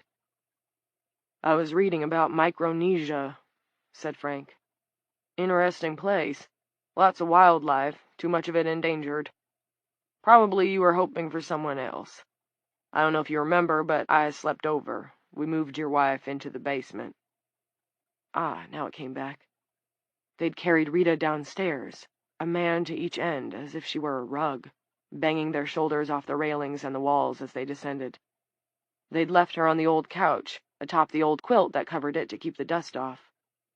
Rita was undoubtedly lying there at that moment, surrounded by the other pieces of dusty furniture they'd discarded over the years and intended to yard sale, but never got around to. Bar chairs with yellow vinyl seats, the VCR, Diana's old crib, the old wood stove. Despondency sapped Terry. He couldn't even keep his head raised. His chin dropped to his chest. In front of the empty chair on the opposite side of the table was a plate with bacon and toast on it. Beside the plate was a cup of black coffee and a bottle of Beam. Terry drew in a ragged breath and sat down. He crunched up a piece of bacon and waited to see what would happen. His stomach made noises and swirled around some, but nothing came up. Frank wordlessly added a dollop of whiskey to Terry's coffee. Terry took a sip. His hands, which he hadn't realized were trembling, steadied. I needed that. Thank you. His voice was a croak. Though they weren't close friends, he and Frank Geary had shared a few drinks together over the years. Terry knew Frank was serious about his job as the town's animal control officer. He knew Frank had a daughter he believed was a pretty terrific artist. He remembered that a drunk had once suggested to Frank that he should leave some irritation or other up to God, and Frank had told the drunk to put a sock in it, and as well-sauced as the drunk had been, he'd caught the warning in Frank's tone and had not made a peep the rest of the night. In other words, Frank had seemed to Terry like a right-enough guy, just not someone whose balls you'd ever want to bust. That Frank was black might have played into a certain sense of necessitated distance, too. Terry had never actually considered the possibility of being buddies with a black guy, although he had nothing against the idea now that he did consider it. It's no problem, said Frank. His cool, straightforward manner was reassuring. So, everything's... Terry had another swallow of the juiced coffee. The same? As yesterday?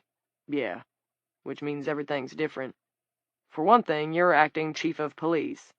Station called looking for you a few minutes ago. The old chief has gone missing." Terry's stomach sent up a bubble of nastiness. "Lila missing? Jeez." "Congratulations, huh? Big promotion. Cue the marching band." Frank's right eyebrow was wryly arched.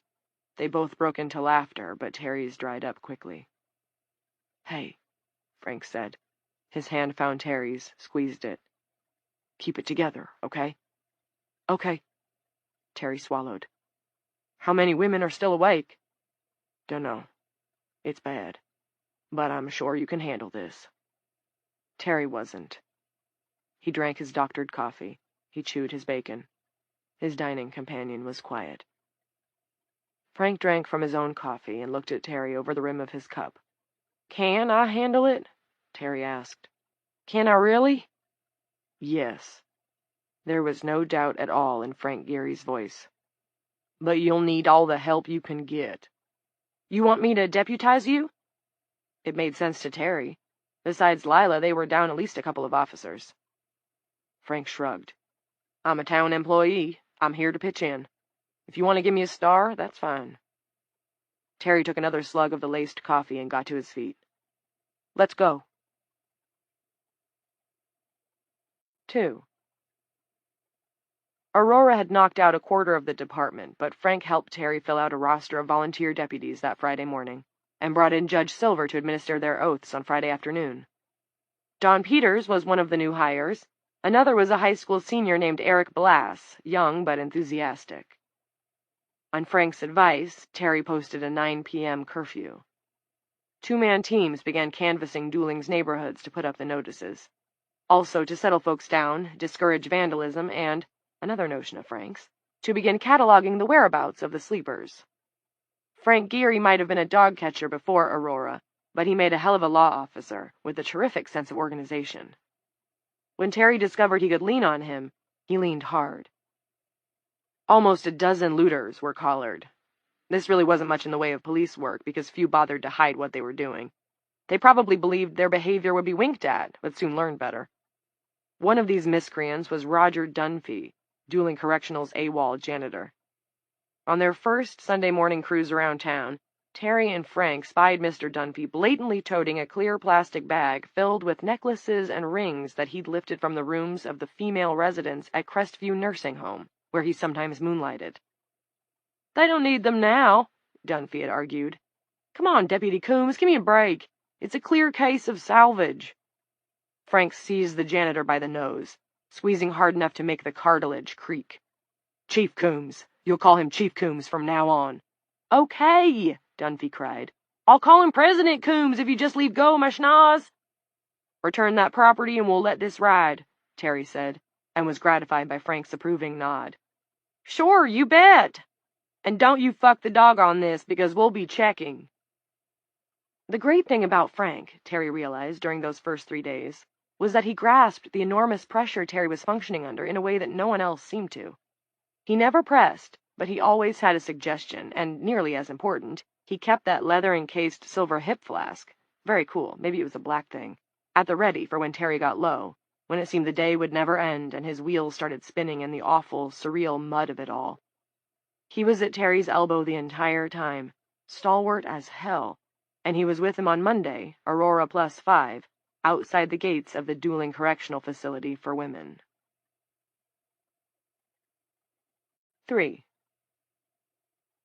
Acting Chief Coombs had tried several times over the weekend to convince Clint that he needed to release Eve Black into his custody. Rumors about the woman who had killed the meth dealers were circulating.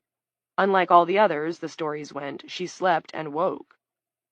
At the station, Linnie Mars, still hanging in there, you go girl, had received so many calls regarding this that she had taken to hanging up on anyone who asked. Frank said they had to find out if the rumors were true. It was a priority. Terry supposed he was right, but Norcross was being stubborn, and Terry was finding it increasingly difficult to even get the annoying man on the phone. The fires had burned themselves out by Monday, but the countryside near the prison still smelled like an ashtray. It was gray and humid, and the misty rain that had been falling off and on since early Friday morning was falling again. Acting Chief of Police Terry Coombs, feeling mildewed, stood at the intercom and monitor outside the gates of the Dooling Correctional Facility for Women. Norcross still wasn't buying the transfer order that Judge Silver had signed for Eve Black. Frank had assisted with that too, explaining to the judge that the woman might possess a unique immunity to the virus, and impressing on the old jurist the need to act quickly and keep things calm before a riot started. "Oscar Silver's got no jurisdiction in the matter, Terry." The doctor's voice burbled from the speaker, sounding as if it were coming from the bottom of a pond. "I know he signed her in at my wife's request, but he can't sign her out. Once he was remanded to me for evaluation, that was the end of his authority. You need a county judge now." Terry couldn't fathom why Lila's husband, who had always seemed down to earth, was being such a pain in the ass. "There's no one else right now, Clint. Judge Weiner and Judge Lewis are both asleep. Just our luck to have had a couple of female judges on the county circuit." "All right, so go ahead and call Charleston and find out who they've appointed as interim," Clint said, as if they'd come to a happy compromise, as if he'd given even a single damn inch. "But why bother? Eve Black is now asleep like all the rest." Hearing that put a lead ball in Terry's stomach. He should have known better than to believe a bunch of loose talk. Might as well try to question his own wife, a mummy in the basement dark, sprawled atop the dingy quilt on their old couch. "She went down yesterday afternoon," Norcross continued. "We've only got a few inmates that are still awake." "Then why won't he let us see her?" Frank asked. He had been standing silently throughout the exchange. It was a good question. Terry jabbed the call button and asked it. "Look, here's what we'll do," said Clint. "I'll send you a picture on your cell phone, but I can't let anyone in. That's lockdown protocol. I've got the warden's book open right here in front of me. I'll read you what it says. State authorities must enjoin the facility and may remove the lockdown order at their discretion. State authorities. But don't butt me, Terry. I didn't write it. Those are the regulations. Since Hicks walked off on Friday morning, I'm the only administrative officer this prison's got, and protocol is all I have to go on." "But," he was starting to sound like a two-cycle engine, but, "I had to put us on lockdown. I had no choice. You've seen the same news I've seen. There are people going around torching women in their cocoons. I think you'll agree that my population would be a prime target for that breed of vigilante." "Oh, come on." Frank made a hissing noise and shook his head. They hadn't been able to find a uniform shirt large enough to button across his chest, so Frank wore it open to his undershirt. "Sounds like a bunch of bureaucratic gobbledygook to me. You're the acting chief, Terry. That's got to trump a doctor, especially a shrink." Terry held up a hand to Frank. "I get all that, Clint. I understand your concern. But you know me, all right? I've worked with Lila for more than a decade, since before she was sheriff. You've eaten dinner at my house, and I've eaten dinner at yours. I'm not going to do anything to any of those women, so give me a break. I'm trying. You would not believe some of the garbage I've had to shovel up around town over the weekend. Some lady left her stove on and burned down half of Greeley Street. 100 acres of woods south of town are torched. I got a dead high school athlete who tried to rape a sleeper. I got a guy with his head smashed in by a blender. I mean, this is stupid. Let's put aside the rule book. I'm acting chief of police. We're friends. Let me see she's sleeping like the others, and I'll get out of your hair." The security kiosk on the opposite side of the fence, where an officer ought to have been stationed, was empty. Beyond it, across the parking lot and on the opposite side of the second fence, the prison hunched its gray shoulders. There was no movement to be seen through the bulletproof glass of the front doors, no prisoners taking laps on the track or working in the garden plot.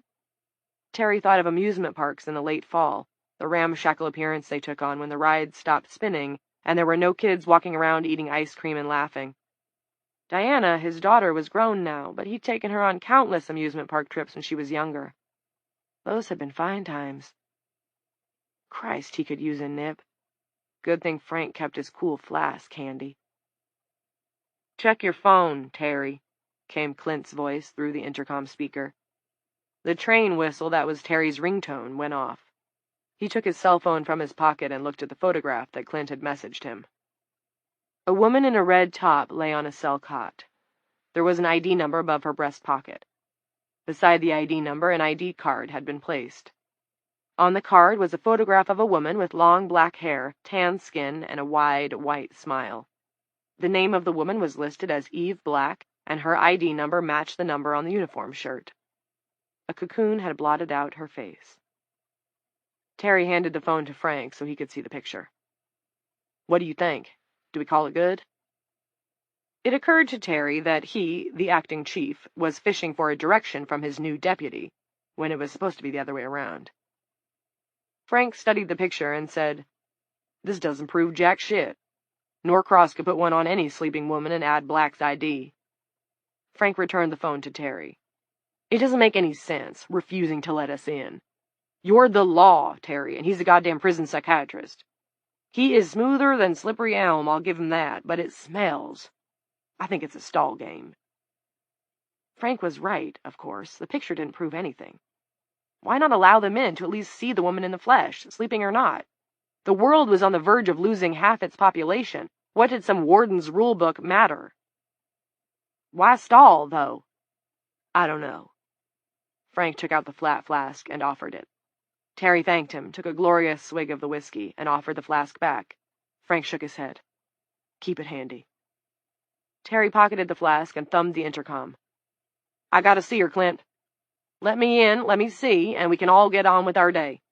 People are talking about her. I need to put the talk to rest. If I don't, we might have a problem I can't control." 4.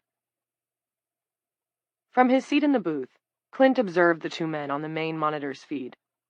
The door to the booth was open, as it never would have been under normal conditions, and Officer Tig Murphy was leaning in. Officers Quigley and Wettermore were just outside, also listening. Scott Hughes, the only other officer they had left, was taking a nap in an empty cell. A couple of hours after she'd shot Reed Dempster, Van Lampley had clocked out. Clint hadn't had the heart to ask her to stay. "Good luck, Doc," she'd said, sticking her head in the door of his office, out of uniform and in her street clothes, eyes bloodshot from tiredness. Clint had wished her the same. She hadn't thanked him. If she wasn't asleep by now, he doubted she would have been of much use anyway. Clint was confident that he could put Terry off, at least for a while. What concerned him was the big guy standing beside Terry, who had given the acting chief the flask and was advising him between exchanges. In a way, it was like watching a ventriloquist and his talking dummy. Clint noticed the way the big guy was scanning around instead of staring at the intercom speaker, as people instinctively tended to do. It was like he was casing the place. Clint depressed his intercom button and spoke into the mic. "Honestly, I'm not trying to complicate things, Terry. I feel terrible about this. Not to beat a dead horse, but I swear, I've got the warden's book right here in front of me. It's in capital letters at the top of the lockdown ordinances." He tapped the electronics board in front of him, on which there rested no book of any kind. "This wasn't what I was trained for, Terry, and the book is all I have." "Clint," he could hear Terry's disgusted exhalation. "What the heck, man? Am I going to have to bust down the gate? This is ridiculous. Lila would be really disappointed. Really disappointed. She won't believe this." "I understand you're frustrated, and I know I can't even begin to appreciate the stress you've been under the last couple of days, but you do realize there's a camera on you, right? I just watched you take a drink from a flask, and we both know that it wasn't Kool-Aid. With all due respect, I knew Lila—" The mention of his wife in the past tense, realized only as soon as it was out of his mouth, caused Clint's heart to catch. To get himself a moment, he cleared his throat. "I know Lila a little better than you, and that's what I think would disappoint her, that her go-to deputy is drinking on the job. Put yourself in my position. Would you let someone into the prison who doesn't have jurisdiction or the right paperwork, and who's been drinking?" They watched Terry throw up his hands and walk away from the intercom, pacing in a circle. The other man put an arm around his shoulder and spoke to him. Tig shook his head and chuckled. "You should never have gone into prison medicine, Doc. You could have been rich selling shit on HSN. You just did major voodoo on that guy. He's going to need therapy now." Clint swiveled to the three officers standing by. "Anybody know the other one? The big dude?" Billy Wettermore did. "That's Frank Geary, the local animal control officer. My niece helps out with the strays. She told me he's okay, but kind of intense." "Intense how?" "He really doesn't like people who don't take care of their animals, or abuse them. There was a rumor that he put a beat down on a redneck who tortured a dog or cat or something, but I wouldn't bet all my money on that one. High school grapevine has never been too reliable. It was on the tip of Clint's tongue to ask Billy Wettermore to give his niece a ring before he remembered how unlikely it was that she'd still be awake. Their own female population was down to a grand total of 3. Angel Fitzroy, Jeanette Sorley, and Eve Black. The woman he'd photographed was an inmate named Wanda Danker, who had a body type similar to Evie's. Danker had been conked out since Friday night. In preparation, they dressed her in scrubs with Evie's ID number and Evie's ID pinned to her red top. Clint was grateful, and a little stunned, that the crew of 4 remaining officers had bought into what he was doing. He'd told them that since word of Evie's sleeping and waking was public knowledge, it was inevitable that someone, probably the cops, would come for her. He hadn't attempted to pitch Tig Murphy and Rand Quigley and Billy Wettermore and Scott Hughes on the idea that Evie was some sort of fantastic being whose safety, and by extension the safety of every woman in existence, depended on Clint. He had a great deal of confidence in his ability to talk a person around to a new way of seeing things. He'd been doing exactly that for nearly 2 decades. But this was an idea that not even he dared attempt to sell. The tack Clint had taken with Dooling Correctional's remaining officers was simpler. They couldn't hand Evie over to locals. Moreover, they couldn't play it straight with them, because as soon as they acknowledged that Evie was different, they'd only become more relentless. Whatever the deal with Evie was, whatever immunity she possessed, it needed to be sorted out by serious scientists from the federal government who knew what the hell they were doing. It didn't matter that the town authorities probably had a comparable plan in mind, to have a doctor examine her, to question her about her background, and perform every test you could perform on a person who seemed to have a unique biology, which sounded okay. But, as Terry might have said, she was too precious to risk. That was the but. If they handed Evie over to the wrong people and things went sideways, if someone lost their temper and killed her, perhaps out of simple frustration, perhaps because they needed a scapegoat, what good would she be then to anyone's mothers and wives and daughters? And forget Evie as an interview subject, Clint told his very thin blue line. She couldn't or wouldn't tell anyone anything. She seemed not to have the remotest idea of what was so special about her biology. Plus, immune or not, Eve Black was a psychopath who'd planted a pair of meth cookers. Someone could still, study her body and her DNA and such, couldn't they? Rand Quigley unhopefully proposed. Even if her brains are blown out? He added hastily, I'm just saying. I'm sure they could, Rand, said Clint, but don't you think that's not optimal? It's probably better if we keep her brains in. They might be useful. Rand had conceded as much. Meanwhile, for the benefit of this scenario, Clint had been making regular calls to the CDC. Since the guys in Atlanta didn't answer, repeated calls yielded nothing but a recorded announcement or the same busy signal as on the Thursday the crisis started. He was discussing matters with a branch of the CDC that happened to be located on the 2nd floor of an empty house on Tremaine Street. Its number was Lila's cell phone, and Jared and Mary Pack were the only scientists on the staff. This is Norcross again at Dooling Correctional in West Virginia, began the play that Clint performed over and over, with minor variations, for the ears of his remaining officers. Your son is asleep, Mr. Norcross, was how Mary replied at the start of their latest go-round. May I please kill him? That's a negative, Clint said. Black is still sleeping and waking. She's still extremely dangerous. We still need you to come and get her. Mrs. Pack and Mary's younger sister had both fallen asleep by Saturday morning, and her out-of-town father was still attempting to make his way back from Boston. Rather than stay home alone, Mary had tucked her mother and sister into bed and gone to join Jared. To the 2 teenagers, Clint had been honest, mostly. He had omitted some things. He had told them that there was a woman in the prison who slept and woke, and asked them to participate in the CDC rigmarole because he said he was worried that the staff would give up and walk if it didn't seem like he was talking to someone and that help was imminent. The parts he'd left out were about Evie, her impossible knowledge, and the deal she'd offered him. My pee is pure Monster Energy drink, Mr. Norcross. When I move my arms fast, there are like traces in the air that I see. Does that make sense? Oh, probably not, but whatever. I think this might be my superhero origin story, and Jared is in his sleeping bag missing the excitement.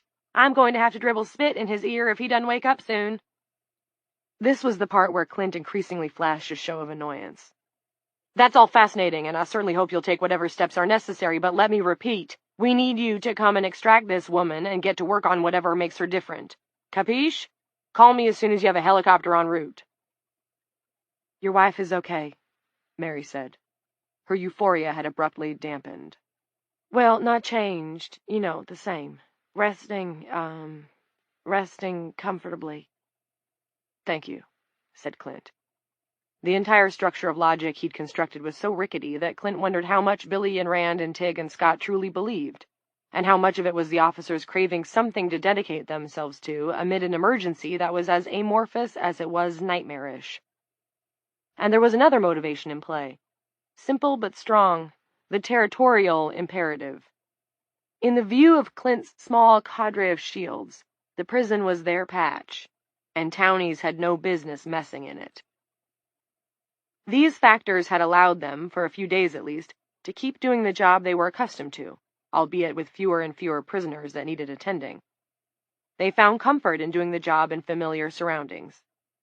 The 5 men took shifts sleeping on the couch in the officers' break room and cooking in the prison kitchen. It also may have helped that Billy, Rand, and Scott were young and unmarried, and that Tig, the oldest of the bunch by 20 years, was divorced without kids. They had even seemed to acclimate, after some grumbling, to Clint's insistence that everyone's safety depended on no more personal calls being made. And accordingly, they had abetted him in the most distasteful measure he'd been forced to make. Under the pretext of emergency security regulations, they had used tin snips to amputate the receivers from the 3 payphones available for the use of the prisoners, and deprived the population, in what might well be their last days, from any opportunity to communicate with their loved ones. This precaution had led to the breaking out of a small riot on Friday afternoon, when half a dozen prisoners had made a charge for the administration wing. It had not been much of a riot. The women were exhausted, and, except for one inmate wielding a sock filled with dead batteries, they had been unarmed. The 4 officers had quickly put the insurrection down. Clint didn't feel good about it, but if anything, the attack had probably served to strengthen his officers' resolve. How long the men would stay resolved, Clint couldn't hazard a guess. He just hoped they could be persuaded to hang on until he could either change Evie's mind and get her to cooperate in a way that made sense, or the sun rose on Tuesday or Wednesday or Thursday or whenever, and she was satisfied. If what she claimed was true. If it wasn't, then it didn't matter. But until it didn't matter, it did. Clint felt bizarrely energized. A lot of bad shit had happened, but at least he was doing something. Unlike Lila, who had given up. Jared had found her in Mrs. Ransom's driveway. She had let herself fall asleep in her car. Clint told himself he didn't blame her. How could he? He was a doctor. He understood the body's limits. Once you went without sleep long enough, you fragmented, lost your sense of what was important and what wasn't, lost your sense of what was even real, lost yourself. She'd broken down, that was all. But he couldn't break down. He had to make things right. Like he'd made things right with Lila before Aurora had taken her, by staying strong and persuading her to see reason. He had to try to resolve this crisis. Bring his wife home, bring them all home. Trying was the only thing left.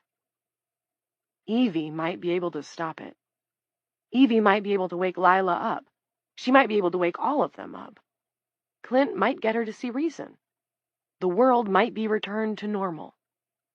Despite everything that Clint knew about the science of medicine, everything that said that Evie Black was just a mad woman with delusions of grandeur, too much had happened for him to entirely refute her claims. Mad woman or not, she had powers. Her lacerations had healed in less than a day. She knew things she couldn't know.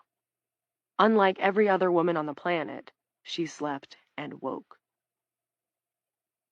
The big man, Geary, slipped his fingers through the fencing of the front gate and gave it an experimental shake. Then he crossed his arms and peered at an electronic lock the size of a boxing glove. Clint saw this, noted how Terry had wandered off to tow the dirt at the roadside and nip at the flask, and concluded that serious trouble might be brewing down the road, and maybe not that far down. He tapped the intercom. "Hi there. So are we all set? Terry and Frank? You're Frank, aren't you? Nice to meet you. You got the picture?" Instead of responding, the new deputy and the acting chief went back to their police car, climbed in, and departed. Frank Geary drove.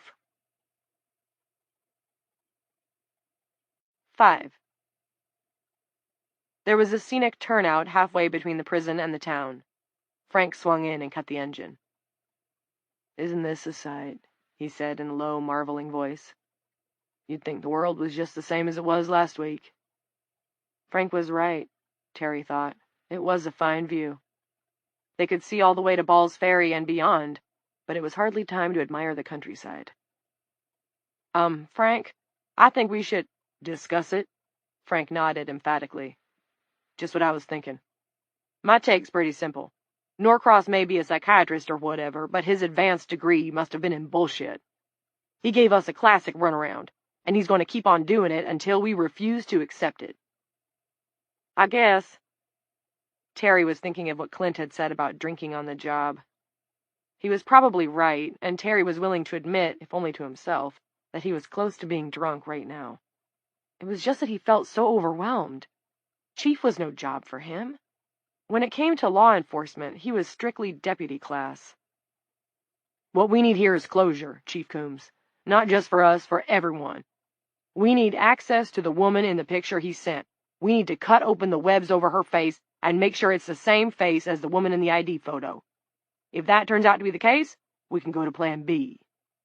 "Which is what?" Frank reached into his pocket, produced a pack of bubble gum, peeled a piece out of its wrapper. "Fuck if I know." "Cutting the cocoons is dangerous," Terry said. "People have died." "Which makes it damn lucky that you've got a certified animal control specialist on your team. I've dealt with some mean dogs in my time, Terry, and once I got called out to deal with a very pissed-off bear that managed to wrap himself up in barbed wire. To deal with Ms. Black, I'll use my biggest catch-pole, the Tomahawk 10-foot. Stainless steel, spring lock. Drop the noose around her neck before snipping the shit over her face. Yank it as tight as I have to when she starts to buck and snap. She might lose consciousness, but it won't kill her. The stuff will grow back, and when it does, she'll go sleepy-bye again. All we need is a look, that's all. A quick look. If it's her and all the chatter turns out to be bullshit, everybody's going to be disappointed," Terry said, "including me." "Me too." Frank was thinking of Nana. "But we have to know. You see that, don't you?" Terry did. "Yeah. The question is, how do we get Norcross to give us access? We could raise a posse, and we might have to, but that's a last resort, don't you think?" "Yes." Terry found the idea of a posse unpleasant, bordering on stomach-churning. In the current situation, a posse might well turn into a mob. "We could use his wife." "Huh?" Terry stared at Frank. "Lila? Say what?" "Offer a swap," he said. "You give us Eve Black, we give you your wife." "Why would he go for that?" Terry asked. "He knows we'd never hurt her." When Frank didn't reply to this, Terry grabbed Frank by the shoulder. "We would never hurt her, Frank. Never. You get that, right?" Frank shook loose. "Of course I do." He showed Terry a smile. "I'm talking about running a bluff, but it's one he might believe. They're burning cocoons in Charleston. Just panicky social media-driven bullshit, I know, but lots of people believe it. And Norcross might believe we believe it. Also, he has a son, right?" "Yeah, Jared, nice kid." "He might believe it. He might be persuaded to call his dad and tell him to give the black woman up. Because what, we threatened to burn his mother like a mosquito on a bug light?" Terry couldn't believe the words he was hearing himself say. No wonder he was drinking on the job. Look at the kind of discussion he was being forced to have. Frank chewed his gum. "I don't like it," Terry said. "Threatening to burn up the chief. I don't like it a bit." "I don't like it either," Frank said, and this was the truth. "But desperate times sometimes call for desperate measures." "No," Terry said, for the moment not feeling drunk at all. "Even if one of the teams find her, it's a flat no. And hell, for all we know, she's still awake. Put on her boogie shoes and blew town. Left her husband and son? Left her job with things messed up like they are? You believe that? Probably not, Terry said. One of the teams will find her eventually, but using her that way is still a no. Cops don't make threats, and cops don't take hostages. Frank shrugged. Message received. It was just an idea. He turned around to face out through the windshield, started the engine, and backed Unit 4 onto the highway. I suppose somebody checked Norcross's house for her? Reed Barrows and Vern Wrangle yesterday. She and Jared are both gone. Place is empty. The boy, too, Frank said thoughtfully. Babysitting her somewhere, maybe? Could have been the shrink's idea. He ain't dumb, I'll give him that. Terry didn't reply. Part of him thought having another nip was a bad idea, but part of him thought one more couldn't hurt. He fished the flask out of his pocket, unscrewed the cap, and offered it to Frank first, which was only polite, since it was his. Frank smiled and shook his head. Not while I'm driving, amigo. 5 minutes later, as they were passing the Olympia Diner, the sign out front no longer attempted to entice passers-by with the promise of egg pie. Now it read, Pray for our women. Something the head shrinker had said over the intercom came to Frank. Since Hicks walked off on Friday morning, I'm the only administrative officer this prison's got. His big hands clamped down on the wheel, and the cruiser swerved. Terry, who had been dozing, snapped awake. What? Nothing, Frank said. Thinking about Hicks, wondering what Hicks knew, wondering what Hicks had seen. But for now, he would keep these questions to himself. Everything's fine, Chief. Everything's fine. 6. What pissed Evie off about the video game were the blue stars. Multicolored triangles, stars, and fiery orbs rained down the screen. You needed a string of 4 fiery orbs in order to explode one sparkling blue star. Other shapes flashed and disappeared if you linked up chains of them, but the sparkling blue stars were apparently made of some almost adamantine material that only the incendiary force of the fiery orbs could shatter. The name of the game was, for no rationale that Evie could grasp, Boomtown. She was on level 15, teetering on extinction. A pink star appeared, then a yellow triangle, and then, finally, thank fuck, a fiery orb, which Evie tried to slide left to a stack of 3 fiery orbs that she'd already amassed alongside a blue star that was clogging up that area of her screen. But then came a green death triangle, and that was all she wrote. Sorry, you died, proclaimed a flashing message. Evie groaned and flipped Hicks's phone onto the far end of her cot. She wanted as much distance as possible between herself and the wicked thing. Eventually, of course, it was going to suck her back in. Evie had seen dinosaurs. She had looked down upon the great forests of America from the eyes of a passenger pigeon. She had surfed into Cleopatra's sarcophagus atop a flume of desert sand and caressed the glorious queen's dead face with beetle legs. A playwright, a clever Englishman, had written an amusing, if not entirely accurate, speech about Eve once. She is the fairy's midwife, and she comes in shape no bigger than an agate stone on the forefinger of an alderman, drawn with a team of little atomies athwart men's noses as they lie asleep.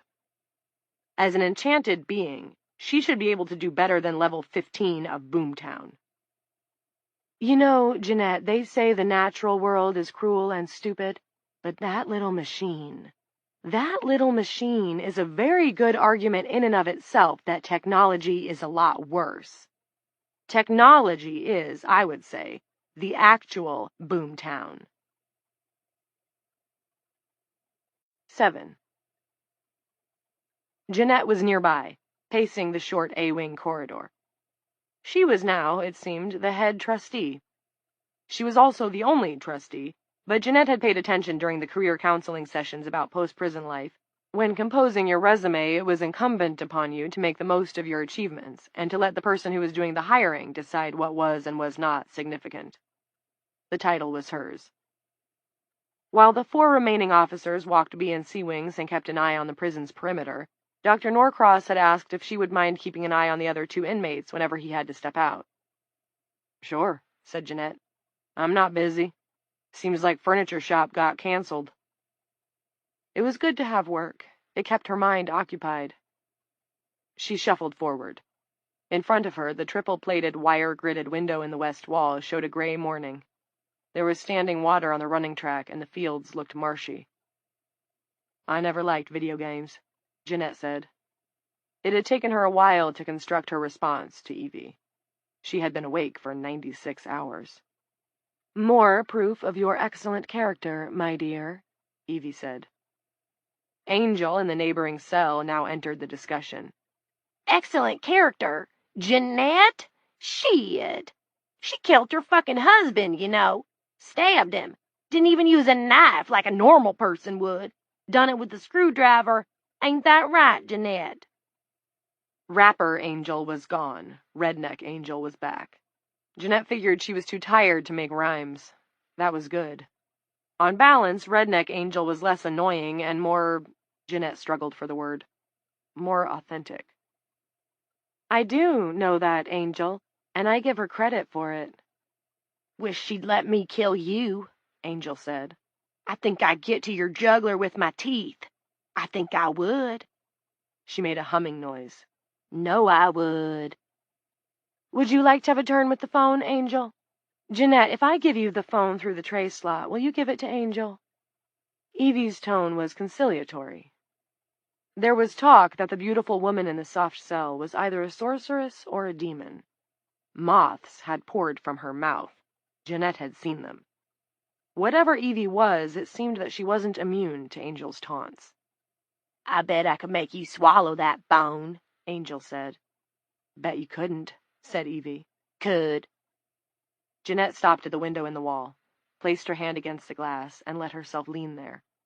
She didn't want to fantasize about sleep, and couldn't stop fantasizing about it. Of course there were prisons even in sleep. Jeanette had on many occasions waited to be let out of a dream cell, as bored as all the times she waited in her actual life to be let out of her actual cell. But sleep was also a beach, and the waves cleaned it up every night. All the footprints and bonfires and sandcastles and beer cans and scraps of trash. Those cleansing waves washed most every trace into the depths. Sleep was also Bobby. He had met her in a forest that had grown over the ruins of the bad old world, and everything was better. Would Ree be in her sleep, her dreams? Damien was in there, so why not Ree? Or was the sleep that came with the cocoons dreamless? Jeanette remembered, some days, waking up feeling so young and strong and healthy. I'm ready to whip my weight in wildcats, she sometimes told Bobby when he was just little. She couldn't imagine feeling that way now, or ever again. When he was a newborn, Bobby had given her some hard nights. What do you want? She would ask him. He just cried and cried. She imagined that he hadn't actually known what he wanted, but hoped maybe his mother might, and fix it for him. That was the hurtful part of motherhood, not being able to fix what you couldn't understand. Jeanette wondered if she even could sleep now. What if she had broken her sleep bone? Sleep muscle? Sleep tendon? Her eyes felt terribly dry. Her tongue felt like it was too big. Why didn't she give in? Simple. Because she didn't want to. She had given in to Damien, and she had given in to drugs, and her life had gone exactly the way everyone said it would go. She wasn't giving in to this. This wasn't going how they expected it to go. She counted to 60, got lost in the 40s, returned to 1, and the second time made it up to 100. She shoots, she scores. Let's go to the videotape. What was that guy's name? The let's go to the videotape guy? Dr. Norcross would remember. Jeanette was facing the east wall, where the metal door of the shower gave on the delousing area. She walked toward the door, right, left, right, left. A man crouched on the floor, pinching buds into a cigarette paper. Behind her, Angel was explaining to Evie how she'd peel off her skin, how she'd dig out her eyes, fry them up with some ramps, and eat them. Ramps would flavor up any rotten morsel. And on from there, more bibble-babble, tone and accent, angry, angry, angry, country, country, country. At this point, unless Jeanette really focused, conversation, pretty much anything anyone said, was low-volume radio gab. She kept expecting to hear an 800 number. You know, Angel, I don't think I will be sharing my Boomtown video game with you after all, Evie said, and Jeanette went right, left, locking on the differently colored notices on the bulletin board by the quell dispenser, the words too bleary to read, but knowing that they were lists of church services, AA meetings, crafts classes, and reminders of rules. On one piece of paper, a girl elf was dancing over the words, "I'm on good report." Jeanette shuffled to a stop and flashed a look at the spot where the man had been squatting. There was no one. Hello? Hey, where'd you go? Jeanette, are you all right? Uh-huh. Jeanette glanced back at Evie's cell door. The strange woman stood at the bars. She wore a melancholy expression, a well-of-course expression, like you did when you had a hope that you knew wasn't too realistic. And sure enough, life did what life did with unrealistic hopes. It was the face babies made after a cat scratched them and right before they cried. I just thought I saw someone. You're beginning to hallucinate. That's what happens when you don't sleep. You should go to sleep, Jeanette. It'll be safer for you if you're asleep when the men come. Jeanette shook her head. I don't want to die. You won't. You'll sleep, and then you'll wake up somewhere else. Evie's face lit. And you'll be free. When it came to Evie, Jeanette couldn't think straight. She seemed crazy, but not crazy like anyone else Jeanette had met in Dueling Correctional. Some insane people were so close to blowing up you could almost hear them tick. Angel was like that. Evie seemed like something else, and not just because of the moths. Evie seemed inspired. What do you know about free? I know everything about free, said Evie. Shall I give you an example? If you want. Jeanette risked another look at the spot where the man had been sitting. No one was there. No one. You find creatures in the dark of the earth, far below the rubble of the mountain tops that the coal men have chopped flat, eyeless creatures that are freer than you have ever been. Because they live as they want to, Jeanette. They are fulfilled in their darkness. They are everything they want to be. Evie repeated this last, emphasizing it. They are everything they want to be. Jeanette pictured herself in a warm darkness far beneath the earth's surface. Minerals glittered around her in constellations. She felt small and secure. Something tickled her cheek. She opened her eyes, brushed at the strand of web that had started to curl up from her skin. She wobbled on her feet. She hadn't even realized she'd closed her eyes. In front of her, not halfway across the room, was the wall, bulletin board, door to the shower, quell dispenser, cement blocks. Jeanette took a step, then another. There was the man. He was back, now smoking the joint he had rolled. Jeanette wasn't going to look at him. She wasn't giving in. She was going to touch the wall, and then she was going to turn around and walk to the other wall, and she wasn't giving in. Jeanette sorely wasn't ready to be enshrouded yet. I can go a while, she thought. I can go a while. You just watch me. 8.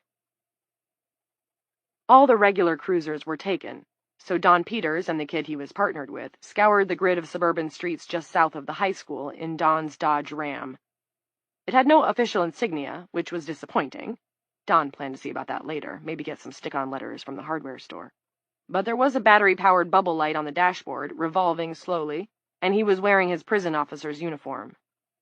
The kid didn't have any kind of uniform, of course, just a plain blue shirt with a badge on it, but the Glock on his hip carried all the additional authority he needed. Eric Blass was only 17, technically 4 years too young to be in law enforcement. Don thought the kid had the right stuff, though. He'd been a life scout with a merit badge in target shooting before giving up the scouting program the year before. Too many pussies, Blass had said, to which Don replied, Copy that, Junior. Besides, the kid was funny. He had invented a game to speed the hours. It was called Zombie Chicks.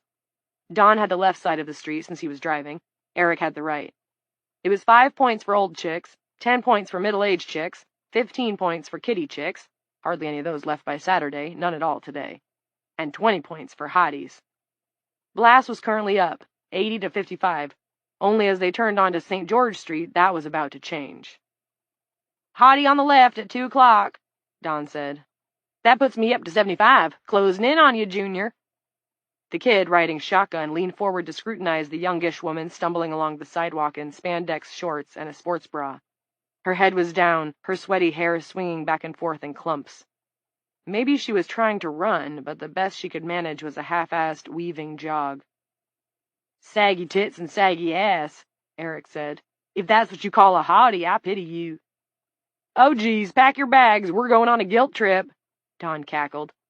Fine, since we can't see the face, how about I call it 15? Works for me, Eric said. Give her a honk. As they rolled slowly by the staggering woman, Don laid on the horn. The woman's head jerked up. The face was not too bad, actually, except for the big purple circles under her hollowed-out eyes. And she stumbled. Her left foot caught on her right ankle, and she sprawled on the pavement. She's down, Eric yelled. Chick goes down. He craned to look over his shoulder. But wait, she's getting up, not even waiting for the 8 count. He began to toot the Rocky theme through flapping lips. Don glanced in the rearview mirror and saw the woman rising shakily to her feet. Her knees were scraped, and blood was trickling down her shins. He thought she might give them the finger. The teenager they'd blasted shortly after their shift began had done that. But the zombie chick didn't even look around, just went staggering off toward downtown. Don said, Did you see the look on her face? Priceless, Eric said, and raised his palm. Don high-fived him.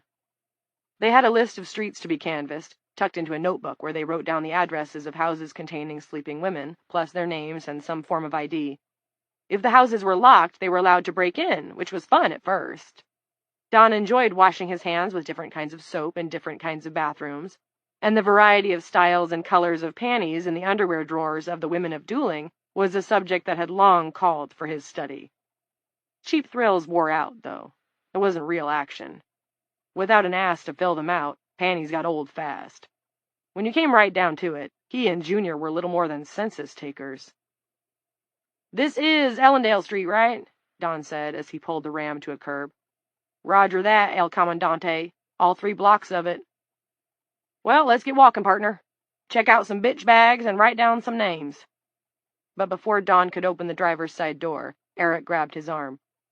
The newbie was looking toward a patch of waste ground between Ellendale and the high school.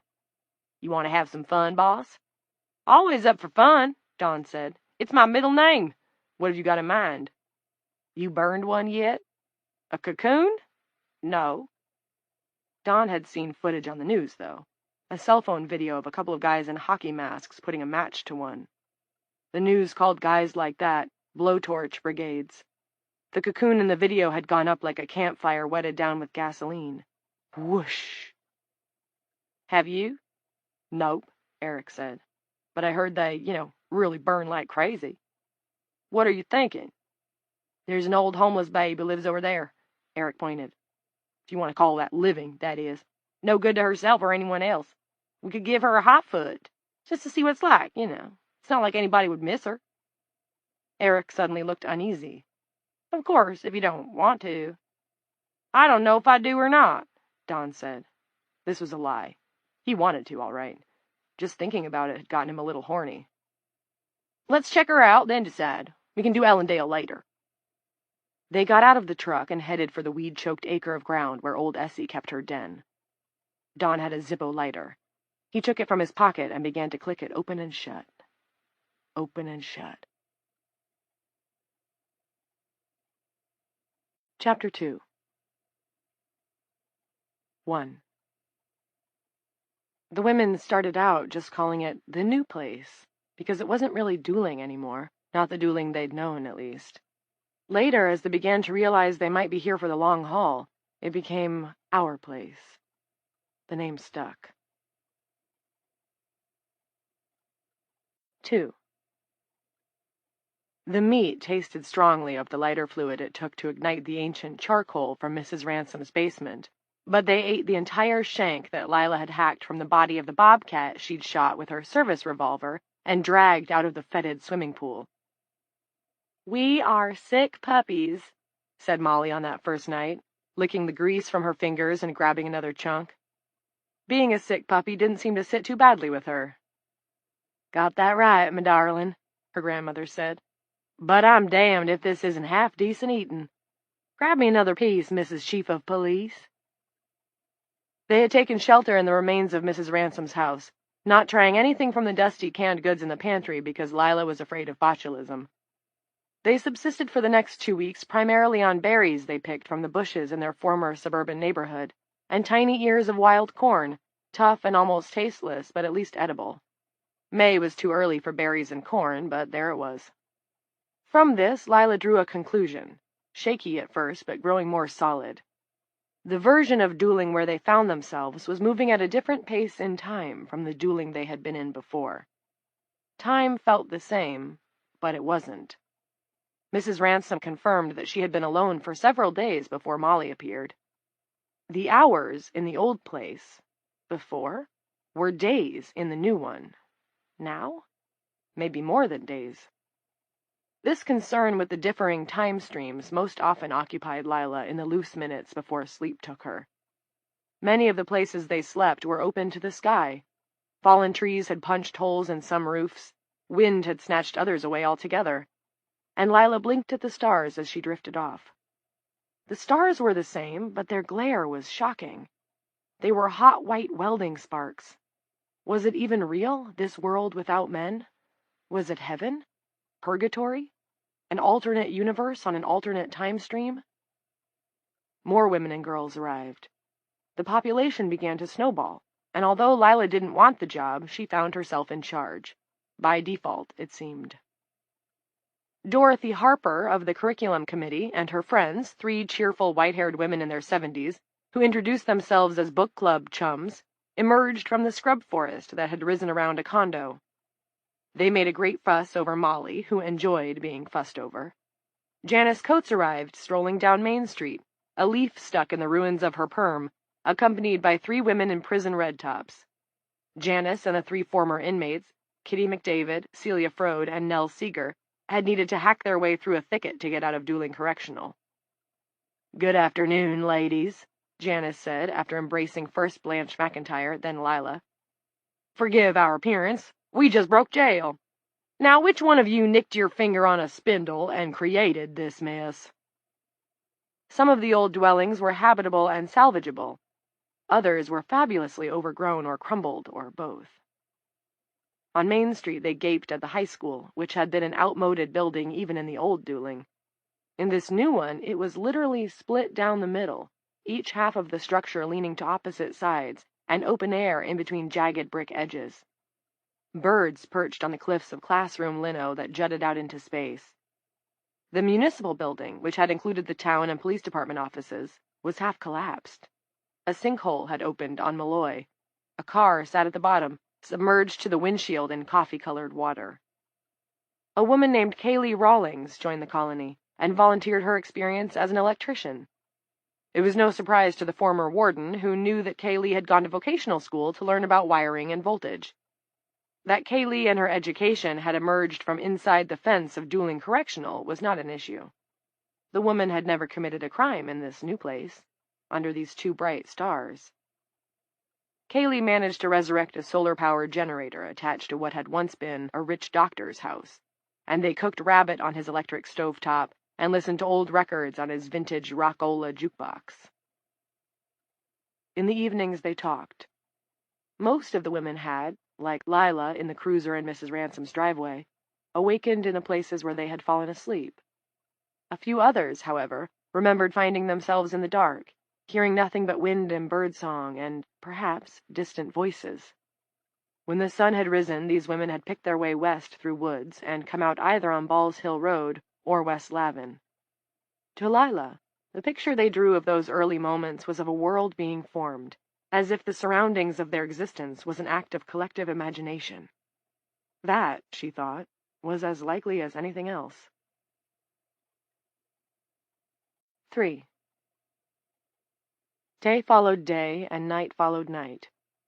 Exactly how many from the first day no one was sure, but weeks certainly, and then months. A hunting and gathering group was formed. There was a great deal of game, deer and rabbit especially, as well as plenty of wild fruits and vegetables. They never came close to starving. There was a farming group, a construction group, a healthcare group, and an education group to teach the children. Each morning, a different girl stood out in front of the little school, ringing a cowbell. The sound carried for miles. Women taught. Some of the older girls did too. No viruses afflicted them, though there were many cases of poison ivy to deal with, and more than a few cuts and bruises, even broken bones brought about by the perils inherent in long-abandoned structures, sharp edges and bucklings and hidden traps. If this world was an act of imagination, Lila sometimes thought as she drifted toward sleep, it was a remarkably strong one if it could make people bleed.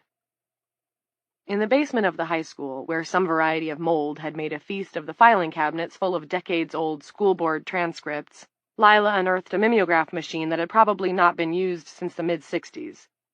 It was packed neatly away in a plastic crate. Some of the erstwhile prison inmates turned out to be remarkably crafty. They helped Molly Ransom make fresh ink from swamp red currants, and the girl founded a single-sheet newspaper called Dueling Doings. The first headline was "School Reopens," and she quoted Lila Norcross as saying, "It's nice to see the kids getting back into their routine." Molly asked Lila what her title was, dueling chief of police or plain sheriff. Lila said to just call her a local. And there were the meetings. These took place once a week initially, then twice, and lasted an hour or two. Although they turned out to be extremely important to the health and well-being of the women living in our place, they came about almost by accident. The first attendees were the ladies who had called themselves the First Thursday Book Club in the old world. In this new one, they got together in the Shopwell supermarket, which had held up remarkably well.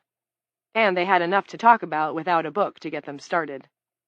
Blanche, Dorothy, Margaret, and Margaret's sister Gail sat on folding chairs at the front of the store, chatting about all the things they missed. These included fresh coffee and orange juice, air conditioning, television, garbage pickup, the internet, and being able to just power up a phone and call a friend. Mostly, though, they all agreed on this. They missed men. Younger women began to drift in and were welcomed. They talked about the gaps in their lives, places of absence that had once been filled by their sons, nephews, fathers, grandfathers, and their husbands. "Let me tell you girls something," Rita Coombs said at a meeting toward the end of that first summer. By then there were almost 4 dozen ladies in attendance. "It may be too frank for some of you, but I don't care. I miss a good old Friday night fuck. Terry was too quick on the trigger at the start of our relationship, but once I got him trained, he was fine. I had nights where I could pop off 2 little ones and 1 big one before he fired his gun, and afterward slept like a baby." "Don't your fingers work?" someone asked, to general laughter. "Yes, they do," Rita retorted. She was also laughing, her cheeks as red as apples. "But, darling, they are not the same." This earned her a hearty round of applause, although a few women, Fritz Meeschaum's mousy wife Candy for one, abstained. The 2 big questions came up, of course, in 100 different ways. First, how had they come to be here, in our place? And why? Was it magic? Was it some scientific experiment gone wrong? Was it the will of God? Was their continued existence a reward or a punishment? Why them? Kitty McDavid was a frequent speaker when the discussion turned in this direction. Kitty's memory of her Aurora's Eve nightmare, of the dark figure that she'd somehow recognized as a queen, and the cobwebs that had flowed from the queen's hair, remained vivid, haunting her still. "I don't know what to do, if I should pray for forgiveness or what," she said. "Oh, fuck it," Janice Coates had advised her. "You can do what you want since the Pope's not here to make a ruling, but I'm just going to keep doing my best. What else is there to do, honestly, that we know for sure can make a difference?" This had been another crowd pleaser. The question, however, what the fuck had happened, was renewed again and again, without lasting satisfaction. At one meeting, it was at least 3 months after what Janice Coates liked to call the Great Displacement, a new attendee crept in and settled on a 50-pound bag of fertilizer at the back of the room. She kept her head down during the lively discussion of life as it was now lived, and news of a wonderful discovery at the local UPS shipping office: 9 boxes of Luna pads, which were reusable sanitary napkins. "No more cutting up t-shirts to stuff in my underwear at that time of the month," Nell Seeger exulted. Hallelujah! Toward the end of the meeting, talk turned, as it always did, to those things they missed. These discussions almost always occasioned tears for the boys and men, but most of the women said they felt at least temporarily unburdened, lighter.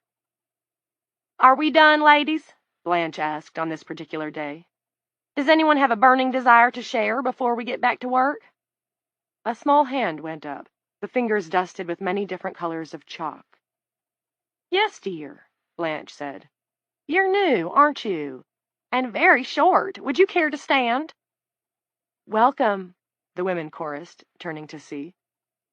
Nana Geary got to her feet. She brushed her hands down the front of her shirt, which was now very worn and raggedy at the sleeves, but still her favorite. "My mom doesn't know I'm here," she said, "so I hope no one will tell her." "Honey," said Dorothy Harper, "this is like Vegas. What goes on in Women's Hour stays in Women's Hour." This brought a murmur of laughter, but the little girl in the faded pink t-shirt did not even smile. "I just want to say I miss my daddy. I went into Pearson's barber shop and found some of his aftershave, Dracar Noir, it's called, and I smelled it, and it made me cry." The front of the supermarket was dead silent except for a few sniffles. It would turn out later that Nana hadn't been the only one to visit the aftershave shelves at Pearson's. "I guess that's all," Nana said. I miss him, and I wish I could see him again." They applauded her. Nana sat down and put her hands over her face. 4. Our place was no utopia. There were tears, more than a few arguments, and during the first summer, a murderous suicide that shocked them all, mostly because it was utterly senseless. Maura Dunbarton, another refugee from the dueling correctional of the previous world, strangled Kaylee Rawlings, then took her own life.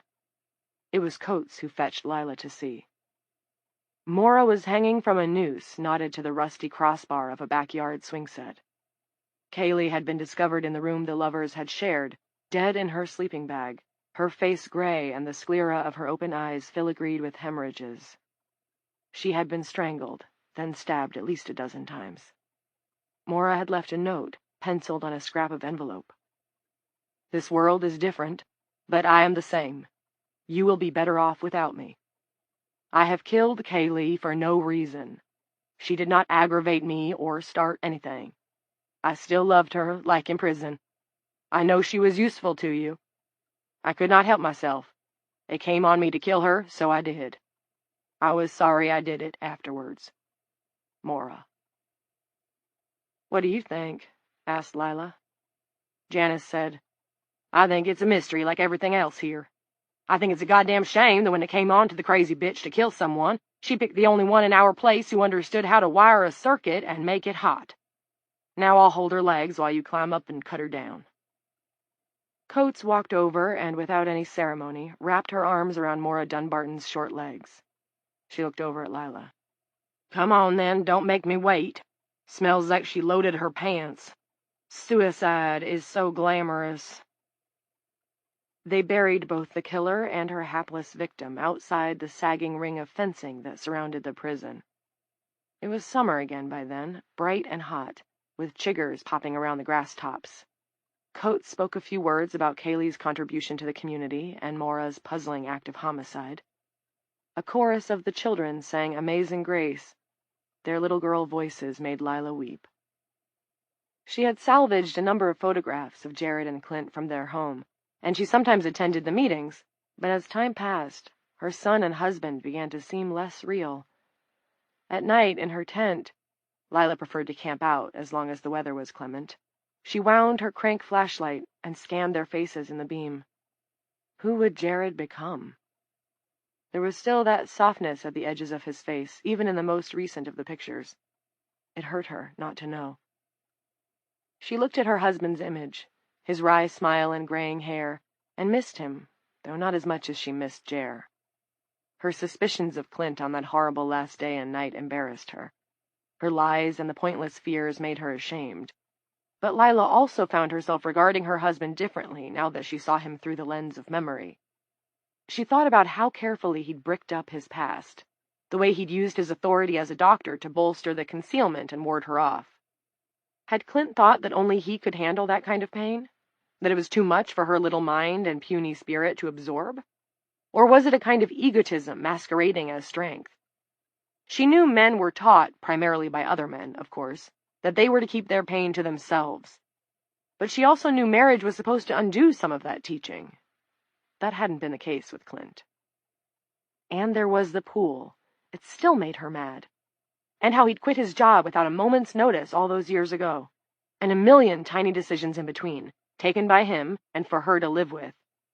It made her feel like a Stepford wife, even with her husband in some other world. Owls hooted in the dark, and dogs, run feral after who knew how many canine generations, howled. Lila zipped the flap of her tent. The moon shone blue through the yellow fabric. Remembering all that domestic soap opera depressed her. Her parts and his parts, back and forth. He slams one door, she slams the other. The histrionic crap she had always looked down on in other people's marriages. Condescension, thy name was Lila, she thought, and had to laugh. 5. The hedges that once framed the prison had flourished into dense mounds. Lila entered through the gouge in the foliage that Coates and the other women who had awakened there had hacked out. Entry to the prison itself was through a hole in the south wall. Something, Lila was guessing the industrial gas stove in the kitchen, had exploded, blowing out the concrete as easily as a child huffing out a birthday candle. Going in, she half expected to emerge in yet another place. A white beach, a cobbled thoroughfare, a rocky mountaintop, Oz. But when she arrived, it was only a wing of former cells. The walls were half crumbled, some of the barred doors blown right off their hinges. She thought that the detonation must have been a doozy. Weeds grew from the floor and mold crawled across the ceiling. She walked through the ruined wing and emerged into the central hall of the prison, what Clint called Broadway. Things looked better here. Lila followed the red line painted down the middle of the corridor. The various gates and barriers were unlocked. The wire-reinforced windows that gave onto the prison's facilities, cafeteria, library, the booth, were fogged over. Where Broadway reached the front doors, there was another section that showed signs of an explosion. Busted cinder blocks, dusty shards of glass. The steel door separating the entry area from the prison proper crumpled inward. Lila skirted the junk. Farther down Broadway, she passed the open door to the staff lounge. Inside, mushrooms sprouted from the wall-to-wall carpeting. The air reeked of enthusiastic plant life. She eventually came to Clint's office. The corner window was blown out, and a mass of overgrown shrubbery poured in, flowering with white blooms. A rat was rummaging around in the stuffing of a torn couch cushion.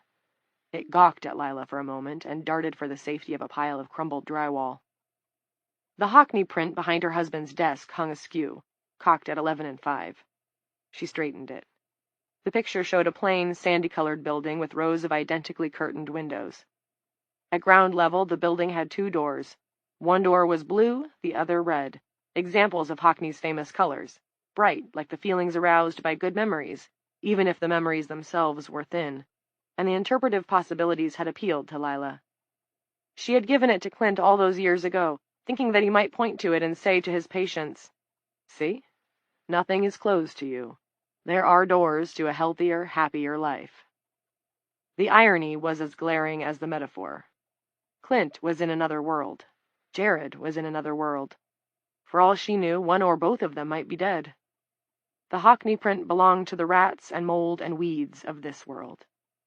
It was a broken world, emptied out and forgotten, but it was the one they had. It was, God save us, our place. Lila left the office and retraced her steps through the dead world of the prison to the hole in the foliage. She wanted out. 6.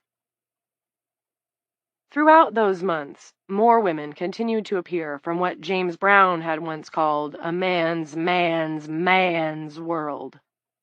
They reported that in dueling, when they'd fallen asleep, the Aurora crisis was still fresh. There, only 2 or 3 days had passed.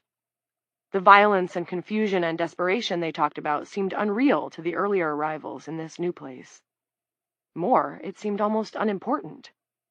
The women of this world had their own problems and concerns. One of them was the weather. Summer waned. After the fall, the winter would follow.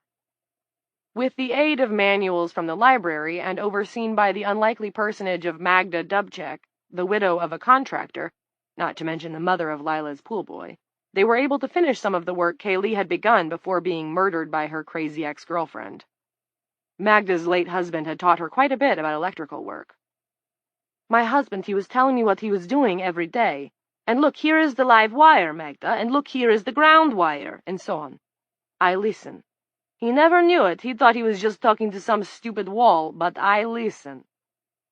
At this, Magda paused to make a sly face that reminded Lila, heartbreakingly, of Anton. Well, for the first 500 times, I listen anyway. With power scavenged from a handful of solar panels that had survived the years of neglect, they were able to create a limited electrical grid for at least a few of the high-ground houses. Regular cars were useless. It was impossible to determine how long this version of their world had spun unattended, but the state of the parked cars was a clue that it had been enough time for water and moisture to have its way with engines. A car stored in a still-standing garage might have been salvageable, except there wasn't a drop of gasoline anywhere that hadn't destabilized or evaporated. What the women did find was a small fleet of well-preserved solar-powered golf carts in the equipment shed at the country club. Once they were recharged, they started right up. Women drove them up and down streets that had been cleared of trees and foliage. Like the Shopwell, the Olympia Diner had stood up to the passage of time remarkably well, and Rita Coombs, once the wife of Terry, reopened it on a barter basis, cooking with an old portable wood stove that a gang of women had helped haul up from the Coombses' basement. I always wanted to try my hand at running a restaurant, she explained to Lila, but Terry never wanted me to work. He said it would make him worry. Terry could never understand how damn boring it was to be a piece of china in a hutch. She said this in a light way, but kept her gaze averted in an expression of what Lila read as shame, a shame that came from being happy to have something of her own. Lila hoped Rita would get over it, and thought she would, eventually. There were a lot of them that felt changed, but in a way that might also contain that tincture of shame, as if they were playing hooky. Women like Magda and Rita who suddenly found themselves in demand and flourishing in the light of a new world. As those unmarked weeks peeled away, they discussed not just what they missed, but also some of what they did not miss. The leaves changed as they did in the old world, but to Lila their colors seemed more vibrant and longer-lasting. She was in Mrs. Ransom's garden one day in what felt like late October, picking pumpkins for the schoolgirls to carve. Old Essie, seated on a bench in the shade, watched her. Next to the bench was a rusty shopping cart full of things Essie had picked up, as if trying to restock her new life from memories of the old one. A radio, a cell phone, a heap of clothes, a dog collar, a calendar from 2007, a bottle of something that had no label but might have been maple syrup once upon a time, and a trio of dolls. She liked to follow Lila when she saw Lila in her big straw hat rolling the wheelbarrow piled high with gardening implements. The old lady was silent at first, and shied away if anyone came near her, but as the weeks passed, she began to relax, at least around Lila. Sometimes she would even talk, although Lila guessed she'd never been a great conversationalist, even in her prime. Things are better now, Essie said once. I have my very own house. She looked fondly down at the dolls in her lap. My girls like it. Their names are Jingle, Pingle, and Ringle. Lila had asked her on that occasion what her last name was. Once it was Wilcox, Essie said, but now it's Estabrook. I have taken back my maidenhood name, just like that Elaine woman. This place is better than the old place, and not just because I have my maidenhood name and my very own house. It smells sweeter. Today, Essie seemed to have slipped back inside herself a bit. When Lila tried to engage her in conversation, Essie shook her head, made violent shooing motions in Lila's direction, and rummaged in her rusty shopping cart. From it she removed an ancient Philco table radio and started tossing it from hand to hand, which was perfectly okay with Lila. Let her play hot potato to her heart's content if that was what eased her mind. As she was getting ready to break for lunch, Janice Coates rode up on a bicycle. "Chief," she said to Lila, "a word." I'm not the chief anymore, Janice. Don't you read the dueling doings? I'm just another local. Coates was undeterred. Fine, but you need to know there's people disappearing. 3 of them now. Too many to be a coincidence. We need someone to look into this situation. Lila examined the pumpkin she had just torn from a vine. The top was bright orange, but the underside was black and rotten. She dropped it with a thud in the tilled earth. Talk to the redevelopment committee or bring it up in the next meeting. I'm retired. Come on, Lila. Coates, perched on the seat of the bike, crossed her bony arms. Don't give me that bullshit. You're not retired, you're depressed. Feelings, Lila thought. Men almost never wanted to talk about them. Women almost always did. It could get boring. That came as a surprise. It came to her that she might have to reevaluate some of her resentments about Clint's stoicism. I can't, Janice. Lila walked down the row of pumpkins. I'm sorry. I'm depressed, too, said Janice. I may never see my daughter again.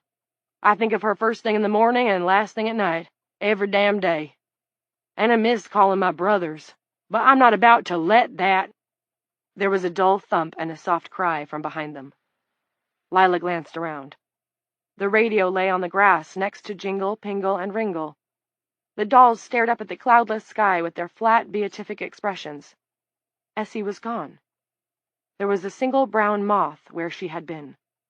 It fluttered aimlessly for a moment, then flew up and away, trailed faintly by the smell of fire. Chapter 3 1. Holy fucking shit! Eric Blass cried. He was sitting on the ground and staring up. Did you see that? I'm still seeing it, Dawn replied, looking at the flock of moths winging above the tennis courts and toward the high school. And smelling it. He had given Eric his lighter, since it was Eric's idea, also so he could semi-plausibly put it all on the kid if anyone found out. Eric had squatted, flicked the Zippo alight, and applied it to the edge of the cocoon in the littered den filled with junk. The cocoon had gone up in a crackling flash, as if it had contained gunpowder instead of a crazy homeless lady. The stench was immediate and sulfuric. It was like God himself had cut the cheese. Old Essie had sat upright, not that you could see anything more than the outline of her, and seemed to twist toward them. For an instant her features had clarified, black and silver like a photonegative, and Dawn had seen her lips rolling back into a snarl. In another beat there was nothing left of her. The fireball rose to a height of 4 feet, seeming to revolve as it did so. Then the fireball had turned into moths, hundreds of them. Of the cocoon or a skeleton there was no sign, and the grass where old Essie had been lying wasn't so much as charred. It wasn't that kind of fire, Dawn thought. If it had have been, we would be baked. Eric got to his feet. His face was very white, and his eyes were frantic. What was that? What just happened? I don't have a fucking clue, Dawn said. Those blowtorch brigades, or whatever they call themselves, have there been any reports from them of burning cocoons that turned into flying bugs? Not that I know of, but maybe they're not reporting it. Yeah, maybe, Eric licked his lips. Yeah, there's no reason why she'd be different. No, there wasn't any reason why old Essie would be different from every other sleeping woman in the world. But Dawn could think of one reason why things in dueling might be different. Things might be different here because there was a special woman here, one who slept without growing a cocoon around her, and who woke up again. Come on, Dawn said.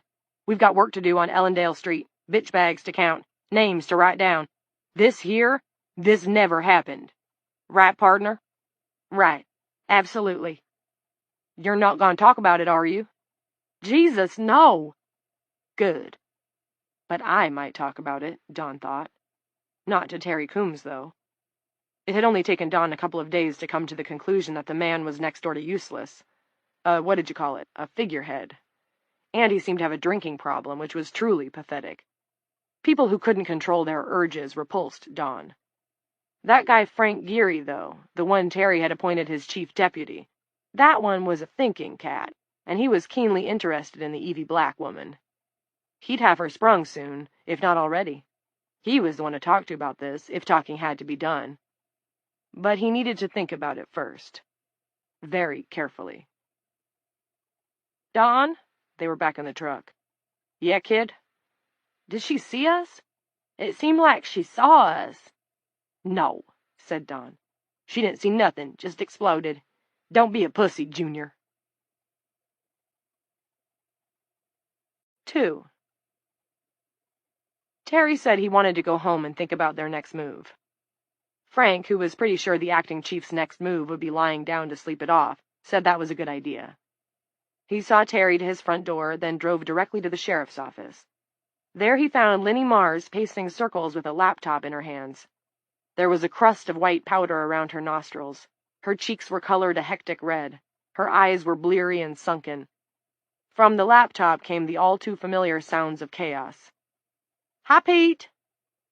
She had been calling him Pete since yesterday. Frank didn't bother correcting her. If he did, she'd remember he was Frank for a few minutes, then revert to Pete. Short-term memory loss was common among the women who were still awake. Their frontal lobes were melting like butter in a hot pan. "What are you watching?" "YouTube vids," she said, not slowing her circuit of the office. "I could watch at my desk, I know. Gertrude's screen is much bigger, but every time I sit down, I start to float away. Walking is better." "Gotcha. What's on?" Not that he really needed an update. Frank knew what was going on. Bad things. "Clips from Al Jazeera. All the news networks are going crazy, but Al Jazeera is absolutely shitting themselves. The whole Mideast is on fire. Oil, you know. Oil wells. At least no nukes yet, but somebody over there will pop one eventually, don't you think?" "I don't know. Linnie, I wonder if you could look something up for me. I tried on my phone and couldn't get anywhere. I guess prison personnel is pretty cagey about their personal info." Linnie was walking faster now, still staring at her laptop, which she held out in front of her like a chalice. She stumbled over a chair, almost fell, righted herself, and forged onward. "The Shias are fighting the Sunnis, and ISIL is fighting them both. Al Jazeera had a panel of commentators on, and they seem to think it's because the women are gone. They say that without females to protect, though their idea of protection sure isn't mine, some central psychological underpinning of Judaism and Islam is gone. Like both of those things are the same. Basically still blaming the women, even after they've gone to sleep. Bonkers, huh? In England?" Enough news of the world, Frank thought. He clapped his hands repeatedly in front of Linnie's face. "I need you to do your job for a minute, hon. Could you do that for me?" She snapped to attention. "Absolutely. What do you need, Pete?" "Terry asked me to get an address for Lawrence Hicks. He's the assistant warden up at Correctional. Can you find that for me?" "Walk in the park, piece of cake, can of corn. Got all their phone numbers and addresses, in case there's trouble up there, you know." But it didn't turn out to be a walk in the park, after all. Not in Linnie's current state. Frank waited patiently as she sat at her desk, first trying one file and backing out, then another, then a third, shaking her head and cursing the computer, as people did even when it was their own fault. Once she started to nod off, and he saw a fine white thread spinning out of her ear. He clapped his hands again in front of her nose. "Concentrate, Linnie, okay? This could be important."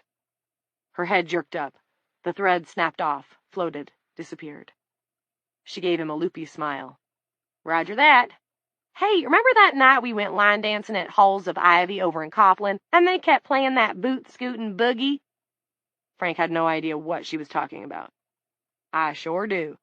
Lawrence Hicks. Address." She finally got it. 64 Clarence Court, on the south side of town. Just about as far from the prison as you could get and still be a dueling resident. "Thanks, Linnie. Better get some coffee." "I think I'll settle for Colombian marching powder instead of Colombian roast. Works better. God bless the Griner brothers." The phone rang. Linnie grabbed the receiver. "Police?" For about 3 seconds she listened, then hung up. "They keep calling to ask, is it true that there's a woman up at the prison, blah, blah, blah. Do I look like the newspaper?" She gave him a desperately unhappy smile. "I don't know why I bother staying awake. I'm just postponing the inevitable." He bent down and rubbed her shoulder with his fingertips. Didn't know he was going to do it until it was done. "Hang in. There might be a miracle waiting around the next bend in the road. You won't know until you get there." Linnie started to cry. "Thanks, Dave. That's a nice thing to say." "I'm a nice man," Frank said, who did try to be nice, but found that it wasn't always possible. In the long run, he suspected niceness didn't pull the plow. Frank didn't like that. It didn't give him any pleasure. He wasn't sure Elaine had ever grasped that he didn't actually enjoy losing his temper. But he saw how it was. Someone had to pull the plow, and in dueling, that was him. He left, feeling sure that the next time he saw Linnie Mars, she would be in a cocoon. What some of the deputies had started calling bitch bags.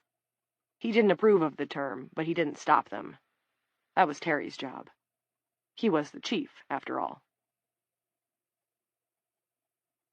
3. Behind the wheel of Unit 4 once more, Frank got on the horn to Reed Barrows and Vern Wrangle in Unit 3. When Vern answered, Frank asked if they were still in the Tremaine Street area. "Yup," said Vern, "and making fast work of it. Not many sleepers in this neighborhood once you get past the chief's place. You should see all the for sale signs. Guess the so-called economic recovery never made it this far." "Uh-huh. Listen, you two. Terry says he wants to locate Chief Norcross and her son." "Their house is empty," Vern said. "We already checked it. I told Terry that. I think maybe he's been—" Vern must have suddenly realized that what he was saying was going out over the air. "He's been, a little overworked." "No, he knows that," Frank said. "He wants you to start checking the empty houses, too. I seem to remember there's a whole cul-de-sac that's unfinished a little further up. If you find them, just say howdy and move on, but then get in touch with me right away, all right?" Reed took the mic. "I think if Lila's not awake, Frank, then she must have wandered off into the woods or something.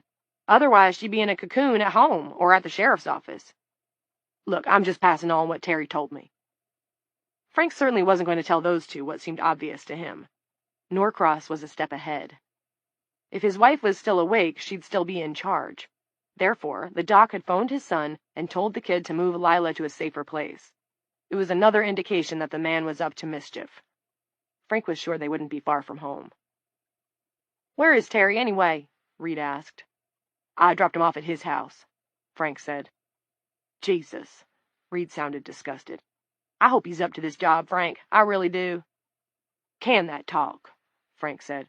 "Remember, you're on the air." "Roger that," Reed said. "We'll start checking the empty houses further up Tremaine. That section's on our list, anyway." "Great. Unit 4 is clear." Frank racked the mic and headed for Clarence Court. He badly wanted to know where Lila Norcross and her son were. They could be the levers he needed to end the situation bloodlessly, but that was second on his list. It was time to get some answers about Ms. Eve Black. 4.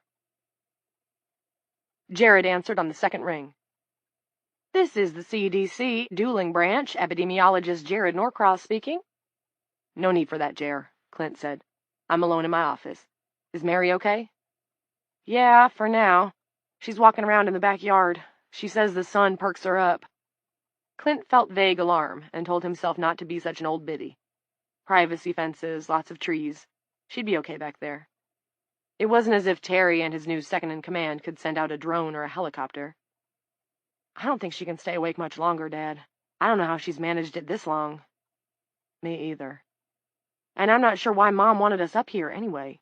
There's some furniture, but the bed is hard." He paused. "Guess that sounds pretty whiny, huh, with all that's going on?" "People tend to focus on the small things to keep the big ones from overwhelming them," Clint said. "And your mom was right, Jer. You don't really think a blowtorch brigade is going to start up in dueling, do you?" Clint thought of the title of an old novel, It Can't Happen Here. The point being that anything could happen anywhere. But no, it wasn't a dueling blowtorch brigade he was currently worried about. "There are things you don't know," Clint said.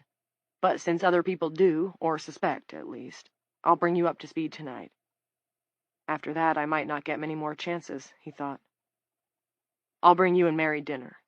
Double hamburg, double mush from Pizza Wagon sound okay? Assuming they're still open for business?" "Sounds awesome," Jared said. "How about a clean shirt, too?" "It will have to be an officer's blue shirt," Clint said. "I don't want to go by the house." Jared didn't reply at first. Clint was about to ask if he was still there when his son said, "Please tell me you're just being paranoid." "I'll explain everything when I get there. Keep Mary awake. Remind her she can't eat pizza through a cocoon." I'll do that. And Jared? Yeah? The cops aren't keeping me apprised of their strategy for dealing with the local situation. I'm not their favorite person right now. But if I were them, I'd be grid-searching the town and keeping a master list of all the sleeping women, plus their locations. Terry Coombs might not be smart enough or on top of things enough to think of that, but I believe there's a man who's working with him who is. Okay. If they show up where you are, keep quiet, and is there a storage space in that house? Other than the cellar, I mean? Not sure, I haven't exactly searched it, but I think there's an attic. If you see cops on the street, you should get everyone up there. Jesus, really? You're kind of freaking me out here, Pop. I'm not sure I'm following you. Why shouldn't I let the cops find Mom and Mrs. Ransom and Molly? They're not burning women here, right?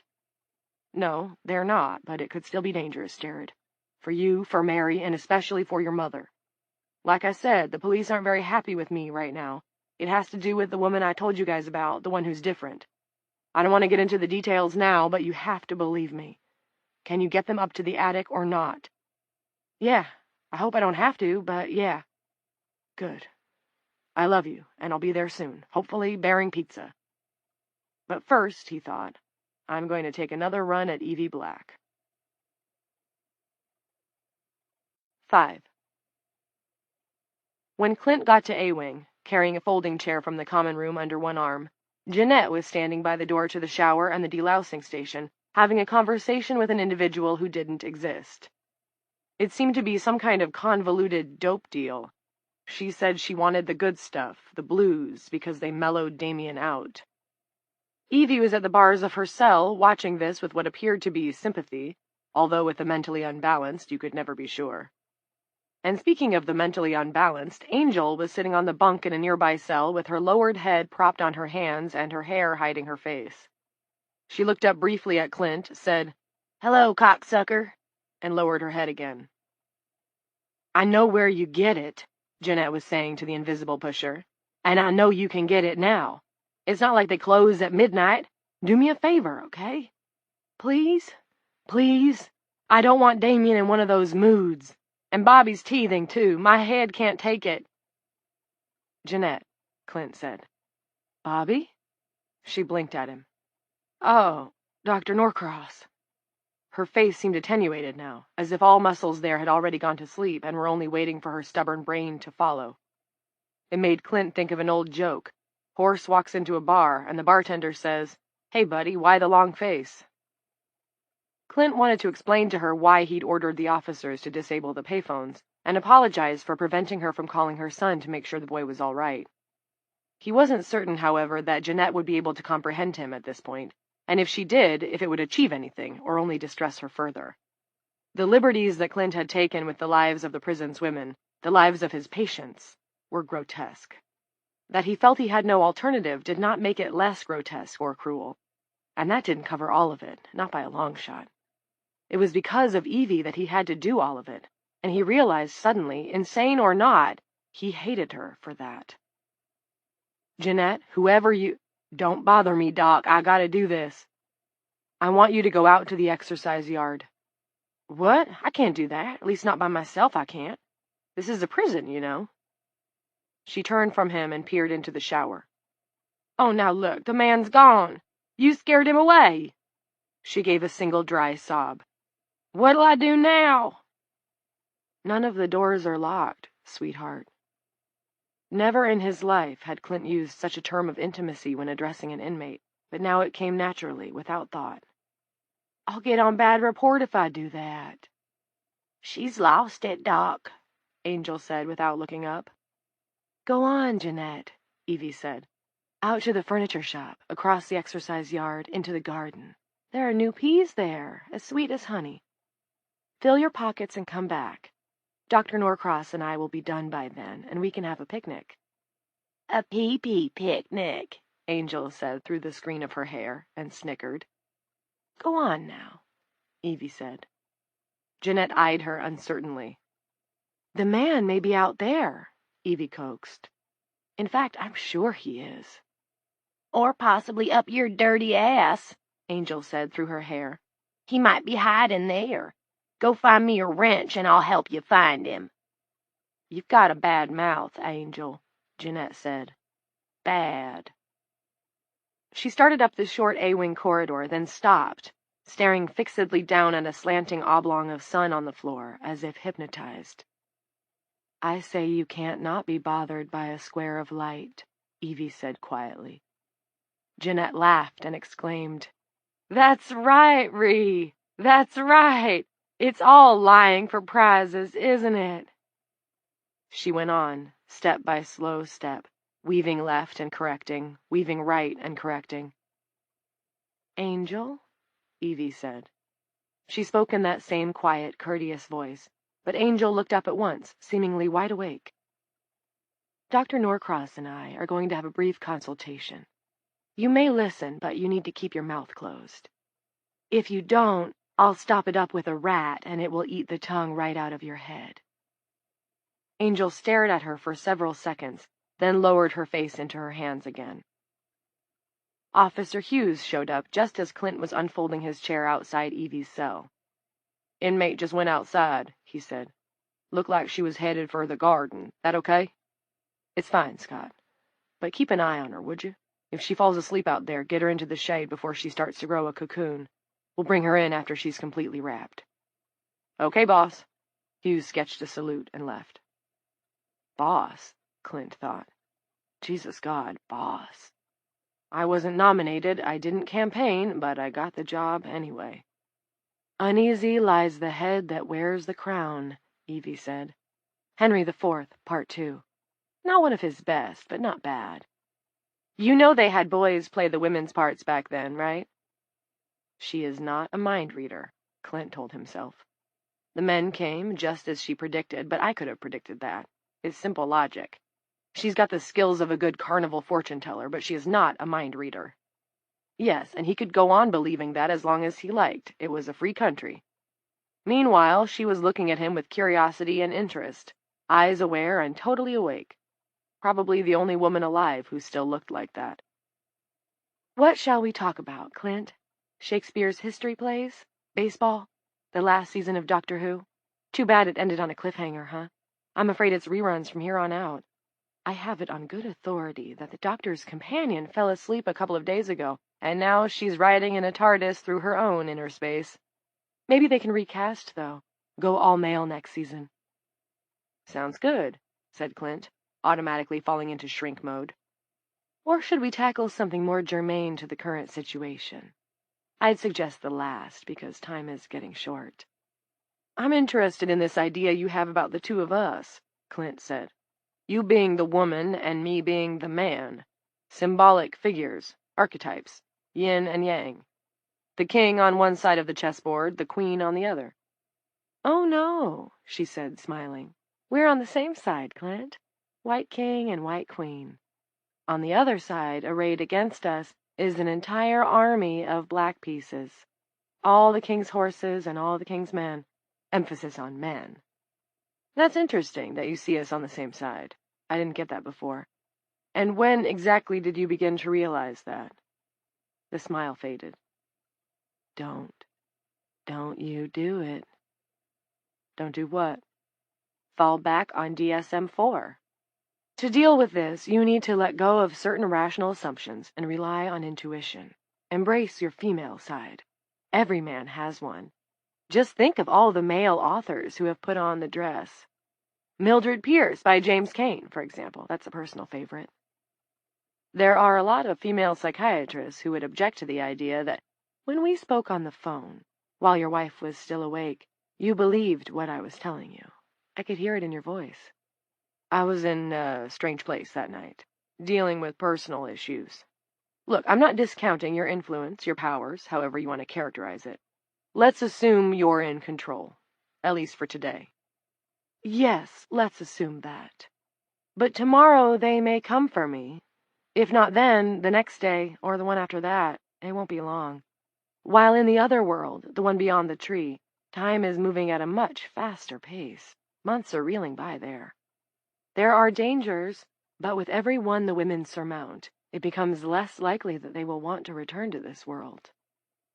Let's say I understand and believe even half of what you're saying, Clint said. Who sent you? President Reginald K. Dinkleballs, Angel blurted from the neighboring cell. Either him or Lord Herkimer Jerkimer, maybe. Then she screamed. Clint turned in time to see a large brown rat scamper through the bars and into Angel's cell. She drew her feet up on the bunk and screamed again. Get it out! Get it out! I hate rats! Are you going to be quiet, Angel? Evie asked. Yes, I promise, yes! Evie twirled her finger like an umpire signaling a home run. The rat reversed out of Angel's cell and squatted in the corridor, watching her with beady eyes. Clint turned back to Evie. He'd had a series of questions in mind when he came down here, questions designed to make her face her delusions, but now they were blown away like a house of cards in a strong wind. I am the one with the delusions, he thought, holding on to them so I don't go completely insane. No one sent me, Evie said. I came on my own. Can we make a deal? He asked. We already have one, Evie said. If I live through this, if you save me, the women are free to decide their own course. But I warn you, the big guy, Geary, is very determined to have me. He thinks he can control the other men and capture me alive, but he's probably wrong about that. And if I die, it's over. What are you?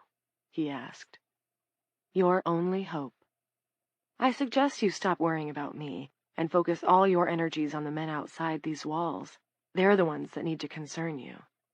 If you love your wife and son, Clint, you need to work quickly to gain the upper hand.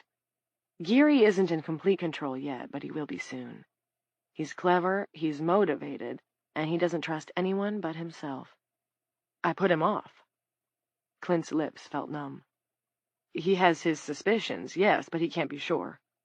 He will be, once he talks to Hicks, and he's on his way there now. Clint rocked back on his chair as if she'd reached through the bars and slapped him. Hicks! He'd forgotten all about Hicks. Would he keep his mouth shut if Frank Geary questioned him about Eve Black? Balls he would. Evie sat forward, her eyes locked on Clint's. I've warned you about your wife and son. I've reminded you that there are weapons you may be able to access, and those things are more than I should have done, but I didn't expect to like you so much. I suppose I might even be attracted to you because you're so damn foolhardy. You're like a dog barking at the ocean tide, Dr. Norcross. Not to get off the subject, but this is another aspect of the basic problem. The man-woman equation that never balances. Never mind. Subject for another time. You have a decision to make. Either prepare your defenses or clear out and let them have me. I'm not going to let them have you, Clint said. Big talk. Very macho. Her dismissive tone galled him. Does your all-seeing eye know I had to disable the payphones, Evie? That I kept every last woman here from saying goodbye to anyone, even to their children, because we couldn't risk letting word of you get out any further? That my own son is probably in danger, too? He's a teenage boy, and he's taking chances that I'm telling him to take. I know what you've done, Clint, but I didn't make you do anything. Clint was suddenly furious with her. If you believe that, you're lying to yourself. From the shelf, she took Hicks's phone. We're done here, Doctor. I want to play a few games of Boomtown. She dropped him the wink of a flirty teenager. I'm getting better all the time. 6. Here we are, Garth Flickinger said, and brought his battered Mercedes to a stop in front of the late Truman Mayweather's far more battered trailer. Michaela regarded it blankly. For the last few days, she'd felt like a woman in a dream, and the rusty trailer, up on blocks, surrounded by weeds and discarded auto parts, the police tape now lying on the ground and fluttering lackadaisically, seemed like just another of the peculiar turns dreams take. But I'm still here, she told herself. My skin is still my skin, right? She rubbed a hand up one cheek and across her forehead. Right. Still clean of cobwebs. Still here. Come on, Mickey, Garth said, getting out. If I find what I'm looking for, you'll be good to go for at least another day or two. She tried to open her door, couldn't find the handle, and simply sat there until Garth came around and opened it for her with an extravagant bow. Like a boy taking his date to the prom instead of to some shit-ass trailer in the woods where there was a recent double murder. Up's a daisy and out you come, Garth said, seizing her arm and pulling. He was bright and lively. Why not? He wasn't the one who'd been awake for over 100 hours. Since that night in the squeaky wheel, she and Garth had become fast friends. Or drug buddies, at least. He'd had a large bag of crystal meth, his emergency stash, he said, and that had balanced off the drinks nicely. She'd been happy enough to go home with him when the wheel finally ran out of booze and closed its doors. Under other circumstances, she might even have slept with him. As little as men did for her, sometimes the novelty was appealing, and God knew, the way things were going, she appreciated the company. Not under these circumstances, though. If she slept with him, she would really go to sleep after. She always did. And if she did that, whoopsie, there goes your ball game. Not that she had any idea if he would even be interested. Garth Flickinger did not present as the most sexual of beings, except in regards to dope, about which he was quite passionate. The emergency stash turned out to be sizable, and they had kept the party going at Garth's house for the better part of the next 48 hours. When he finally fell asleep for a few hours on Sunday afternoon, she had explored the contents of the doctor's roll-top desk. It contained, predictably, a stack of medical journals and several scorched drug pipes. Less expected was a creased photo of a baby wrapped in a pink blanket. Kathy was penciled lightly on the reverse side, and in the desk's bottom cabinet, a big box of reptile vitamin supplements. Next, she played with his jukebox. It held nothing but jam bands, unfortunately. She didn't need to listen to Casey Jones. She was well en route to becoming Casey Jones. Michaela flicked through what seemed like 500 channels on his El Gigantico TV, pausing only to watch those infomercials where the hucksters had the loudest, most offensive, listen to me or die voices. She seemed to remember ordering a Shark vacuum cleaner and having it sent to her old address in D.C. She doubted if it would arrive. Although it had been a man who took her call, Michaela was sure that it was women who actually filled the orders. Wasn't it usually the women who got those kinds of jobs? The crap jobs? If you see a toilet bowl without a ring, she thought, you know there's a woman somewhere in the vicinity. Troom told me he got hold of the best shit ever, and he wasn't lying, Garth said, leading her toward the trailer. I mean, don't get me wrong, he was a maniac, and he lied almost all the time, but this was the rare instance when he wasn't. The trailer had a hole in the side that was surrounded by a corona of what looked like dried blood, but surely that wasn't really there. She must be waking dreaming, quite common among people who had been without sleep for a long time. So said a self-proclaimed expert in a News America sidebar piece she'd seen before decamping for the green hills of her Appalachian hometown. You don't see a hole in the side of that trailer, do you? She asked. Even her voice was dreamlike now. It seemed to be issuing from a loudspeaker in the top of Michaela's head. Yeah, he said. It's there all right. Listen, Mickey. Troom called this new stuff purple lightning, and I got a sample before the wild woman came on the scene and offed Troom and his sidekick. Garth was momentarily diverted into reverie. The guy, he had the stupidest tattoo. That turd from South Park, the one that sings and stuff, it was on his Adam's apple. Who gets a turd tattoo on his Adam's apple? You tell me. Even if it's a witty, singing and dancing turd, it's still a turd. Everyone who looks at you sees a turd. Not my specialty, but I've consulted, and you would not believe what a pain it is to get something like that removed. Garth, stop. Rewind. The wild woman, is that the woman people in town are talking about? The one they're holding at the prison? Uh-huh. She totally hulked out. I was lucky to get away. But that's water under the bridge, piss down the sewer pipe, last week's news, so on and so forth. Doesn't matter. And we should be grateful for that, trust me. What does matter is this superb crystal. Troom didn't make it. He got it from Savannah or somewhere. But he was going to make it, dig, analyze it, and then create his own version. He had a 2-gallon baggie of the shit, and it's in there somewhere. I'm gonna find it. Michaela hoped so, because resupply was necessary. They had smoked up Garth's reserves over the last few days, even smoked up the rug bunnies and a couple of shards they'd found under the couch, Garth insisting that she brush her teeth after every session with the bong. Because that's why meth addicts have such bad teeth, he'd told her. They get high and forget basic hygiene. The stuff hurt her throat, and the euphoric effect had long since worn off, but it kept her awake. Michaela had been almost positive she would fall asleep on the ride out here. It had seemed interminable. but somehow she had managed to stay conscious. And for what? The trailer, balanced crooked on its cement blocks, didn't exactly look like the fountain of awareness. She could only pray that the purple lightning wasn't a fantasy of Garth Flickinger's dope-addled brain. "Go ahead," she said, "but I'm not going in with you. There might be ghosts." He looked at her with disapproval. "Mickey, you're a reporter, a news maven. You know there are no such things as ghosts." "I do know that," Michaela said from the loudspeaker on top of her head, "but in my current state, I might see them anyway." "I don't like leaving you on your own. I won't be able to slap you if you start nodding off." "I'll slap myself. Go get it. Just try not to be long." Garth trotted up the steps, tried the door, and put his shoulder to it when it wouldn't give. It flew open, and he stumbled inside. A moment later, he poked his head out the maroon-stained hole in the side of the trailer, a big grin on his face. "Don't go to sleep, you pretty thing. Remember, I'm going to touch up your nose one of these fine days."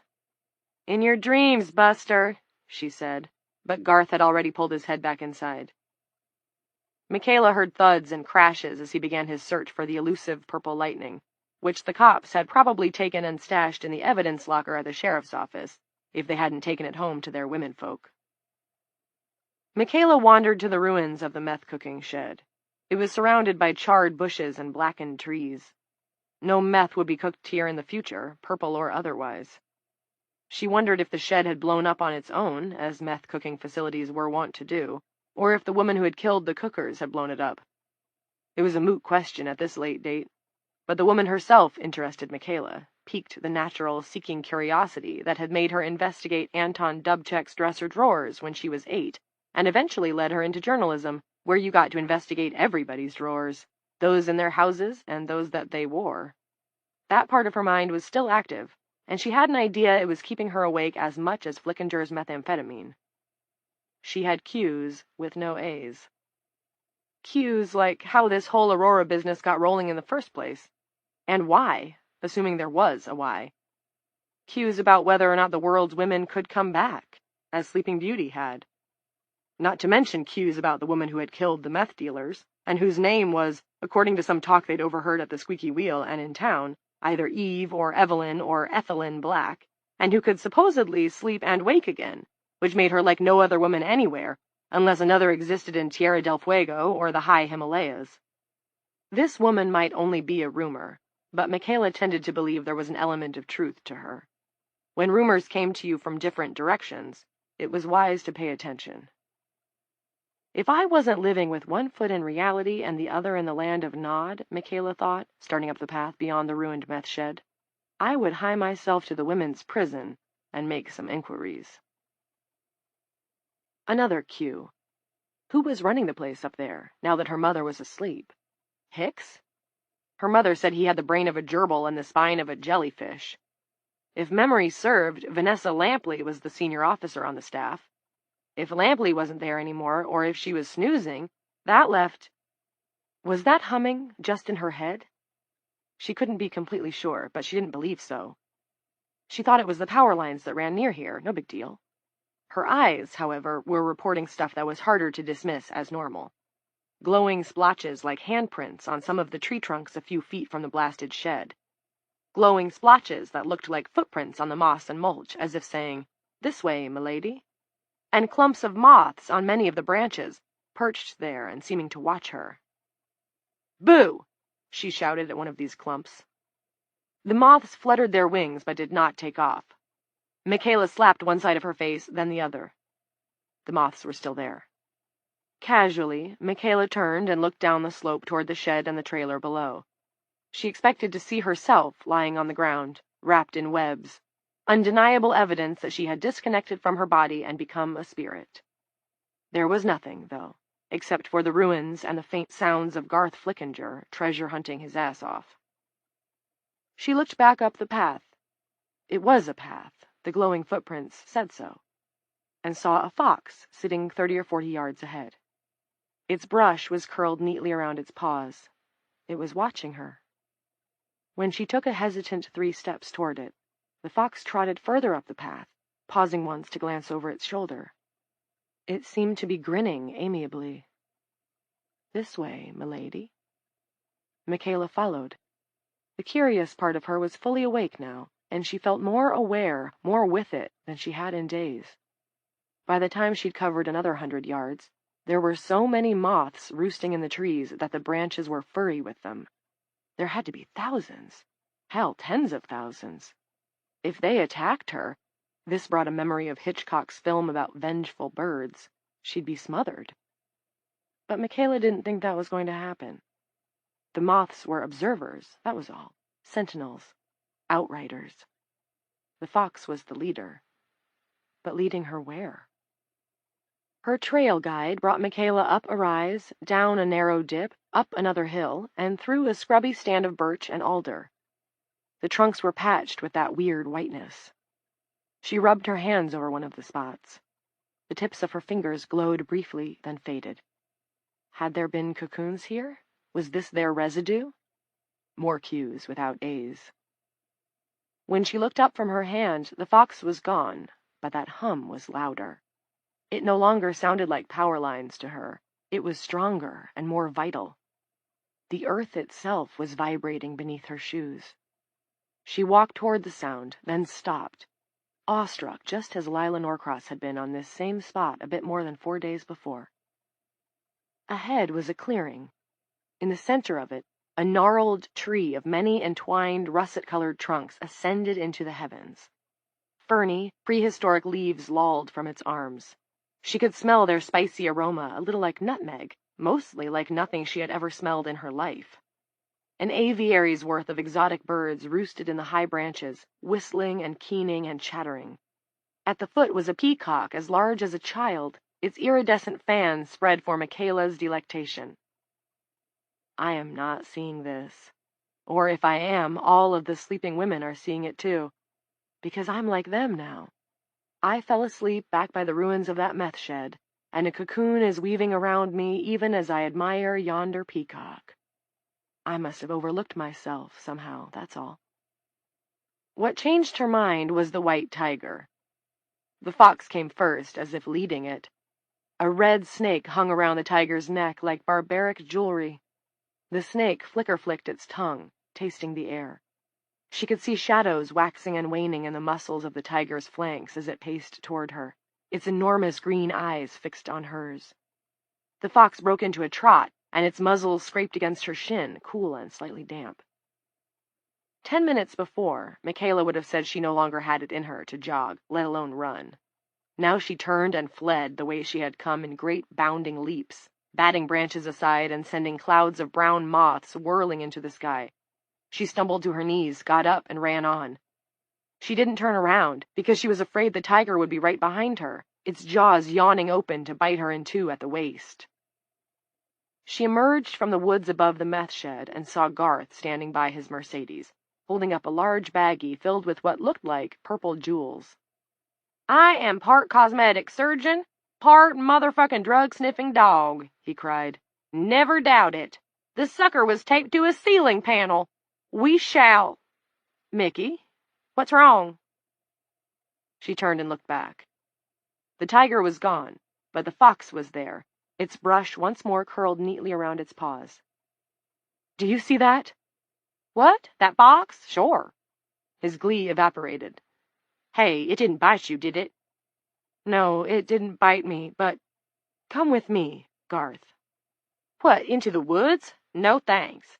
Never a Boy Scout. I only have to look at poison ivy to catch it. Chemistry club was my thing, ha ha. No surprise there." "You have to come. I mean it. It's important. I need, well, verification. You won't catch poison ivy. There's a path." He came, but without any enthusiasm. She led him past the ruined shed and into the trees. The fox just trotted at first, then sprinted ahead, weaving between the trees until it was lost to view. The moths were also gone, but... There. She pointed at one of the tracks. "Do you see that? Please tell me you do." "Huh," Garth said. "I'll be damned." He tucked the precious baggie of purple lightning into his unbuttoned shirt and took a knee, examining the luminous footprint. He used a leaf to touch it gingerly, sniffed the residue, then watched the spots fade. Is it that cocoon stuff? Michaela asked. It is, isn't it? It might have been once, Garth said. Or possibly an exudation of whatever causes the cocoons. I'm just guessing here, but... He got to his feet. He seemed to have forgotten that they had come out here searching for more dope, and Michaela glimpsed the intelligent, probing physician who occasionally roused himself from the king-sized bed of meth inside Garth's skull. Listen, you've heard the rumors, right? Maybe when we went downtown for more supplies at the grocery? Said supplies, beer, Ruffles potato chips, ramen noodles, and an economy-sized tub of sour cream, had been meager. The shop well had been open, but pretty much ransacked. Rumors about the woman, she said. Of course. Garth said, maybe we really do have Typhoid Mary right here in Dooling. I know it seems unlikely, all the reports say Aurora started on the other side of the world, but... I think it's possible, Michaela said. All her machinery was working again, and at top speed. The feeling was divine. It might not last long, but while it did, she meant to ride it like one of those mechanical bulls. Yahoo, cowgirl. And there's something else. I might have found where she came from. Come on, I'll show you. 10 minutes later, they stood at the edge of the clearing. The fox was gone. Ditto tiger and peacock with fabulous tail. Also ditto exotic birds of many colors. The tree was still there, only... Well, Garth said, and she could practically hear his attentiveness dwindling away, air whistling out from a punctured flotation device. It's a fine old oak, Mickey, I'll give you that, but otherwise I see nothing special. I didn't imagine it. I didn't. But already she was beginning to wonder. Perhaps she had imagined the moths, too. Even if you did, those glowing handprints and footprints are definitely X-Files material. Garth brightened. I've got all those shows on disc, and they hold up remarkably well, although the cell phones they use in the first 2 or 3 seasons are hilarious. Let's go back to the house and smoke up and watch some. What do you say? Michaela did not want to watch the X-Files. What she wanted was to drive to the prison and see if she could score an interview with the woman of the hour. It seemed like an awful lot of work, and it was hard to imagine persuading anyone to let her in looking as she did now, sort of like the Wicked Witch of the West, only in jeans and a shell top. But after what they had seen up here, where that woman had reportedly made her first appearance... How about a real-life X-File, she said. What do you mean? Let's take a ride. I'll tell you on the way. Maybe we could try this stuff out first? He shook the baggie hopefully. Soon, she said. It would have to be soon, because weariness surrounded her. It was like being stuck in a suffocating black bag. But there was one tiny rip in it, and that rip was her curiosity, letting in a shaft of bright light. Well, okay, I guess. Garth led their return down the path. Michaela paused long enough to take a look back over her shoulder, hoping to surprise the amazing tree back into existence. But it was just an oak, broad and tall, but not in the least supernatural. The truth is out there, though, she thought, and maybe I'm not too tired to find it. 7. Nadine Hicks was of the old school. In the days before Aurora, she had been wont to introduce herself as Mrs. Lawrence Hicks, as though by marrying her husband she had to some degree become him. Now she was wrapped up like a wedding present and reclining at the dining-room table. Set in front of her was an empty plate, an empty glass, napkin, and cutlery. After letting Frank into the house, Hicks brought him into the dining room, and the assistant warden sat down at the cherrywood table across from his wife to finish his breakfast. "I bet you think this is weird," said Hicks. No, Frank thought. I don't think arranging your cocooned wife at the dining table like a giant mummified doll is weird at all. I think it's, what's the word? Ah, there it is. Insane. I'm not going to judge you, Frank said. It's been a big shock. Everyone's doing the best they can. Well, officer, I'm just trying to keep to a routine. Hicks was dressed up in a suit and he'd shaved, but there were huge bags under his eyes and the suit was wrinkled. Of course, everyone's clothes seemed to be wrinkled now. How many men knew how to iron? Or to fold, for that matter? Frank did, but he didn't own an iron. Since the separation, he took his clothes to Dooling dry cleaners, and if he needed a pair of creased pants in a hurry, he put them under the mattress, lay down for 20 minutes or so, and called it good. Hicks's breakfast was chipped beef on toast. "Hope you don't mind if I eat. Good old shit on a shingle. Moving her around works up an appetite. After this, we're going to sit out in the yard." Hicks swiveled to his wife. "Isn't that right, Nadine?" They both waited a couple of pointless seconds, as if she might respond. Nadine just sat there, though, an alien statue behind her place setting. "Listen, I don't want to take up too much of your time, Mr. Hicks." "It's fine." Hicks scooped up a toast point and took a bite. Droplets of white mush and beef splatted down on his knee. "Darn it," Hicks chuckled through his mouthful. "Running out of clean clothes already. Nadine's the one who does the laundry. Need you to wake up and get on that, Nadine." He swallowed his bite and gave Frank a small, serious nod. "I scoop the litter box and take out the trash on Friday mornings. It's equitable, a fair division of labor." "Sir, I just want to ask you, and I gas up her car. She hates those self-service pumps. I used to tell her, 'You'll have to learn if I predecease you, honey.' And she'd say, 'I want to ask you about what's going on at the prison.'" Frank also wanted to get away from Lore Hicks as quickly as possible. "There's a woman there that people are talking about. Her name's Eve Black. What can you tell me about her?" Hicks studied his plate. "I would avoid her." "So she's awake?" "She was when I left, but yes, I would avoid her." "They say that she sleeps and wakes. Is that true?" "It seemed like she did, but—" Hicks, still staring at his plate, angled his head as if he were suspicious of his shit on toast. "I hate to beat a dead horse, but I would let that one go, officer." "Why do you say that?" Frank was thinking of the moths that had burst up from the clipping of web that Garth Flickinger had lit, and the one that had seemed to fix its eyes on him. "She took my phone," said Hicks. "Pardon? How did she do that?" "She threatened me with rats. The rats are with her. They do her bidding." "The rats do her bidding. You see the implications, don't you? Like every hotel, every prison has rodents. Cutbacks exacerbate the problem. I remember Coates complaining about having to cancel the exterminator, no room in the budget. They don't think about that at the legislature, do they? It's just a prison. What are a few rats to an inmate when they are rats themselves? Well, what if one of the inmates learns to control the rats? What then?" Hicks pushed his plate away. Apparently his appetite had left him. "Rhetorical question, of course. Legislature doesn't think of things like that." Frank hovered in the doorway of the Hickses' dining room, contemplating the likelihood that the man was suffering from hallucinations brought on by stress and grief. But there was the fragment of web that had turned into moths. What about that? Frank had seen it happen. And hadn't a moth stared Frank down? That might have been a hallucination. He himself was suffering from stress and grief, after all. But Frank didn't really think so. Who was to say that the assistant warden hadn't completely lost his marbles? And who was to say he wasn't telling the truth? Maybe he'd lost his marbles because he was telling the truth. How about that for an unpleasant possibility? Hicks stood up. "Since you're here, would you mind helping me carry her outside? My back's aching, and I'm not exactly young anymore." There were few things he wanted to do less, but Frank agreed. He took Nadine Hicks's bulked-up legs, and her husband gripped her under her bulked-up armpits.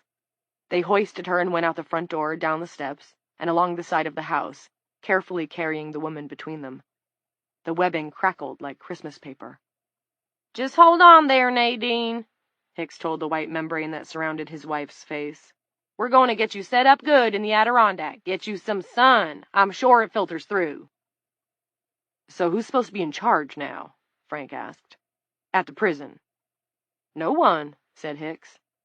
"Oh, I suppose Van Lampley could make a claim if she's still upright. She's the senior officer." "The psychiatrist, Dr. Norcross, claims he's the acting warden," Frank said. "Nonsense." They settled Mrs. Hicks in a bright yellow Adirondack chair on the stone patio. There was, of course, no sun. Not today. Just the same light rain. Instead of soaking in, the precipitation beaded on the surface of the cocoon, the way it would on the fabric of a waterproof tent.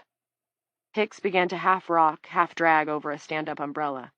The umbrella's base screeched across the stone. "Have to be careful. Can't apply sunblock with that stuff on her, and she burns very easily." "Norcross, the psychiatrist?" Hicks chuckled. Norcross is just a contractor. He doesn't have any authority. He wasn't appointed by anybody. This didn't surprise Frank. He'd suspected that Norcross's line of bullshit was just that, a line. It did piss him off, though. Lives were at stake. Plenty of them. But it was okay to think mostly of Nana, because she stood for all the rest. There was no selfishness in what he was doing when you looked at it that way. Seen in that light, it was altruistic. Meanwhile, he needed to stay cool. What kind of a man is he, this shrink? Hicks got the umbrella situated and opened it over his wife. There.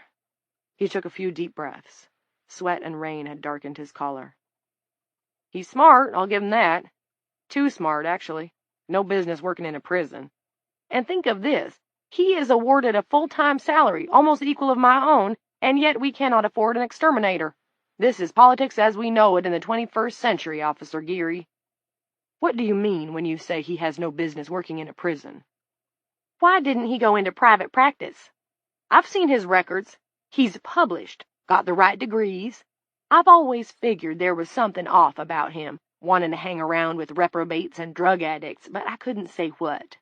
If it's a sex thing, he's been extremely cautious. That's your first idea when you think of a man who likes to work with female criminals, but I don't think that's it. How would you deal with him? Is he reasonable? Sure, he's reasonable. A very reasonable man who also happens to be a politically correct softy. And that's exactly why I hate to, as you put it, deal with him. We're not a rehab facility, you know. Prison's a storage center for people who won't play by the rules and suck at cheating. A garbage can, when you come right down to it, and we're paid to sit on the lid. Coates gets her jollies sparring with him, they're pally, but he exhausts me. He'll reason you right out of your shoes. From his pocket, Hicks withdrew a crumpled handkerchief.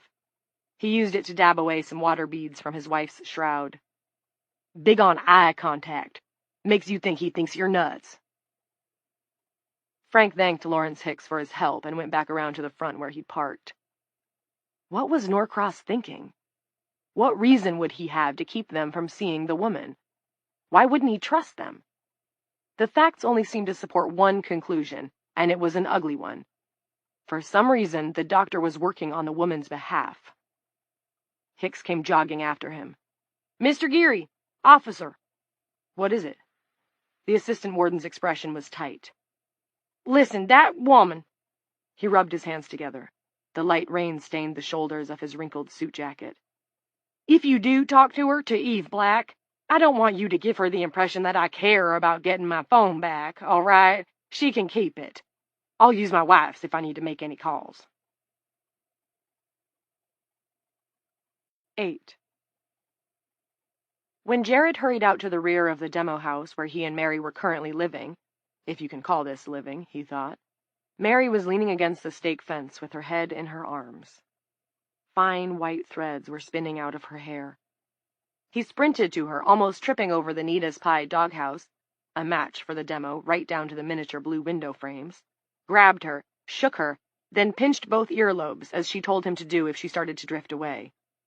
She said she'd read on the internet that it was the quickest way to wake someone up when they were dozing off. Of course, there were all sorts of stay-awake remedies on the internet now, as many as there had once been go-to-sleep strategies. It worked. Her eyes came back into focus. The strands of white webbing detached themselves from her and lazed upward, disappearing as they went. Whoa, she said, touching her ears and trying on a smile. Thought I was getting my ears pierced again. There's a big purple blotch floating over your face, Jer. You were probably looking into the sun.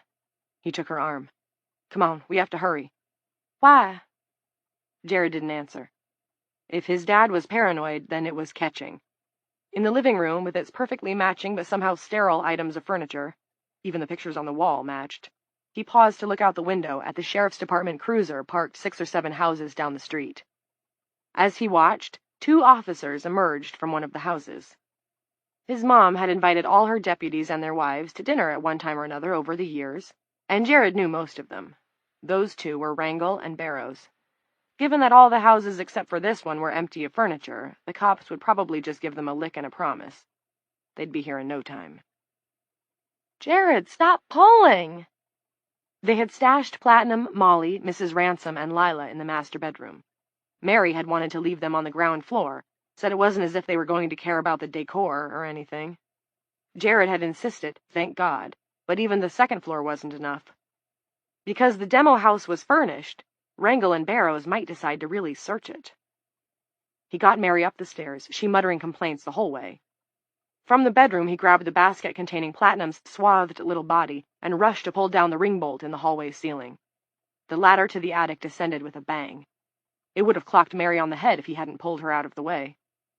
Jared climbed up, shoved the baby's basket up over the edge onto the attic floor, and slid back down. Ignoring her questions, he ran to the end of the hall and looked out.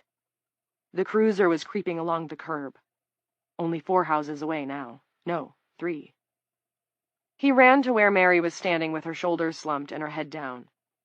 We have to carry them up there. He pointed to the ladder. I can't carry anyone, she said, sounding like a whiny child. I'm tired, Jer. I know, but you can manage Molly. She's light. I'll get her Graham and my mother. Why? Why do we have to? Because those cops might be looking for us. My father said so. He expected her to ask why it would be bad for the deputies to find them, but she didn't.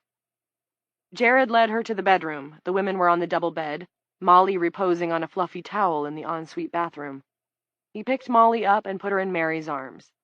Then he got Mrs. Ransom, who seemed heavier than he remembered. But not too heavy, Jared thought, and remembered what his mother liked to sing when he was small.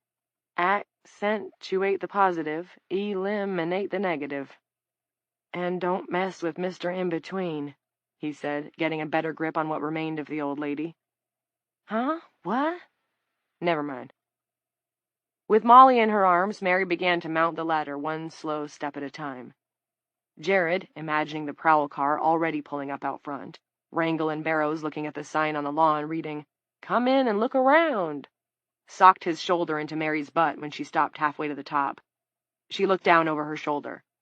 You're getting a little personal there, Jared. Hurry up, then. Somehow she struggled to the top without dropping her burden on his head. Jared followed, panting, pushing Mrs. Ransom through the opening. Mary had set Molly's small body on the bare boards of the attic. The space ran the length of the house. It was low and very hot. "I'll be back," Jared said. Okay, but I'm finding it very hard to care. The heat is making my head ache. Jared hurried back to the master bedroom. He got his arms around Lila's wrapped body and felt his sore knee give a warning twang. He had forgotten about her uniform, her heavy work shoes, and her utility belt. How much did all that add to the weight of a healthy, well-nourished female? 10 pounds? 20?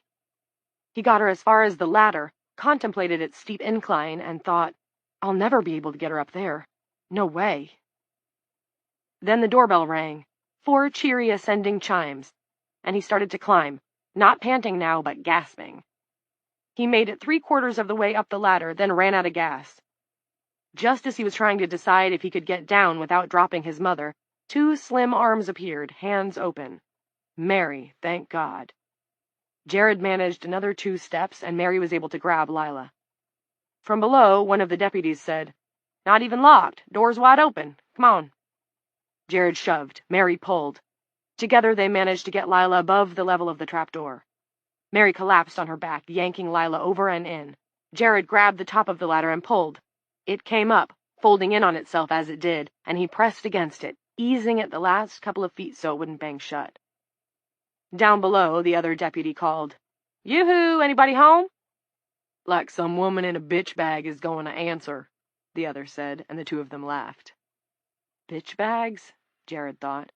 Is that what you're calling them? If my mother heard something like that come out of your mouths, she'd kick your country asses right up between your shoulder blades. They were still talking, but moving toward the kitchen side of the house, and Jared could no longer tell what they were saying.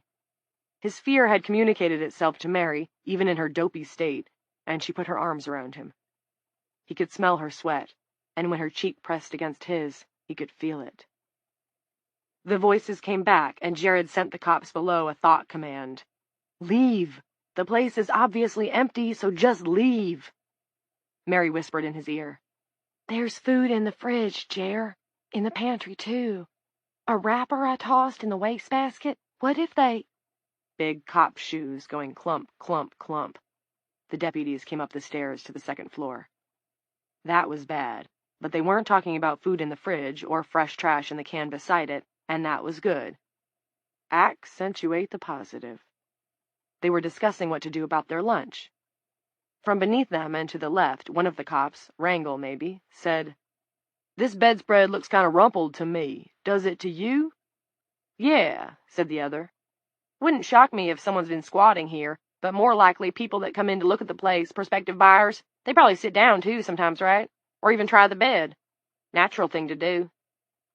More footsteps back out into the hall. Clump, clump, clump. Then they stopped, and this time when the voices came, they were directly below. Mary tightened her arms around Jared's neck and whispered, "If they catch us hiding up here, they'll arrest us, won't they?" "Shh," Jared whispered back, thinking, they would have arrested us even if they found us down there. Only they'd probably call it protective custody.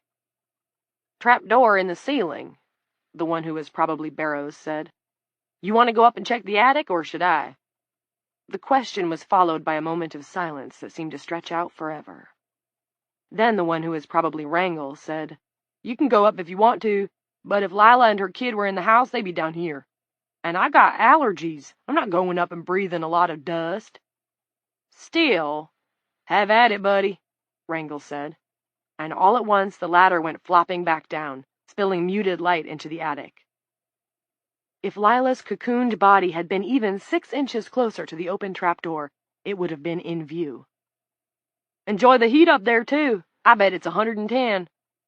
"Fuck it," Barrows said. "And while I'm at it, fuck you and the horse you rode in on. Allergies. Come on, let's get out of here." The ladder came back up, this time closing with a loud bang that made Jared twitch even though he'd known it was coming. The big cop's shoes went clump, clump, clumping back down the stairs. Jared listened, holding his breath, as the deputies stood in the foyer, talking some more. Low tones. Impossible to catch more than a word or a phrase. Something about Terry Coombs, something about a new deputy named Geary, and something else again about lunch. "Leave!" Jared wanted to scream at them. "Leave before Mary and me have fucking heat strokes!" At last the front door shut. Jared strained his ears to catch the sound of their cruiser starting up, but couldn't. Either he'd spent too much time listening to loud music with his headphones on, or the attic insulation was too thick. He counted to 100, then back down to 0. He couldn't stand to wait any longer. The heat was killing him. "I think they're gone," he said. Mary didn't answer, and he realized her formerly tight grip on his neck had slackened. He had been concentrating too hard to notice until now. When he turned to look at her, her arms fell limply to her sides and she collapsed to the board floor. "Mary! Mary! Don't go to sleep!" There was no response. Jared shoved the trapdoor open, not caring about the bang the ladder made when its feet landed on the hardwood floor below. He had forgotten about the cops. Mary was what he cared about now, and all he cared about. Maybe it wasn't too late. Only it was. Shaking did no good. Mary had fallen asleep while he was listening to make sure the cops weren't coming back. Now she was lying beside Lila, her fine features already blurring beneath the white threads that were busily knitting themselves out of nothing. "No," Jared whispered. "She tried so hard." He sat there for almost 5 minutes, watching the cocoon thicken, weaving relentlessly, then called his father. It was all he could think to do. Chapter 4. 1. In the world the women had somehow exited, Candy Meashaum had resided in the house on West Lavin in the direction of the prison, which was fitting because her house had also been a prison. In this new world she had chosen to live with some other women, all regular attendees of the meeting, in an enclave they'd made out of a storage facility. The storage facility, like the Shopwell, and unlike the great majority of the other buildings in the area, had stayed almost entirely watertight over the indeterminate number of years of abandonment. It was an L-shaped structure of 2 levels, box upon box upon box, hacked out of the surrounding woods and planted on a cement tarmac. Built of hard plastics and fiberglass, the storage pods had admirably fulfilled the leak-proof promise of the faded advertisement on the sign outside. Grasses and trees had encroached on the tarmac, and leaves clogged the gutter system, But it had been an easy project to cut back the overgrowth and clear the drainage, and the opened pods, once emptied of useless boxes of possessions, had proven to be excellent, if not exactly beautiful, housing. Although Candy Meashaum had made a sweet try at it, hadn't she, Lila thought. She walked around the box, which was filled with the natural light that came through the open bay door. There was a nicely made bed in the middle of the room, draped in a glossy red comforter that picked up the daylight. Hung on the windowless wall was a framed seascape, fair skies and a length of rocky coast. It had perhaps been scavenged from the original stored contents of the pod. In the corner was a rocking chair, and on the floor beside the chair was a basket of yarn punctured by 2 brass needles. Another basket nearby contained pairs of expertly knitted socks, examples of her work. "What do you think?" Coates had lingered outside the box to smoke. Cigarettes, wrapped in foil and cellophane, were another of the things that had lasted quite well. The warden, former warden, had grown her hair out, allowing it to go white. The way it spread down to her narrow shoulders gave her a prophetic look, as if she had been wandering in the desert in search of her tribe. Lila thought it suited her. "I like what you've done with your hair." "Thanks, but I was referring to the woman who ought to be here, but suddenly isn't." Candy Meashaum was one of 4 women who had lately vanished, counting Essie. Lila had interviewed a number of other women who lived in the neighboring pods. Candy had been seen happily rocking in her chair, knitting, and 10 minutes afterward, she was nowhere. The pod was on the 2nd floor of the storage complex, close to the middle, and yet not a single person had seen her slip away, a good-sized woman with a bad limp. It wasn't inconceivable that she'd managed such a disappearance, but it was improbable. Her neighbors described Candy as cheerful and happy. One of them, who had known her before in the old world, used the word reborn. She evinced great pride in her crafts, and in her pretty little decorated box of a home. More than one person mentioned that she referred to her home as the apartment of her dreams, without a crumb of irony. "I don't see anything definitive, nothing I'd want to take to court," Lila said. She guessed, however, that what had happened was what had occurred with Essie. There 1 second, gone the next. Poof. Abracadabra. "Same thing, isn't it?" Janice, who had been looking right at Essie, reported seeing a tiny flash, no bigger than a lighter flame, and then nothing. The space that the woman had filled was empty. Janice's eyes had failed to detect the transformation or disintegration or whatever phenomenon had occurred. It was too quick for the eye. It was, the warden said, as if Essie had been turned off like a light bulb, except not even a filament dimmed that quickly. "Could be," Lila said. God, she sounded like her lost husband. "She's dead," Janice said. "In the other world. Don't you think so?" A moth perched on the wall above the rocking chair. Lila held out her hand. The moth fluttered to it, landing on the fingernail of her index finger. Lila smelled a faint odor of burn. "Could be," she repeated. For the moment, this Clintism was all she dared to say. "We ought to go back and see the ladies off." "Crazy idea," Janice grumbled. "We've got enough to do without exploring." Lila smiled. "Does that mean you wish you were going?"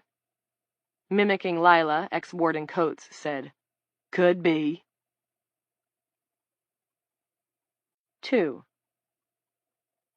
On Main Street, a patrol was about to set off for a look at the world beyond dueling. There were a half-dozen women in the group, and they'd packed a pair of the golf carts with supplies. Millie Olson, an officer from the prison, had volunteered to take the lead. To this point, no one had ventured much beyond the old town lines. No airplanes or helicopters had flown overhead, no fires had burned in the distance, and no voices had surfaced on the bands of the emergency radios they'd cranked up. It reinforced in Lila that sense of incompleteness she'd felt from the beginning.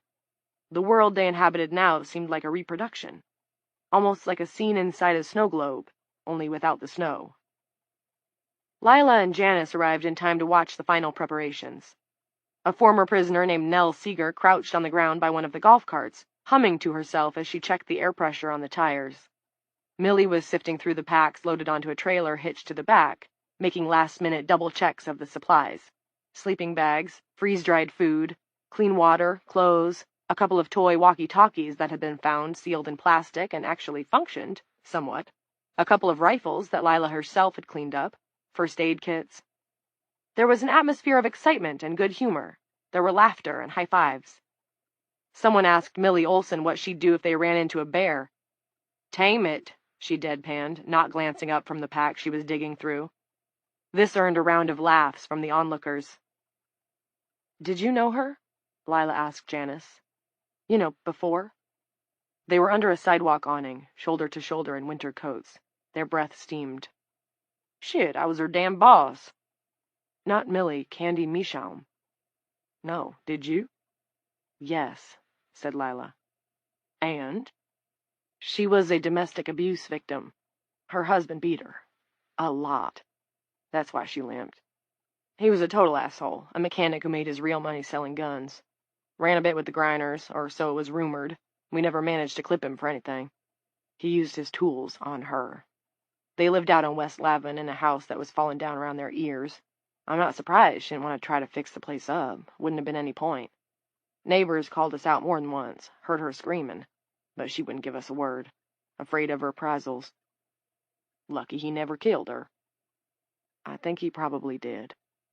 The warden squinted at Lila. Do you mean what I think you mean? Walk with me. They strolled along the ruins of the sidewalk, stepping over weed-choked fissures, detouring around asphalt chunks. The little park that faced the broken remains of the municipal building had been salvaged, trimmed, and swept. Here the only sign of time's passage was the toppled statue of some long-deceased town dignitary. A massive elm branch, storm-tossed, surely, had knocked him off his perch. The branch had been dragged away and chipped, but the dignitary was so heavy no one had done anything about him yet. He had gone down at an acute angle from the plinth, his top hat dug into the ground and his boots to the sky. Lila had seen little girls run up him, using his backside like a ramp, laughing wildly. Janice said, You'd think her son of a bitch husband torched her in her cocoon. Lila didn't answer directly. Has anyone mentioned feeling dizzy to you? Nauseated?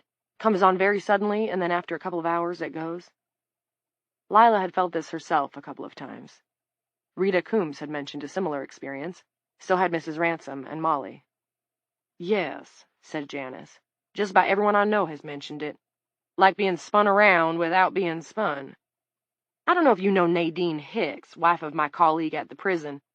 Met her at a couple of community potlucks, said Lila, and wrinkled her nose. Yeah, she hardly ever missed. And wasn't missed when she did, if you know what I mean. Anyway, she claims to have that vertigo thing just about all the time. Okay, keep that in mind. Now think about the mass burnings. You know about those? Not personally. I'm like you, I came relatively early. But I've heard the newer arrivals talk about seeing it on the news. Men burning women in their cocoons. There you go, Lila said. Oh, Janice replied, getting the drift. Oh, shit. Oh, shit covers it all right. At first I hoped, that maybe it was some sort of misinterpretation on the part of the newer arrivals. They'd been sleep-deprived, of course, and distressed, and maybe they saw something on television that they thought was cocoons being burned, but was actually something else. Lila inhaled deeply of the late fall air. It was so crisp and clean it made you feel taller. No exhaust smells, no coal trucks. That instinct, to doubt what women say, it's always there. To find some reason not to take their word. Men do it, but we do too. I do it. You're too hard on yourself. And I saw it coming. I talked about it with Terry Coombs not more than 3 or 4 hours before I fell asleep in the old world. Women reacted when their cocoons were torn. They were dangerous. They fought. They killed.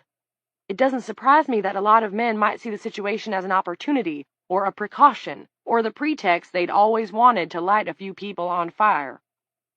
Janice offered a slanted smile. And I get accused of taking a less than sunny view of the human race. Someone burned Essie, Janice. Back in our world. Who knows who? And someone burned Candy Meashaum. Was her hubby upset because his punching bag fell asleep on him? He'd definitely be the first person I'd question if I was there. Lila sat down on the fallen statue. And the dizziness? I'm pretty sure that's also because of what's happening back there. Someone moving us around like furniture. Right before Essie was burned, she was in a low mood. I'm guessing that maybe someone moved her a bit before lighting her up, and it was the vertigo that had her down. Pretty sure you've got your ass on Dooling's first mayor, said Janice. He can take it. Someone washed his underwear for him. This is our new honorary bench. Lila realized she was furious. What had Essie or Candy Mishaum ever done, except finally find a few months of happiness out of the entirety of their rotten lives? Happiness that had come at the price of nothing more than a few dolls and a converted storage space with no windows. And men had burned them. She was sure of it. That was how their story ended. When you died there, you died here too. Men had ripped them right out of the world, right out of two worlds. Men. There seemed to be no escape from them. Janice must have read her thoughts, or more likely, her face. My husband Archie was a good guy. Supported everything I ever did. Yeah, but he died young. You might not have felt that way if he'd stuck around. It was an awful thing to say, but Lila didn't regret it. For some reason, an old Amish saying occurred to her. Kissin' don't last, cookin' do. You could say that about a lot of things when it came to the wedded state. Honesty, respect, simple kindness even. Coates gave no sign of offense. Clint was that bad a husband? He was better than Candy Mishaum's. Low bar, Janice said. Never mind. I'll just sit here and treasure the gilded memory of my husband, who had the decency to pop off before he became a shit. Lila let her head loll back. Maybe I deserved that. It was another sunny day, but there were gray clouds to the north, miles of them. Well, was he that bad a husband? No, Clint was a good husband, and a good father. He pulled his weight. He loved me, I never doubted that. But there was a lot he never told me about himself. Things I shouldn't have had to find out in ways that made me feel bad about myself. Clint talked the talk about openness and support, talked until his face turned blue, but when you got below the surface, he was your basic Marlboro man.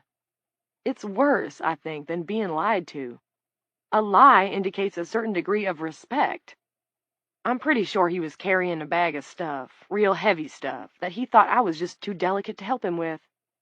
I'd rather be lied to than condescended to. What do you mean by a bag of stuff? He grew up rough. I think he fought his way out, and I mean that literally. I've seen the way he rubs his knuckles when he's preoccupied or upset, but he doesn't talk about it. I've asked, and he does the Marlboro man thing. Lila glanced at Coates and read some variety of unease in her expression. You know what I mean, don't you, from being around him? I suppose I do. Clint has another side, a harder side, angrier. I didn't come to see it clearly until recently. It pisses me off. But you know what's worse? It's left me feeling kind of disheartened. Janice was using a twig to poke bits of caked mud off the face of the statue. I can see how that would dishearten a person. The golf carts started to move away, followed by their small, tarp-draped trailers of supplies. The procession moved out of sight and then reappeared for a couple of minutes where the road ascended to higher ground before disappearing for good. Lila and Janice switched to other topics. The ongoing repairs to the houses on Smith, the two beautiful horses that had been corralled and taught, or perhaps retaught, how to take riders, and the wonder Magda Dubček and those two former prisoners claimed to be on the verge of bringing to fruition. If they could get more juice, more solar panels, clean running water seemed to be a foreseeable possibility. Indoor plumbing, the American dream. It was dusk before they were talked out, and never once did the subject of Clint, of Jared, of Archie, of Candy Mishaum's husband, of Jesus Christ, or of any other man, again arise to trouble their discourse. 3. They didn't talk about Evie, but Lila had not forgotten her.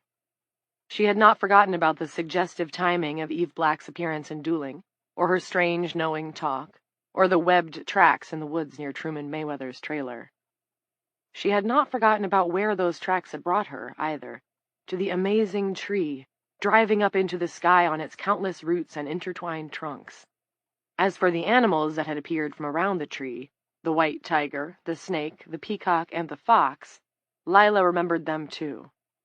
Her mental picture of the spiraling roots of the tree, like the cords for a giant's sneakers, the way they wound around each other, recurred often. It was so perfect, so majestic, the plan of its being so right. Had Evie come from the tree? Or had the tree come from Evie? And the women of our place, were they dreamers? Or were they the dream? 4. Icy rain pelted our place for 48 hours, snapping tree branches, pouring chilly slop through the holes in roofs, filling the streets and walks with cloudy puddles. Lila, stretched in her tent, occasionally put aside the book she was reading to kick at the walls and break off the frozen coating that had formed on the vinyl. The sound was like breaking glass. Before, she'd switched from paper books to an e-reader, little suspecting that the world would break down and make such things obsolete. There were still books in her house, though, and a few of them weren't moldy. When she finished the one she was reading, she ventured from her tent in the front yard to the wreckage of her home. It was too depressing, too redolent of her son and husband, for Lila to imagine living in it, but she hadn't been able to bring herself to move away. The slicks of rain sliding down the interior walls glistened in the beam of her crank flashlight. The rain sounded like an ocean being stirred. From a shelf at the back of the living room, Lila picked out a damp mystery novel and started to return the way she had come. The beam caught an odd, parchment-colored leaf lying on the rotted seat of a stool by the kitchen counter. Lila picked it up.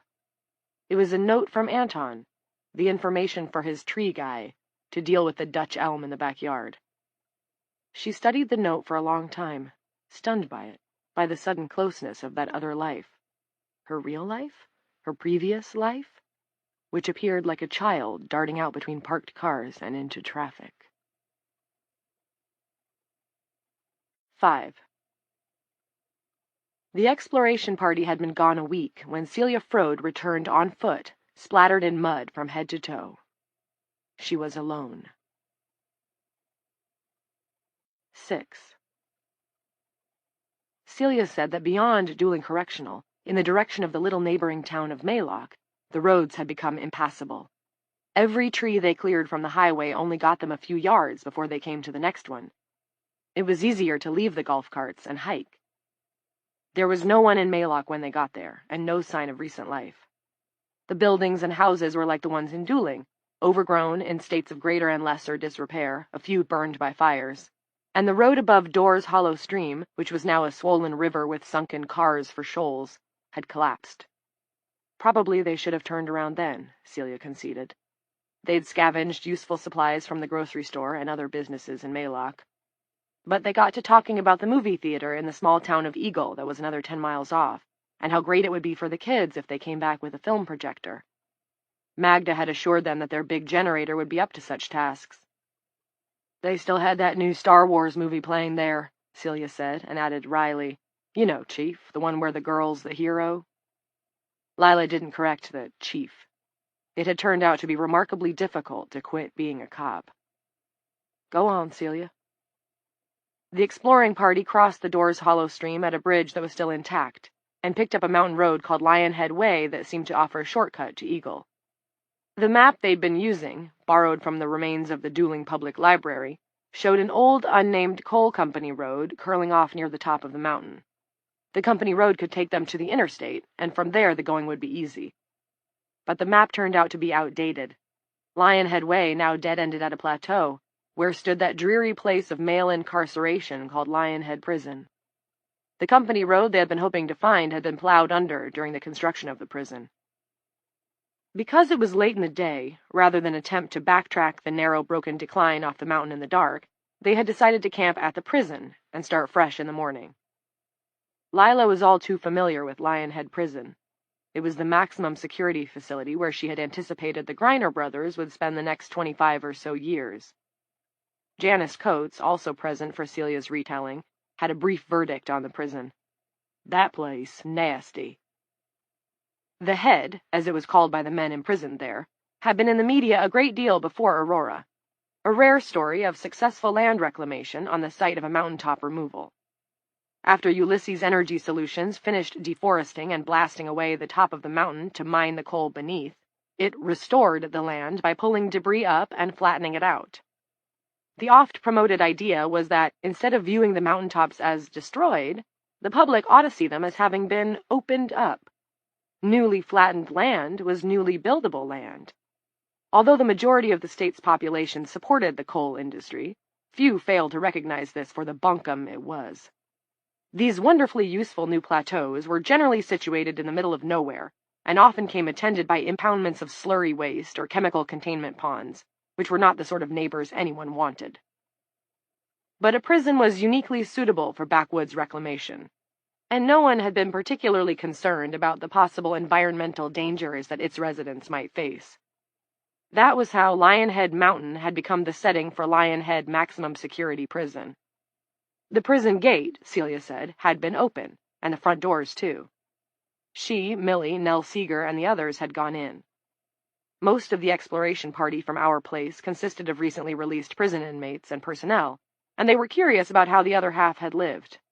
All things being equal, it was pretty comfortable, as much as it reeked from being shut up, and although there were some fissures in the floors and walls, it was dry, and the gear in every cell looked new. Some déjà vu, conceded Celia, but kind of funny, too, you know.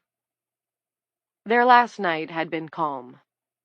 In the morning, Celia had trekked down the mountain a ways, searching for a trail that might cut off some of the hike and save them having to go all the way down the longer, circuitous route to Eagle. To Celia's surprise, she'd received a call on her toy walkie-talkie. "Celia, we think we see someone." It was Nell. "What?" Celia had replied. "Say again?" "We're inside the prison. The windows at the end of their version of Broadway are all fogged, but there's a woman in one of the solitary confinement cells. She's lying under a yellow blanket. It looks like she's moving. Millie's trying to find a way to get the door to release without the power, so—" That's where the transmission ended. A vast rumble in the earth startled Celia. She held out her hands, trying to balance. The toy walkie flew out of her hand and shattered on the ground. Returning to the top of the road, lungs burning and legs shaking, Celia went through the prison gate. Powder sifted through the air like snow. She had to cover her mouth to keep from choking. What she saw was hard to process, and even harder to accept. The terrain was shattered, heaved up in clefts as if in the aftermath of an earthquake. Displaced dirt hung in the air. Celia stumbled to her knees several times, eyes slitted almost shut, reaching for anything solid. Gradually, the rectangular shape of the Lionhead intake unit, 2 stories high, emerged, and then nothing else. There was no more land behind the intake unit, and no more prison. The plateau had crumbled and given way. The new max security facility had gone down the back of the mountain like a great stone child down a slide. Intake was now no more than a film prop, all front and no back.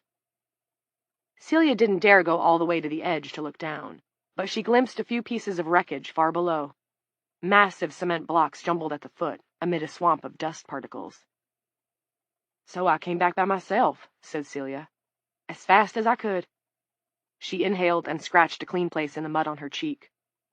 The listeners, a dozen women who had hurried to their meeting place at the shopwell when word spread that she was back, were silent. The others weren't going to return. "I recall reading that there was some controversy about the fill under that overgrown jailhouse," said Janice. "Something about how the ground was too soft for the weight. People saying the coal company cut corners when they were packing it down. State engineers were looking into it." Celia let her breath go, a long sigh, and continued absently. "Nell and I always kept it casual. I didn't expect it to last outside of prison." She sniffed, just once. "So I probably shouldn't feel so blue, but there it is. I feel blue as hell." There was silence. Then Lila said, "I need to go there." Tiffany Jones said, "Want company?" 7. What they were doing was foolish, Coates said. "Fucking foolish, Lila, to go off and play around in an avalanche." She had walked with Lila and Tiffany Jones as far as Balls Hill Road. The 2 expeditionaries were leading a pair of horses. "We're not going to play around in an avalanche," Lila said. "We're going to play around in the wreckage from an avalanche." "And see if someone is still alive in there," Tiffany added. "Are you kidding?" Janice's nose was beet red in the cold. She appeared even more oracular, her white hair floating out behind her, the color in her raw-boned cheeks as bright as road flares. All that was missing was the gnarled staff and a bird of prey to perch on her shoulder. They went down the side of a mountain, and the prison landed on top of them. They're dead. And if they saw a woman in there, she's dead too. I know that, said Lila. But if they did see a woman in Lionhead, it means there are other women outside of dueling. Knowing we're not alone in this world, Janice, that would be huge. Don't die, the warden called after them as they rode up Ball's Hill. Lila said, That's the plan. And beside her, Tiffany Jones chimed in more conclusively, We won't. 8. Tiffany had ridden all through her girlhood. Her family had run an apple orchard with a playground, goats to feed, a hot dog stand, and a pony ride. I used to ride all the time, but there was some other stuff with the family, downsides, you could say. It wasn't all ponies. I started to run into some trouble and got out of the habit. This trouble was no mystery to Lila, who had personally arrested Tiff more than once. That Tiffany Jones bore startlingly little resemblance to this one. The woman who rode astride the massive roan beside Lila's smaller white mare was a full-faced, auburn-haired woman in a white cowboy hat that would have suited any John Ford rancher. She had a self-possession about her that was utterly unlike the wretched drug addict Truman Mayweather had regularly tuned up on in the trailer next to his meth lab so long ago and so far away. And she was pregnant. Lila had heard Tiffany mention it at a meeting. That, Lila thought, was where at least part of her glow came from. It was dusk. They would have to stop soon. Maylock was visible, a spread of dim, dark buildings in a valley a couple of miles distant. The exploring party had been there and found no one, male or female. It seemed that only dueling held human life. Unless there really had been a woman in the men's prison, that was. You seem like you're doing pretty well, said Lila carefully. Now. Tiffany's laugh was amiable. The afterlife clears your mind. I don't want dope, if that's what you mean. Is that what you think this is? The afterlife? Not really, said Tiffany, and didn't pick the subject up again until they were lying in their sleeping bags in the shell of a gas station that had been abandoned in the other world, too. Tiffany said, I mean, the afterlife, it's supposed to be heaven or hell, right? They could see the horses through the plate glass, tied up to the old pumps. The moonlight gave their coats a sheen. I'm not religious, Lila said. Me neither, Tiffany said. Anyway, there's no angels and no devils, so go figure. But isn't this some kind of miracle? Lila thought of Jessica and Roger Elway. Their baby, Platinum, was growing fast, crawling all over the place. Elaine Nutting's daughter, Nana, had fallen in love with Platt. An ugly nickname, but everyone used it. The kid would probably hate them for it later, and rolled her everywhere in a rusty baby carriage. Lila thought of Essie and Candy. She thought of her husband and her son and her whole life that was no longer her life. Some kind, Lila said. I guess. I'm sorry. Miracle's the wrong word. I'm just saying we're doing all right, right? So it's not hell, right? I'm clean. I feel good. I got these wonderful horses, which I never in my wildest dreams imagined could happen. Someone like me? Taking care of animals like these? Never. Tiffany frowned. I'm making this all about me, aren't I? I know you've lost a lot. I know most everybody here has lost a lot, and I'm just someone who didn't have nothing to lose. I'm glad for you. She was, too. Tiffany Jones had deserved something better. 9. They skirted Maylock and rode along the banks of the swollen Doors Hollow stream. In the woods, a pack of dogs gathered on a hummock to observe them as they passed. There were 6 or 7 of them, shepherds and labs, tongues out, breath steaming. Lila took out her pistol. Beneath her, the white mare rolled its head and shifted its gait. No, no, Tiffany said. She reached a hand across and brushed the mare's ear. Her voice was soft but steady, not cooing. Lila's not going to shoot that gun. She's not? Lila had an eye on the dog in the middle. The animal's fur was a bristly gray and black. It had mismatched eyes, blue and yellow, and its mouth seemed especially large. She wasn't a person who typically let her imagination run away from her, but she thought the dog looked rabid. She certainly isn't. They want to chase us, but we're just doing our thing. We don't want to play chase. We're just getting along. Tiffany's voice was airy and certain. Lila thought that if Tiffany didn't know what she was doing, she believed she knew what she was doing. They paced along through the underbrush. The dogs didn't follow. You were right, Lila said later. Thanks. Tiffany said she was welcome. But it wasn't for you. No offense, but I'm not letting you put a fright in my horses, Chief. 10. They crossed the river and bypassed the high road the others had taken up the mountain, continuing instead on the lower ground. The horses descended into a dell that formed the gap between what was left of Lionhead on the left and another cliff face on the right, which rose up at a sharp, splintery slant.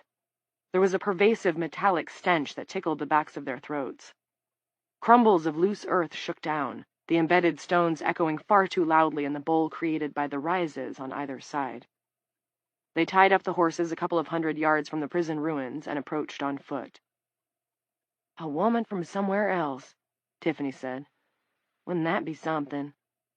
Yes, Lila agreed. Finding some of our own still alive would be even better. Fragments of masonry, some as tall and wide as moving vans, were embedded higher up along the back of Lionhead, stabbed into the earth like enormous cenotaphs. As sturdy as they appeared, Lila could easily imagine them breaking loose under their own weight and tumbling down to join the pile at the bottom. The body of the prison had hit bottom and folded inward on itself, forming a vaguely pyramid-like shape. In a way, it was impressive how much of the building's body had survived the slide down the mountain, and hideous, too, in its decipherability, like a dollhouse smashed by a bully. Spears of jagged steel jutted out from the cement, and massive root-knotted clods of earth had settled on other parts of the debris. At the edges of this unplanned new structure were tattered breaches in the cement that offered glimpses of the black interior. Everywhere there were smashed trees, 20 and 30-footers snapped into raw shards. Lila put on a surgical mask that she'd brought. Stay here, Tiffany. I want to come with you. I'm not afraid. Let me have one of them. She stuck out her hand for a surgical mask. I know you're not afraid. I just want someone able to go back if this place falls in on my head, and you're the horse girl. I'm just a middle-aged ex-cop. Also, we both know you're living for two. At the nearest opening, Lila paused to wave. Tiffany didn't see it. She'd walked back to the horses. 11. Light filtered into the interior of the prison in sabers punched through the smashed concrete. Lila found herself walking atop a wall, stepping on the closed steel doors of cells. Everything was turned one quarter. The ceiling was on her right. What would have been the left wall was now the ceiling, and the floor was on her left. She had to lower her head to slip under an open cell door that hung down like a trap. She heard ticking noises, dripping noises. Her boots crunched against stone and glass. A clog composed of rock, shattered pipes, and chunks of insulation obstructed her forward progress. She flicked her flashlight around. A-level was stenciled in red paint on the wall above her head. Lila backtracked to where the door hung. She jumped and grabbed the doorframe, hoisting herself up into the cell. A hole had broken open in the wall on the opposite side of the hanging door. Lila made her way, carefully, to the breach. She crouched and ducked her way through. Serrations of broken concrete snagged at the back of her shirt, and the fabric tore. Clint's voice came to her, inquiring if maybe, just maybe, and don't take this as an accusation, please, there was a risk-reward ratio that needed to be reconsidered here. Let's unpack it, shall we, Lila? The risk is that you are climbing into an unsettled wreck at the bottom of an unsettled mountain. Also, there are goddamn wild, deranged-looking dogs out there, and a pregnant drug addict waiting, or not waiting, with the horses. And you are, again, no criticism, merely setting down the facts, darling, 45. Everyone knows that the prime age for a woman to crawl around unsettled and volatile ruins is from her late teens to her late 20s. You're out of the target group. It all adds up to a significant risk of death, horrible death, or unimaginably horrible death. In the next cell, Lila had to climb over a battered steel toilet, then slipped down through another hole in the floor that had been the right wall. Her ankle bent funny when it hit the bottom, and she grabbed for purchase. Something metal slashed her hand. The wound on her palm was a deep red gash. It probably needed a stitch or two. She ought to turn back, get some ointment and a proper bandage from the first aid kit that they'd brought. Instead, Lila ripped off a piece of her shirt and wrapped her hand. She used the flashlight to find another stencil on the wall. Secure wing. This was good. That sounded like exactly the place where they'd seen the woman in the cell. What was bad was that the new hall was situated above her head, a shaft going upward. What was worse was the leg in one canted corner, raggedly severed 2 inches above the knee. It was clad in green corduroy. Nell Seeger had been wearing green cords when the expedition had left for Eagle.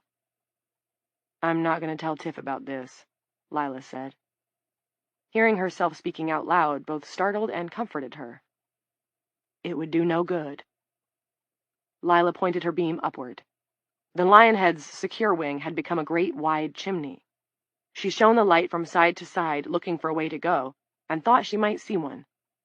The ceiling of the wing had been of the drop panel type. The panels had all shaken loose in the slide, but the steel gridding remained in place. It resembled a trellis, or a ladder. As for the reward, Clint offered, you might find someone. Might. But be honest with yourself. You know that this wreck is empty, just like the rest of the world. There's nothing to be found but the bodies of the women who went with Nell. Let that one severed leg stand for all of them. If there were other women in the world you're calling our place, they would have made themselves known by now. They would at least have left some trace. What is it you think you have to prove? That women can be Marlboro men, too? It seemed that even in her imagination, he couldn't just tell her he was afraid for her. He couldn't stop treating her like one of his incarcerated patients, throwing leading questions like dodgeballs in a playground game. "Go away, Clint," she said. And for a wonder, he did. Lila reached up and grabbed the lowest trellis of ceiling gridding. The crosspiece bowed, but didn't break. Her head sang, and she felt blood leaking around the edges of her rag bandage, but she hung on and pulled herself up and upright. She braced her boot on the crosspiece and pushed down. It bowed again, and held. Lila reached up, pulled, stepped. She began to ascend the ladder of gridding. Each time she came to the level of a cell door, Lila used her good left hand to hang on while she swung out into the air, shining the flashlight with her hurt right. There was no woman to be seen through the wired glass at the top of the first cell door, no woman in the second, no woman in the third. All she saw were bed frames sticking out from what had been the floors. Her hand pulsed. The blood was dripping down inside her sleeve. Nothing in the fourth cell, and she had to stop and rest, but not for too long, and definitely no looking down into the darkness. Was there a trick to this kind of effort? Something that Jared had mentioned about cross-country? Something to tell yourself? Oh, right, now she had it. "When my lungs start tightening up," Jared had said, "I just pretend there are girls checking me out, and I can't let them down." That wasn't much use. She'd just have to keep going. Lila climbed. The fifth cell contained just a cot, a sink, and a dangling toilet. Nothing more. She had arrived at a T. Off to the left, across the channel, the length of another hall stretched away. Far off, at the end of the hall, the beam of Lila's flashlight found what appeared to be a pile of laundry. A body, or bodies, she thought. The remains of the other explorers. Was that Nell Seeger's puffy red jacket? Lila wasn't sure, but as cold as it was, she could smell the beginnings of decomp. They had been tossed around until they snapped, and then probably tossed around some more. There was nothing to do but leave them there. Something moved amid the pile, and she heard squeaking. The prison's rats had survived the tumult, it seemed. Lila climbed some more. Each metal grid seemed to give more under her weight, creaking longer and higher with every push-off. The sixth cell was empty, and so were the seventh and the eighth and the ninth. It's always the last place you check, isn't it? It's always on the top shelf of the closet at the very back. It's always the bottom file in the stack. It's always in the littlest, least used pocket of the knapsack. If she fell now, at least she'd die instantaneously. You always, always, always, always fall from the topmost grid of the ceiling that you're using for a ladder in the hall of the maximum security prison that has gone sliding down the unstable remains of a former coal mountain. But she decided she was not going to quit now. She had killed Jessica Elway to defend herself. She had been the first female police chief in the history of Dooling County. She had clapped handcuffs on the Griner brothers, and when Low Griner had told her to go fuck herself, she had laughed in his face. A few more feet wasn't going to stop her. And it didn't. She leaned out into the dark, swinging free as if unfurled by a dance partner, and cast the beam of her flashlight through the window of the 10th cell door. The blow-up doll had come to rest with its face against the glass. Its cherry-red lips were a bow of surprise made for fellatio. Its eyes were a thoughtless and seductive Betty Boop blue. A draft from somewhere caused it to nod its empty head and shrug its pink shoulders. A sticker on its head was printed with the label, "Happy 40th Birthday, Larry." 12. "Come on now, Lila," said Tiffany. Her voice drifted up from the well. "Just take one step and then worry about the next step." "Okay," Lila managed. She was glad that Tiffany hadn't listened to her. In fact, she didn't know if there were many things she'd ever been so glad about. Her throat was dry, her body felt too tight in her skin, her hand was burning. The voice below was another life, though. This dark ladder didn't have to be the end. "That's good. Now, one step," said Tiffany. "You just gotta go one step. That's how you start." 13. "A blow-up fuck-me doll," Tiffany marveled later. "Some a-hole's birthday present. They let him have shit like that?" Lila shrugged. "All I know is what I saw. There's probably a story, but we'll never know it." They rode all day and into the dark. Tiffany wanted one of the women in our place who'd had nursing experience to clean up Lila's hand pronto. Lila said she'd be okay, but Tiff was insistent. "I told that crone who used to be warden up at the prison we wouldn't die. We. That means both of us." She told Lila about the apartment she had in Charlottesville before meth addiction had napalmed the last decade or so. She'd kept a shitload of ferns. Buggers had flourished, too. "That's living right, when you got big houseplants," Tiffany said. Slumped low in her saddle, the pace of her horse rocking her so pleasantly, Lila had to fight to keep from falling asleep and possibly slipping off. "What?" "My ferns," said Tiffany. "I'm regaling you about my ferns to keep you from passing out on me." This made Lila feel giggly, but all that came out was a moan. Tiffany said not to be sad. "We can get you some. Ferns all over the fucking place. They ain't rare." Later, Lila asked Tiffany if she was hoping for a boy or a girl. "Just a healthy kid," said Tiffany. "Either way, so long as it's healthy." "How about if it's a girl, you name her Fern?" Tiffany laughed. "That's the spirit." Dooling appeared at dawn, the buildings floating through a blue haze. Smoke twisted up from the parking lot behind the remains of the squeaky wheel. Here a communal fire pit had been set up. Electricity was still at a premium, so they cooked outside as much as possible. The squeak had proved an excellent source of fuel. Its roof and walls were slowly being dismantled. Tiffany led them toward the fire. There were a dozen women there, shapeless in their heavy coats, caps, and mittens. 2 big pots of coffee were boiling over the wide fire. "Welcome home. We got coffee." Coates stepped from the group. "Unlike us, we got nothing," Lila said. "Sorry. It was a fuck-me Farah in the secure wing. If there's anybody else in this world, there's still no sign of 'em.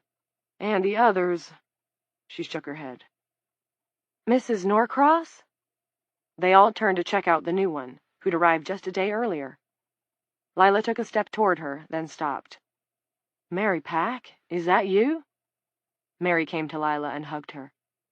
"I was just with Jared, Mrs. Norcross. I thought you'd want to know he's all right. Or he was, the last I saw him. That was in the attic of the demo house over in your neighborhood before I fell asleep." Chapter 5. 1.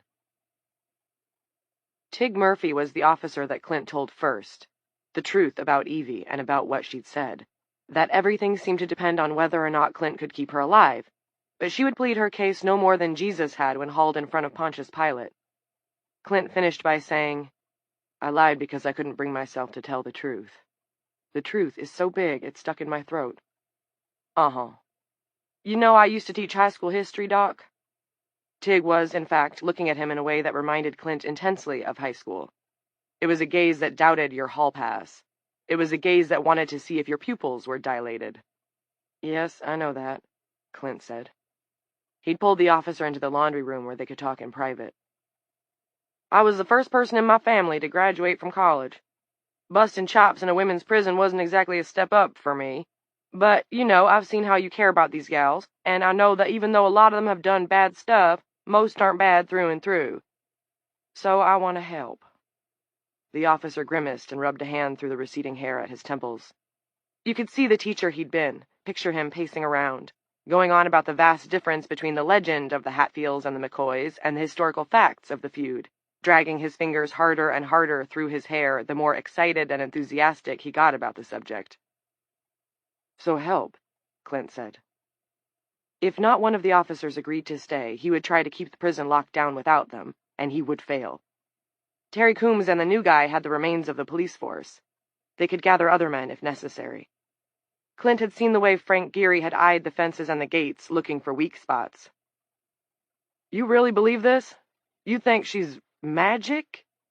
Tig said the word magic the way Jared said the word seriously, as in, "You seriously want to see my homework?" "I believe she's got some command of this thing that's happening, and more importantly, I believe that men outside this prison believe that." "You believe she's magic?" Tig gave him the suspicious teacher look again. "Kid, just how stoned are you?" "Actually, I do," Clint said, and raised a hand to stop Tig from speaking, at least for the moment. "But even if I'm wrong, we need to hold this prison. It's our obligation. We have to protect every one of our prisoners. I do not trust Terry Coombs in his cups, or Frank Geary, or anyone else to just talk to Eve Black. You've heard her. Whether she's just delusional or not, she's a genius at pissing people off. She will go on doing that until someone loses his shit and kills her. Someone or all of them. Burning at the stake isn't entirely out of the question." "You don't believe that?" "Actually, I do. Blowtorch brigades tell you anything?" Tig leaned against one of the industrial washers. "All right." Clint could have hugged him. "Thank you." "Well, it's my stupid job, you know, but okay, you're welcome. How long do you think we need to hold out?" "Not long. A few days at most. That's what she says, anyway." He realized that he was talking about Eve Black like an ancient Greek talking about an angry deity. It was outrageous, and yet it felt as true as anything. 2. Wait, Rand Quigley said after Clint had gone through everything a second time. "She's going to end the world if we let the cops have her?" That was almost exactly what Clint believed, but he preferred to finesse it a bit. "We just can't let the local cops carry her off, Rand. That's the bottom line." Rand's pale brown eyes blinked behind the thick lenses of his square-framed glasses, and his black unibrow sat on the crosspiece like a burly caterpillar. "What about the CDC? I thought you were talking to the CDC." Tig handled this one head-on. "The CDC was bullshit. The doc made it up so we'd stay." This is where we lose Rand, Clint thought. But Rand only glanced at Clint and then back to Tig. "Never got through to them?" "No," Clint said. "Never at all?" "Well, I got an answering machine a couple of times." "Fuck," Rand said. "That blows." "You said it, buddy," Tig said. "Can we still count on you, if someone wants to start something?" "Yeah," Rand said, sounding offended. "Of course. They run the town, we run the prison. That's how it's supposed to be." Weddermore was next. The whole scenario amused him in a sour but genuine way. "It wouldn't surprise me in the slightest if Warrior Girl, the meth-head slayer, was magic. I wouldn't be surprised if bunnies wearing pocket watches started hopping through the joint. What you're telling me is no nuttier than the Aurora. It doesn't change anything for me. I'm here for the duration." It was Scott Hughes, at 19 the youngest of the bunch, who handed over his keys, his gun, his taser, and the rest of his gear. If the CDC wasn't coming to take Eve Black, he wasn't staying. He wasn't anybody's white knight. He was just an ordinary Christian who'd been baptized at the Lutheran church right there in Dooling and hardly missed a Sunday. I like all you guys. You're not like Peters or some of the other dinks at this place, and I don't care that Billy's gay or that Rand's half retarded. Those guys are okay. Clint and Tig had followed him past intake to the front door of the prison and out into the yard to try and change his mind. And Tig, you've always been cool. You seem fine too, Dr. Norcross, but I'm not dying here. Who said anything about dying? Clint asked. The teenager arrived at his pickup, which stood on enormous Bigfoot tires. Get real. Who do you know in this town who doesn't have a gun? Who do you know in this town who doesn't have 2 or 3? It was true. Even in exurban Appalachia, and exurban might have been pushing it, they had a Foot Locker and a Shopwell in Dooling, but the nearest movie theater was in Eagle. Just about everyone had a gun. And I mean, I've been to the police station, Dr. Norcross. They got a rack of M4s. Other stuff, too. The vigilantes show up after raiding the armory, no offense, but you and Tig can take those Mossbergs we got in the gun locker and shove 'em up your asses. Tig was standing at Clint's shoulder.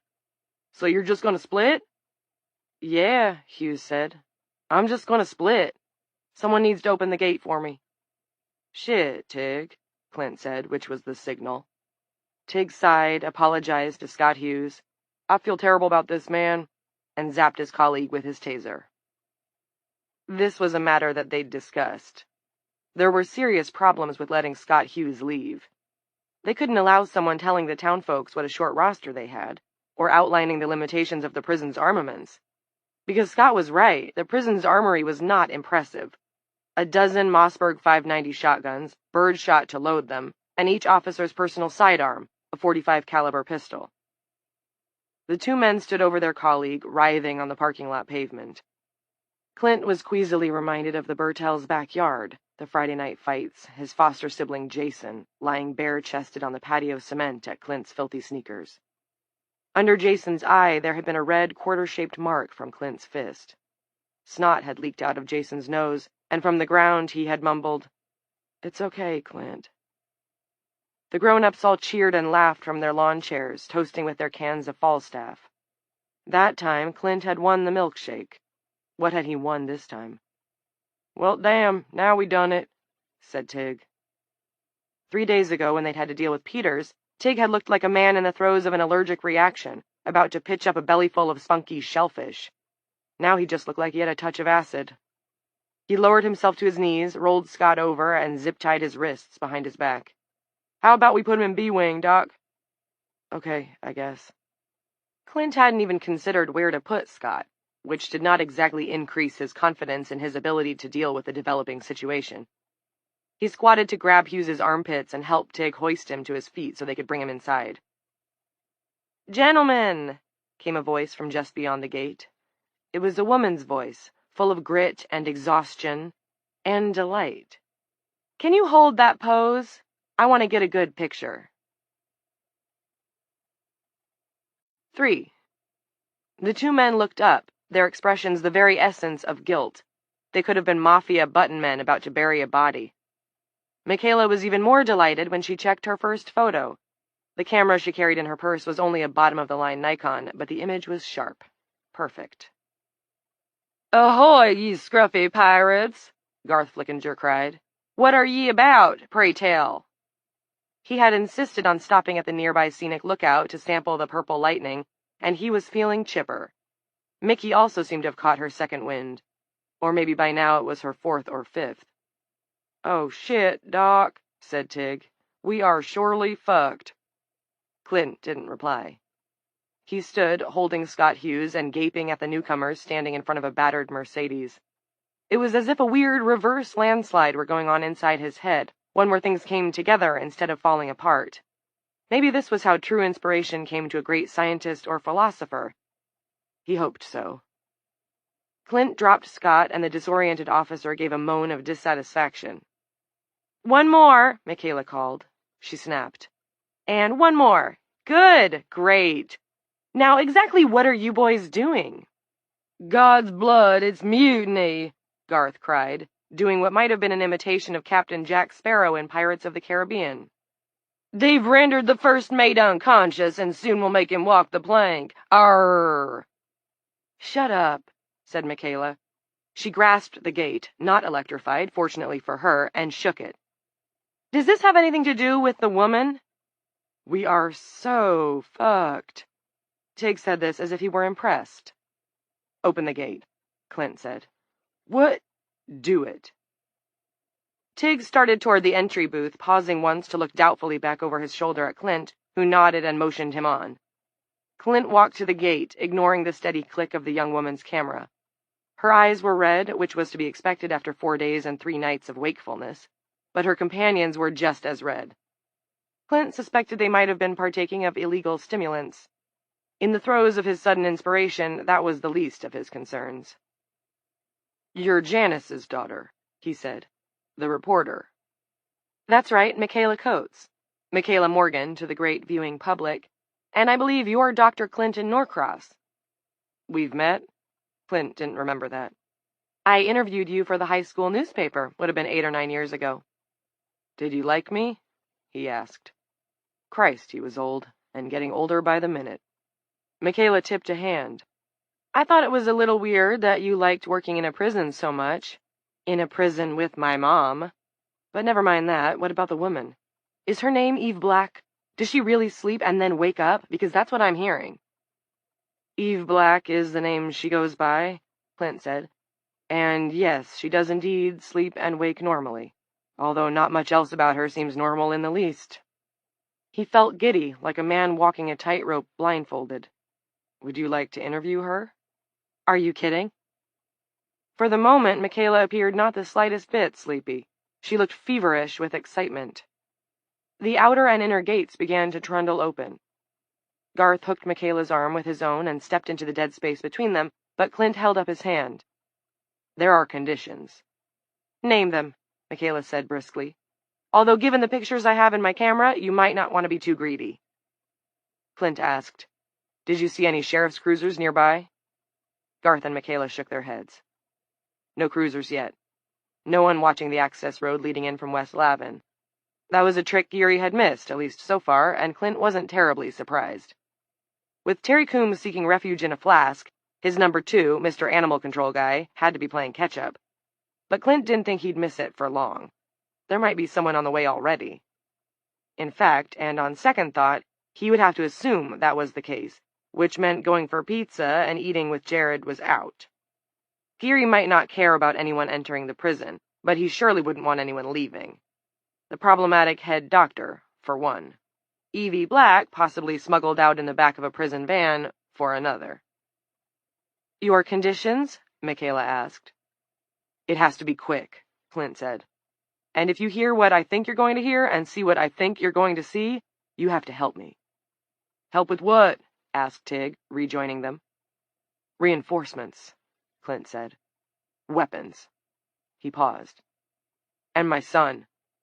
I want my son. 4. There was no pie at the Olympia. The woman who made the pies was sleeping in a cocoon in the break room. Gus Vereen, taking the deputy's orders, said he was short-handed all around. Found some ice cream cake down at the bottom of the freezer, but I can't vouch for it. Been there since Hector was a pup. I'll try it, said Don, although it was a piss-poor substitute. A diner without pie was a disgrace, but with Frank Geary on the other side of the table, he was on his best behavior. Also present at the rear table of the diner were Deputies Barrows, Wrangle, Eric Blass, plus an old legal beagle named Silver. They'd just finished eating a lousy lunch. Don had the halushki special, and it had arrived swimming in a pool of yellow grease. He'd eaten it anyway, partly out of spite, and Magic 8-Ball said that a case of the dribbling shits was in his future. The others had eaten sandwiches and burgers. None of them had finished more than half. They had also passed on dessert, which was probably smart of them. Frank had spent half an hour giving them all the rundown on what he knew about the situation at the prison. You think Norcross is boning her? Don blurted at this point. Frank turned a low-lidded gaze on him. That's unlikely and irrelevant. Don received the message and hadn't said another word until Gus Vereen came around to see if they needed anything else. Once Gus left, Judge Silver spoke up. What do you see as our options, Frank? What's Terry's take on this? His Honor's skin tone was worryingly gray. His speech was wet, as if he were talking around a knot of chewing tobacco. Our options are limited. We could wait Norcross out, but who knows how long that could mean. Prison's probably got quite a stock of food. He's right, Don said.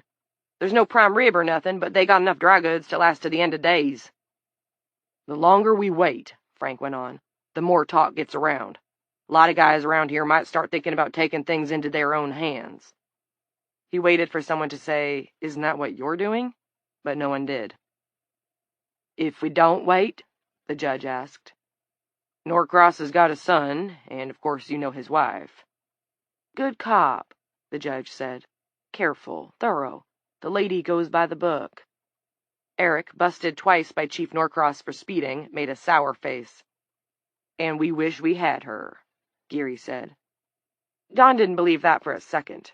From the first, when Geary had jammed his hand under Don's armpit, treated him like a puppet, he'd seen that he wasn't the kind of fellow who accepted second position. But she's in the wind, and so is the sun.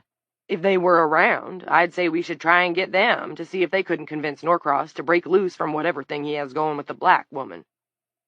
Judge Silver clucked his tongue and stared into his coffee cup. He hadn't touched it. His tie had bright yellow lemons on it, and the contrast with his skin underlined the sickly look of the man. A moth fluttered around his head. The judge waved it away, and it flew off to a light on one of the light globes that hung from the diner's ceiling. So? Judge Silver said.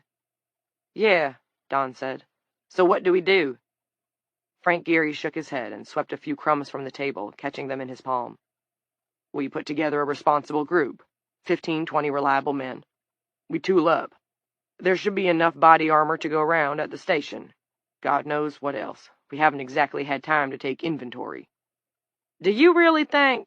Reed Barrows began doubtfully, but Frank overrode him. There's half a dozen assault rifles, anyway. They should go to the guys who can handle them. Everyone else carries either Winchesters or their sidearms, or both.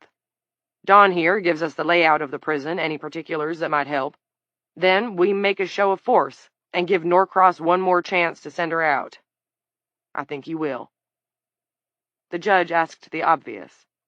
If he doesn't? I don't think he could stop us. This seems rather extreme, even under the extraordinary circumstances, the judge said. What about Terry? Terry is... Frank brushed his crumbs onto the diner floor. He's drunk, Judge, Reed Barrows said, which kept Frank from having to say it. What he said, pulling a glum face, was, he's doing the best he can. Drunk is drunk, Reed said. Vern Wrangle opined that this was a true statement. Then... The judge touched Frank's big shoulder, gave it a squeeze. Guess it's you, Frank. Gus Vereen came over with Don's slice of ice cream cake. The diner owner's expression was dubious. The slice was bearded in frost. You sure, Don? What the fuck? Don said. If the pie ladies of the world were gone and he still wanted sweet stuff, he was going to have to eat more adventurously. Frank, Vern Wrangle said.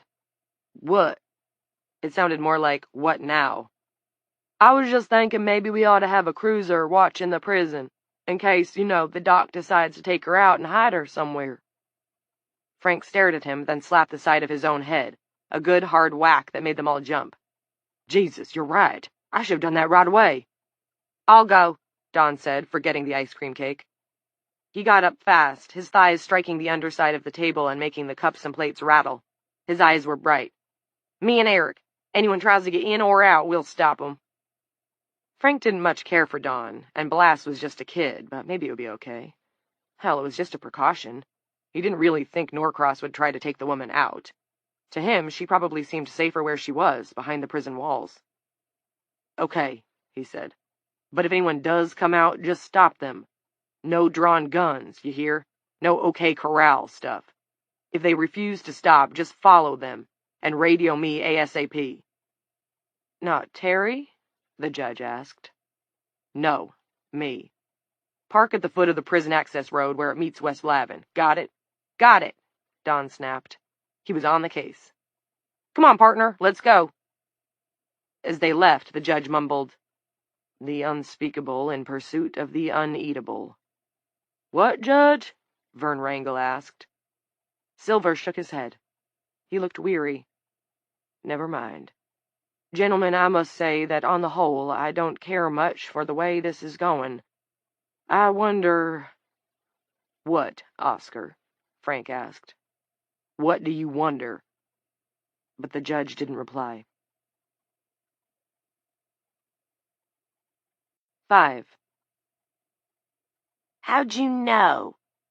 It was Angel. About the baby? The question drew Evie away from the Olympia diner, where, from the eyes of the moth perched on a light globe, she'd been observing the men making their plans. And just to add to the fun, something else was going on, much closer. Clint had visitors. Soon she would have visitors as well. Evie sat up and inhaled Dueling Correctional. The stench of industrial cleaning products went horribly deep.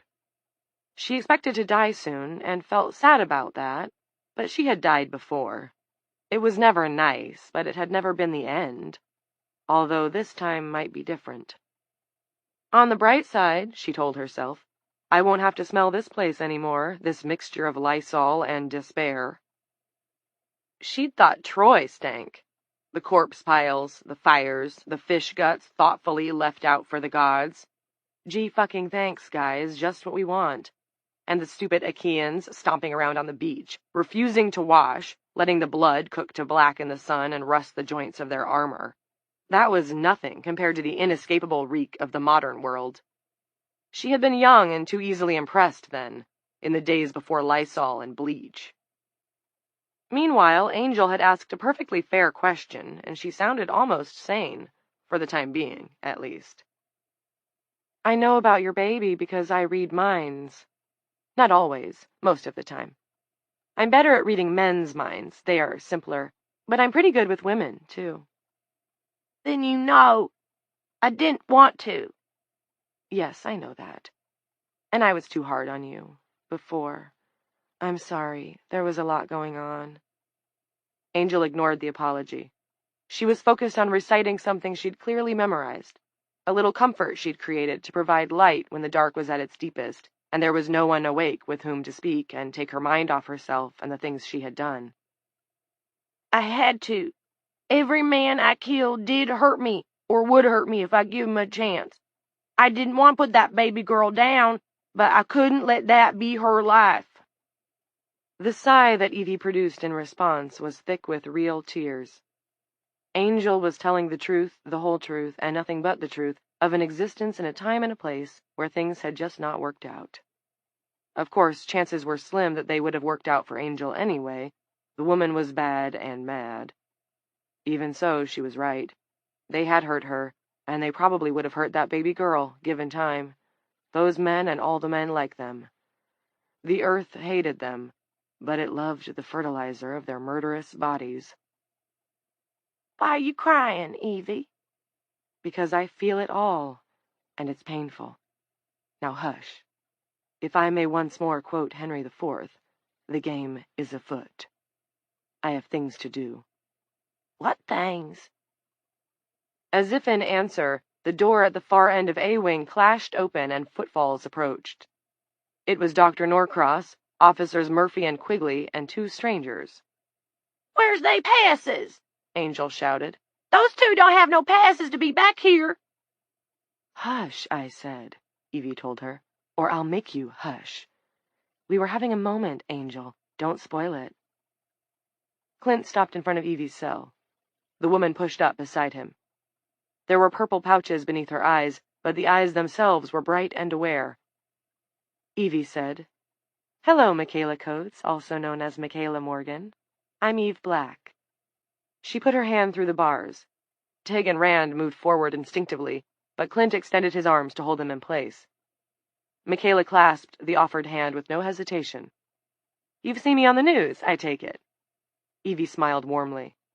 I'm afraid I'm not big on the news. Too depressing. Then how do you know— Shall I call you Mickey, as your friend Dr. Flickinger does? Garth jumped. I'm sorry you didn't get to see your mother, Evie went on. She was a good warden. Like fuck, Angel muttered, and when Evie cleared her throat forbiddingly, "Okay, I'm hushing. "How do you know," Michaela began, "that your mother was Warden Coates? That you took the name Morgan because some silly cockhound of a journalism professor told you that television audiences tend to remember alliterative names? Oh, Mickey, you never should have slept with him, but I think you know that now. At least the miscarriage saved you having to make a difficult choice." Evie clucked and shook her head, making her dark hair fly. Except for her red-rimmed eyes, Michaela was dead pale. When Garth put an arm around her shoulders, she clutched at his hand like a drowning woman clutching at a life-preserver. "How do you know that?" Michaela whispered.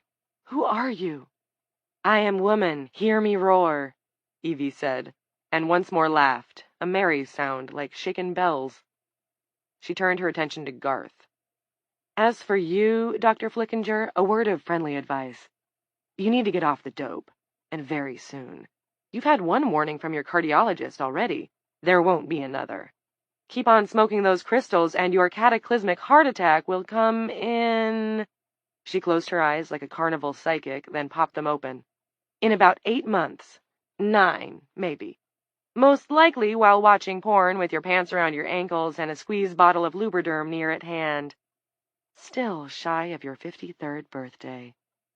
"Worse ways," Garth said, but his voice was faint. "Of course, that's if you're lucky. If you hang around Michaela and Clint here, and try to defend poor defenseless me and the rest of the women here, you're likely to die a lot sooner." "You have the most symmetrical face I have ever seen." Garth paused and cleared his throat. "Can you stop saying scary things now?" Apparently, Evie couldn't. "It's a shame that your daughter is hydrocephalic and must live her life in an institution, but that is no excuse for the damage you are inflicting on a formerly fine body and mind." The officers were goggling at her. Clint had hoped for something that would prove Evie's otherworldliness, but this was beyond his wildest expectations. As if he had spoken this aloud, Evie looked at him and winked. "How do you know about Kathy?" Garth asked. "How can you?" Looking at Michaela, Evie said, "I have agents among the creatures of the world. They tell me everything. They help me. It's like in Cinderella, but different. For one thing, I like them better as rats than as coachmen." "Evie, Miss Black, are you responsible for the sleeping women? And if so, is it possible you can wake them up again?" "Clint, are you sure this is smart?" Rand asked. "Letting this lady have a jailhouse interview? I don't think Warden Coates would—" Jeanette Sorley chose this moment to stumble down the hall, holding up her brown top so it made a makeshift pouch. "Who wants peas?" she cried. "Who wants fresh peas?" Evie, meanwhile, seemed to have lost the thread. Her hands were gripping the prison bars hard enough to turn her knuckles white. "Evie," asked Clint, "are you okay?" "Yes. And while I appreciate your need for haste, Clint, I'm multitasking this afternoon. You need to wait while I take care of something." Then, to herself rather than the half a dozen people outside her cell, "I'm sorry to do this, but he wouldn't have had long anyway." A pause. "And he misses his cat." 6. Judge Silver had shuffled most of the way to the Olympia's parking lot before Frank caught up with him. Gems of drizzle shone on the slumped shoulders of the old fellow's topcoat. Silver turned at his approach, nothing wrong with his ears, it seemed, and gave him a sweet smile. "I want to thank you again for Coco," he said. "That's all right," he said. "Just doing my job." "Yes, but you did it with real compassion. That made it easier for me." "I'm glad. Judge, it seemed to me that you had an idea in there. Would you like to share it with me?" Judge Silver considered. "May I speak frankly?" The other man smiled.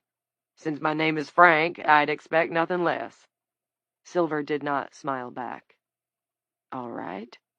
You're a fine man, and I'm glad you've stepped up to the plate since Deputy Coombs is, shall we say, hors de combat, and it's clear none of the other officers want the responsibility.